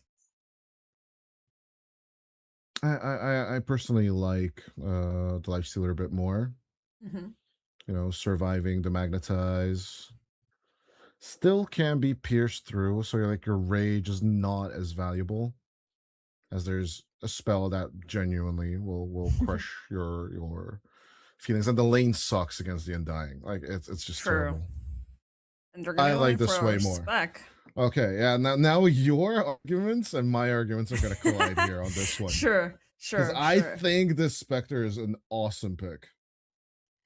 Out of spite, I will say I hate to agree with you. I hate to disagree with you, because I do agree with the Spectre here a lot, because you do have that AFK, safety. You do have that good durability, and you can join in whenever Darknia and secures a good catch for you. And you do have a Hoodwink on the other side, which is also hyper aggressive. So just to keep it fun, I'm gonna say I hate the Spectre. I do like the Sven a little bit more, because it does scream a little bit earlier aggression. It does have that earlier pressure. We see how well Zero Tenacity can layer these aggressive laners, so I'm gonna go for Z10. And also, because I'm gonna snatch away the Undying away from you. I have to go against my guy. Yes. Well, yeah. Yes. You either choose the Spectre or I'm you choose the the Spectre. Undying. I'm choosing the Spectre. I think level up. A little bit of communication issue came through in the previous game. They should just basically hand over Zero Tenacity their butts. They are in their 5th game. They are growing tired. You can see it in their executions, even in the previous game. Yes. They did grind down eventually what level up we're serving in the previous game. I still don't believe in the drafts that they've currently got themselves into. The Tombstone is not solved, so there's that option to basically split up the fights. But with Shapeshift getting into the backline, especially with Haunt revealing the targets, I think level up should have this one in the bag. We shall see. I mean, it's still falling down a matter of who's going to be faster, who's going to be more annoying to be dealt with, because WoW is one of the slowest, not the player, but the hero is one of the slowest Radiance farmers out there. So yeah, of course, you're eventually going to get the Hunt before you get the Radiance, and you can pick off of heroes. But what is your pickup potential across the remainder of the lanes? Of the rest of the heroes? Well, the lane is going to be painful one way or the other. More than likely, the Undying is going to have against the Dazzle. No matter if you don't get the kills, you still get the Ks, so that just helps you secure last hit overall. It seems like a decay Tombstone lane to me. No, although most of the time it seems like a decay Tombstone lane to me. Some people will disagree, of course, Miero being one of them. And although when he introduced the Undying offlane, or reintroduced it into the offlane dispatch, or just brought it back into the limelight of the meta, he definitely went for the decay and the soul rip to have that little bit of more burst damage. And against heroes like the Spectre, it can be the more viable option. We shall see. That's what I'm boiling it down to. Yep. I do definitely want to see the Sven thrive in the lane, although against Lycan, it can be more of pain fiesta for the Bane itself. So yeah, in my eyes, level up just have the better laning stage in general, even though they will be most likely just having pain on the safe lane. So pretty much the early game scenario that I'm reading right now, it should be very similar to what we saw in the previous game, with both carries just suffering outright, but then the Sven have a bigger burst around the 20-minute mark, possibly picking up BKB at 25, and then trying to chase down the Spectre and the team, but then backline falling apart over and over again on Zero Tenacity. That's just my read of what the game could be.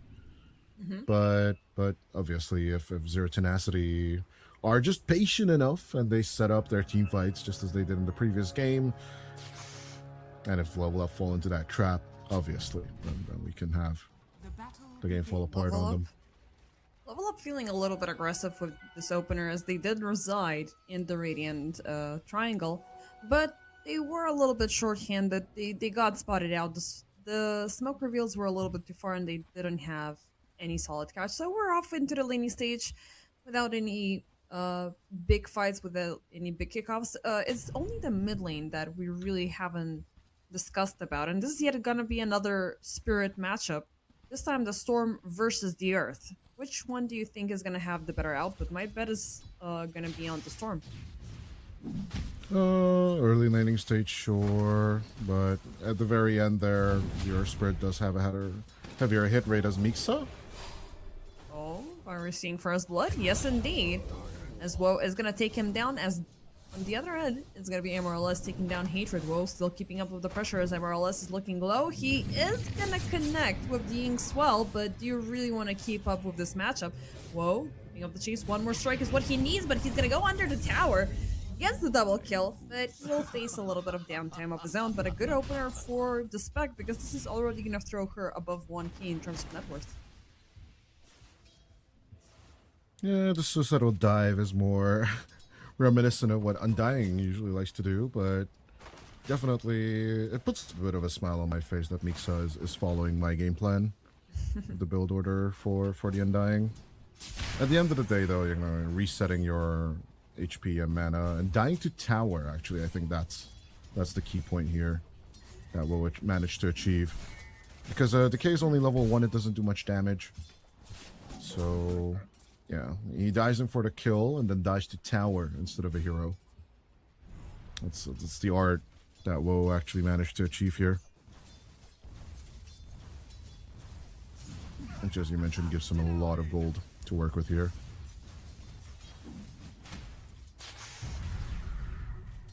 Let's see. Like, I'm still looking at top at what's happening, because there's definitely going to be a lot of this back and forth. This Hatred now having the poison touch available pushes into MRLS, but he's got to be careful, because, you know, you always have that moment that you can stack and the dual decay is going to land and Mix is going to be a little bit stronger.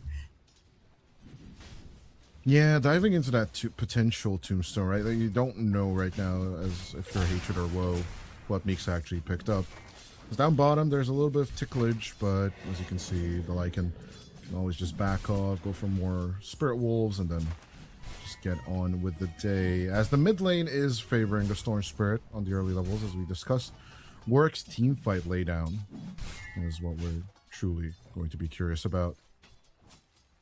Right, sure. Magnetize and then rolls basically into the back line. It's trying to super painful, so you gotta be careful. On the first 10 minutes have to be really fast. Like Joe and I discussed this in yesterday's stream for RABOTYAGI previously, and if you cannot deliver on that early aggression, right, you fall into this weird late game stupor or mid game stupor where your BKB just suddenly doesn't do anything. Your vessel is useless, and you can try and target smaller heroes, but the big ones are just never going to fall at your feet. True. And also you're going to have a Dazzle on the other side. That is definitely going to be a problem. You know, like, aside from the healing, the Grave is a little bit too much to handle. And top side, we are seeing a siege up on WoW. Thankfully, the Inkswell will not land. The zombies are still keeping up the chase now. Thankfully, MRLS was busy with taking it down. WoW eventually breaks off, pops the self, is alive and well, but MOUZ arrives across the gate. They're pulling him back with the Nightmare. They're trying to keep him contained, and with that, WoW is gone. Level 2 decay all the time. Isn't it important? Already making a difference. I mean, the scaling from 20 up to 60 base damage and, you know, 3 seconds of cooldown reduction. It's hurtful, you know? It's supposed to that damage, that extra 40 damage just feels so good when you pick it up on the Undying. Once you get that level 2 decay. I should know, I've been spamming it against bots all year. All month, actually. All month long. All the time for this event. There's just too many good TV shows. I can't pay attention to Dota and ranked at the same time, so I farm bots and watch my TV shows. I need to know what happens. No judging here, man. Well, No there you judging go. here. I mean, there is a level of satisfaction to it. The dopamine strikes a lot better. Down bottom, we're seeing a lot of projectile exchanges. So Stormhammers flying in, some bushwhacks and whatnot, but nobody is dying out just yet. Nesphere, he is gonna heal up, and it's withholding only the Fairy Fire if he chooses to overextend. But actually, ooh, that's a nice Stormhammer landing. But you know, you gotta wait 3 more levels for the Bane to get the grip, you know, if you want to do that. Top side, we're seeing Mixa under attack once again as a rotation is gonna come in and take him down. Now, they've paid note that he's all by himself. And it's a good catch. No Dirge to bring him back for another minute. True. No, but So- Warwick! Oh, nice kick. Punch under the tower. Hatred, though, he is gonna be fine. Pops the shallow grave. It's gonna last exactly long enough to get the TP through. Now, he was also lucky that the tower was not focusing him. Even if it focused him, he still had a shallow grave, so he should have True. been fine one way or the other. The question rather is that they're trying to overcompensate and shut down the Spectre lane one way or the other. But Level Up is losing. Not on the bottom side as mid-catch once again. Oh, it's gonna be Warwick under siege as Darknia is gonna pop the Amplify, formerly known as Double Damage Room, to take down his brother. Spirit on spirit action. When is it gonna end? It's a nightmare. It's not gonna, but it's gonna be some action down bottom as Nesphere is gonna go in for the dive and instantly gets punished. Nice Vortex back. They will get the strike for the kill. And this is good. It's, you know, the galvanized stacks increasing, more mana regen, more chances to be proactive. Meanwhile, topside, Mixa is gonna take down Hatred. Yet another tombstone, but it's gonna be killed soon enough because it's within tower range. Still some time for Mixa to compensate for the lack of farm. Whoa, throws in the dagger. They're not gonna do anything about the follow-up. Nice deny.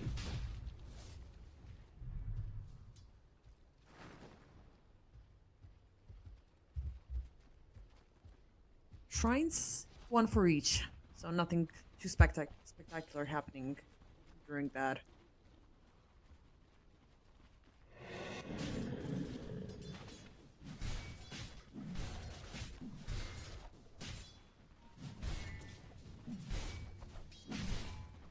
So far, within 7 minutes in, it's so far quite a standstill situation, but the fact that the Storm Spirit has been allowed to venture out to start getting these early kills, it could be a growing problem for Zero Tenacity because their lanes are going to be a little bit more contained. Their farming is going to be a little bit under contest.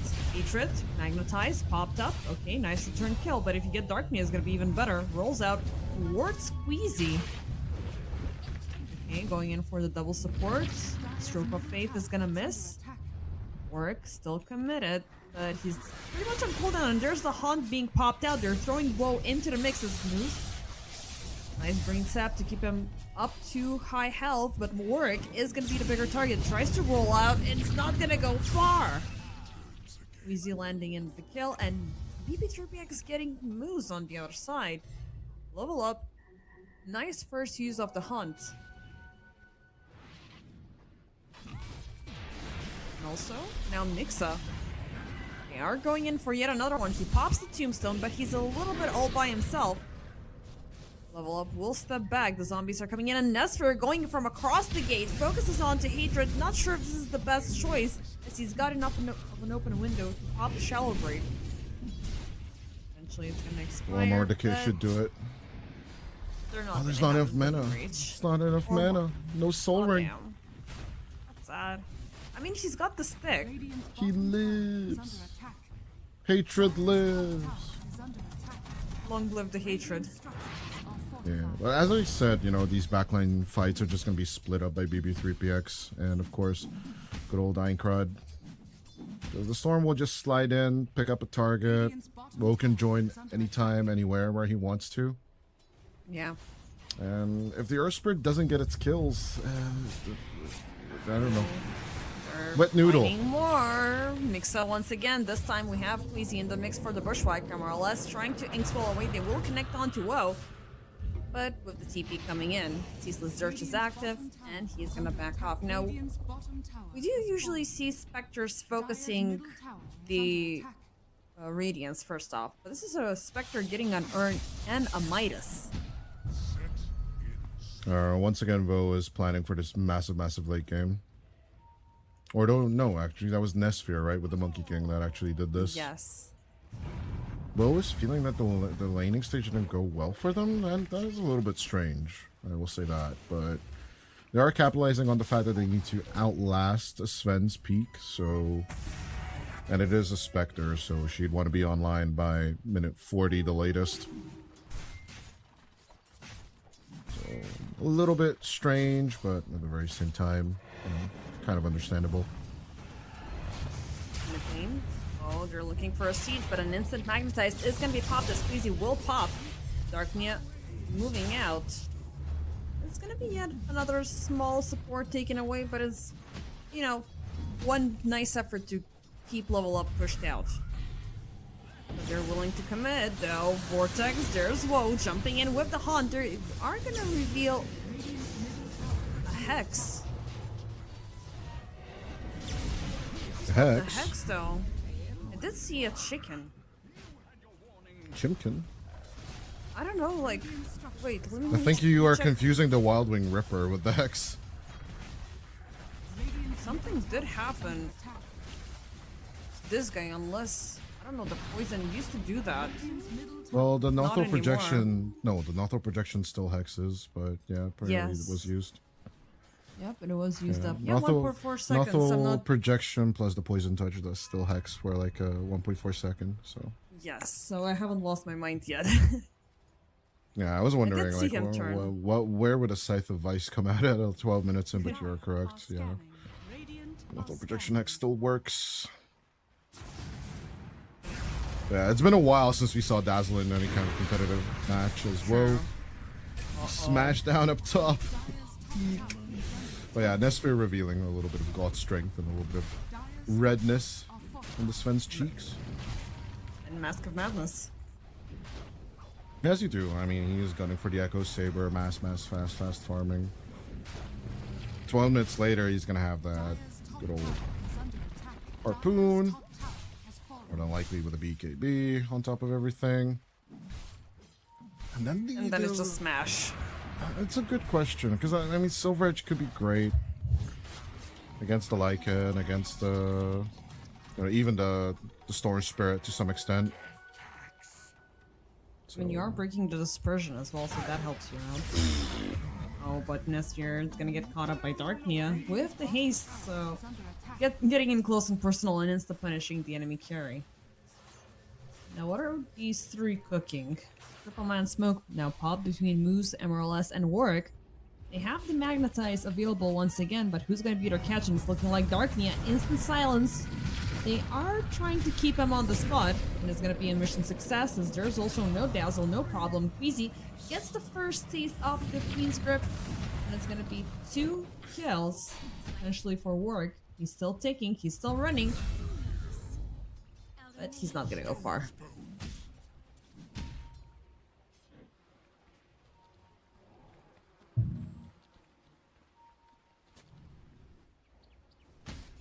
Radiant are scanning. 13 minutes in. We're still pretty close. We're not seeing any team breakout with anything absolutely insane. So who's gonna have that big break? Who's gonna have that insane, you know, moment? We haven't seen much of the Lycan though, so that's what I'm scared of. In due time, in due time. Dire's bottom tower is under attack. I have a small urge, I gotta confess. Like, looking at Lycan, it always, you know, kicks in that public watching when you need to awoo. But it's gonna be, meanwhile, a kill onto Woe down bottom, so... There goes my tiny rant about land nostalgia.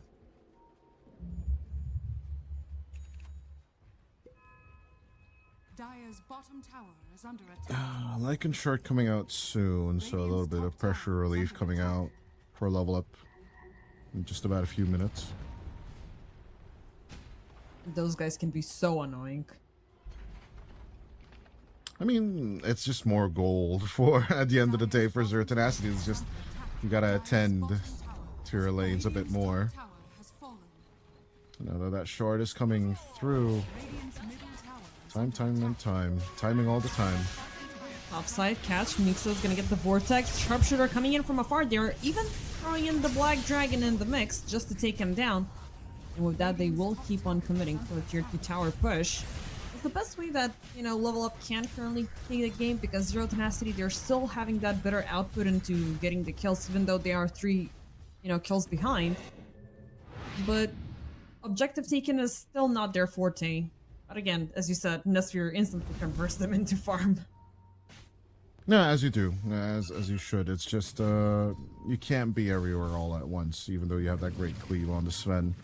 At the end of the day, the pressure can come to you, it can get to you.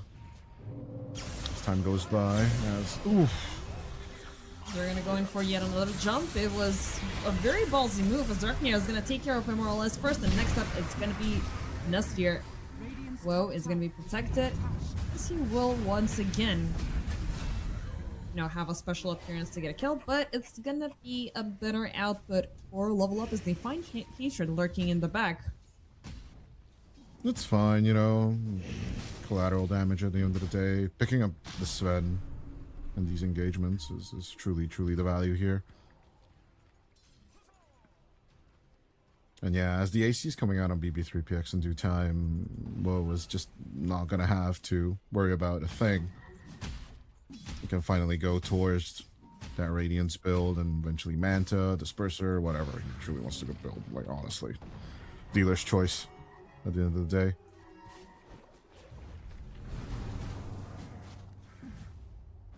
Radiant's top tower is under attack. I would love to see the Aghanim Scepter on a Spectre later on down the line. That would make things a bit more interesting, but I don't think it's truly part of the meta build, so Woe is going to go for something along the lines of Scotty, BKB,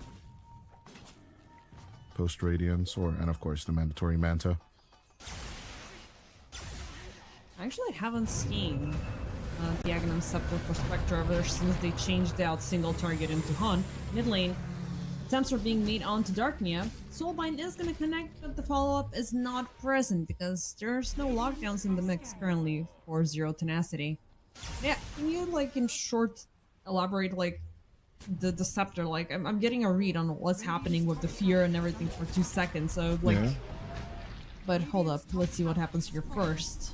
And we can go back to answering the question. Mixa under siege. Darknea jumping in back and forth. The tombstone will be dropped in the middle of the team fight. Mixa is trying his best to stay alive, but the Wolfies will take him down. Now Hatred is going to be the first casualty as they get a lock onto him and onto Woe with the grip. Darknea is still running about. There's a silence. Stormhammer will keep him in place. And they kill him. Doesn't seem like it. BB3PX running around with his additional units and is going to land yet another kill, but he's losing his friends. Everybody is dying on his end. 4 kills so far for Zero Tenacity. And there's a Stormhammer landing, and once again, Darknea is going to force a buyback for this. Mixa is also back into the mix at full health, keeps up, and is gonna be enough. He breaks out. Darknea looking now very low. Beautiful Stormhammer keeping him on the log. Decay.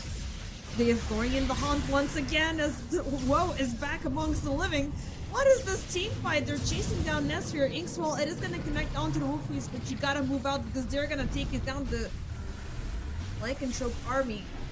It is gonna perish underneath the tower, but they overextended this. Okay, they do force out the Soulbind. There is no Fiend's Grip still, because there's 1 more minute of it left. But shout out to BB3PX for overextending the fight, of course. In the end here, what are you doing, Queasy? Trying to come in here. What, you think you're gonna be warding here? Forget it. Forget about it. A lot of big commitments onto coming out from both sides. The saving grace for Zero Tenacity is the Ceaseless Dirge that Mixa was able to return into the team fight insanely fast. But I'm still conflicted about that Dark Nia buyback commitment. I mean, it's still early-ish in the game that is not gonna hurt you, but why would you commit to it? I don't know. Saving the tier 1 tower on the mid lane for Spectres is just so damn important. To ensure that you can have farm. It's truly something adamant for Spectre teams, right? Letting go of this tower hurts a hell of a lot more than it gives, like, you know, like letting it go that easily. But I don't think Zero Tenacity hurt as much as they should have. As conquered with the double stun. Nicely done, but MOUZ ran out of units. They will turn around to pop the grip. No stompy. No for you, sir, but the Bushwhack is gonna get a lock onto Nesfir. Run, Wolfie, run. Yeah, gonna be VIVO on the run. Thankfully, he's got enough time of the shapeshift. They will lose the Tormentor contest though, but it was quite scary of what was happening to MOUZ. Like, those little Wolfies are way too annoying. Nesfir still remaining unafraid, gets one more strike and Easy will die. And he get BP3PX. Now he's within the same movement speed as he is. Why are you still there? Local projection. Run. There's the Hex. Mixa coming in from the back. Run, He will get Wolfie. hatred. He will pop everything he can to stay alive. TP out from BP3X. Yes, indeed, it's happening. And also second TP out, so a lot of time wasted. Stormhammer didn't land? Nope. What the damn hell? It was truly like even connecting to him when the TP clicked off. Hell no. Hatred is such a lucky bastard. Dire are scanning. I thought they were going to commit for the Tormy after, but I guess they've wasted a little bit too much in those attempted takedowns. I guess, you know, it's some food for Nesfir to be satisfied. You know, he is on the path of fixing up the Harpoon right after. Okay, yeah. So we now have our BKBs slowly coming out on Zero Tenacity. Maybe it looks like Mixa might be skipping towards after a phylactery. Ew. Ew, what is this pink item in my Undying's inventory? Although, to be fair, it did secure them the Aincrad kill in the previous fight. It's still a little bit, it's just unusual. So, coming out with the Shiva's Guard, he's going to be providing more vision rather than being the more BKB active Undying that we usually expect. This is a super early Shiva's, like almost 23 minutes and he's gonna... It's the timing of the Sven, right? You need to crush the lineup of level up if you want to beat them, because the time is still clicking on your side. Spectre is going to be crazy, crazy OP once she hits that level 20, I want to say. Yeah, so you basically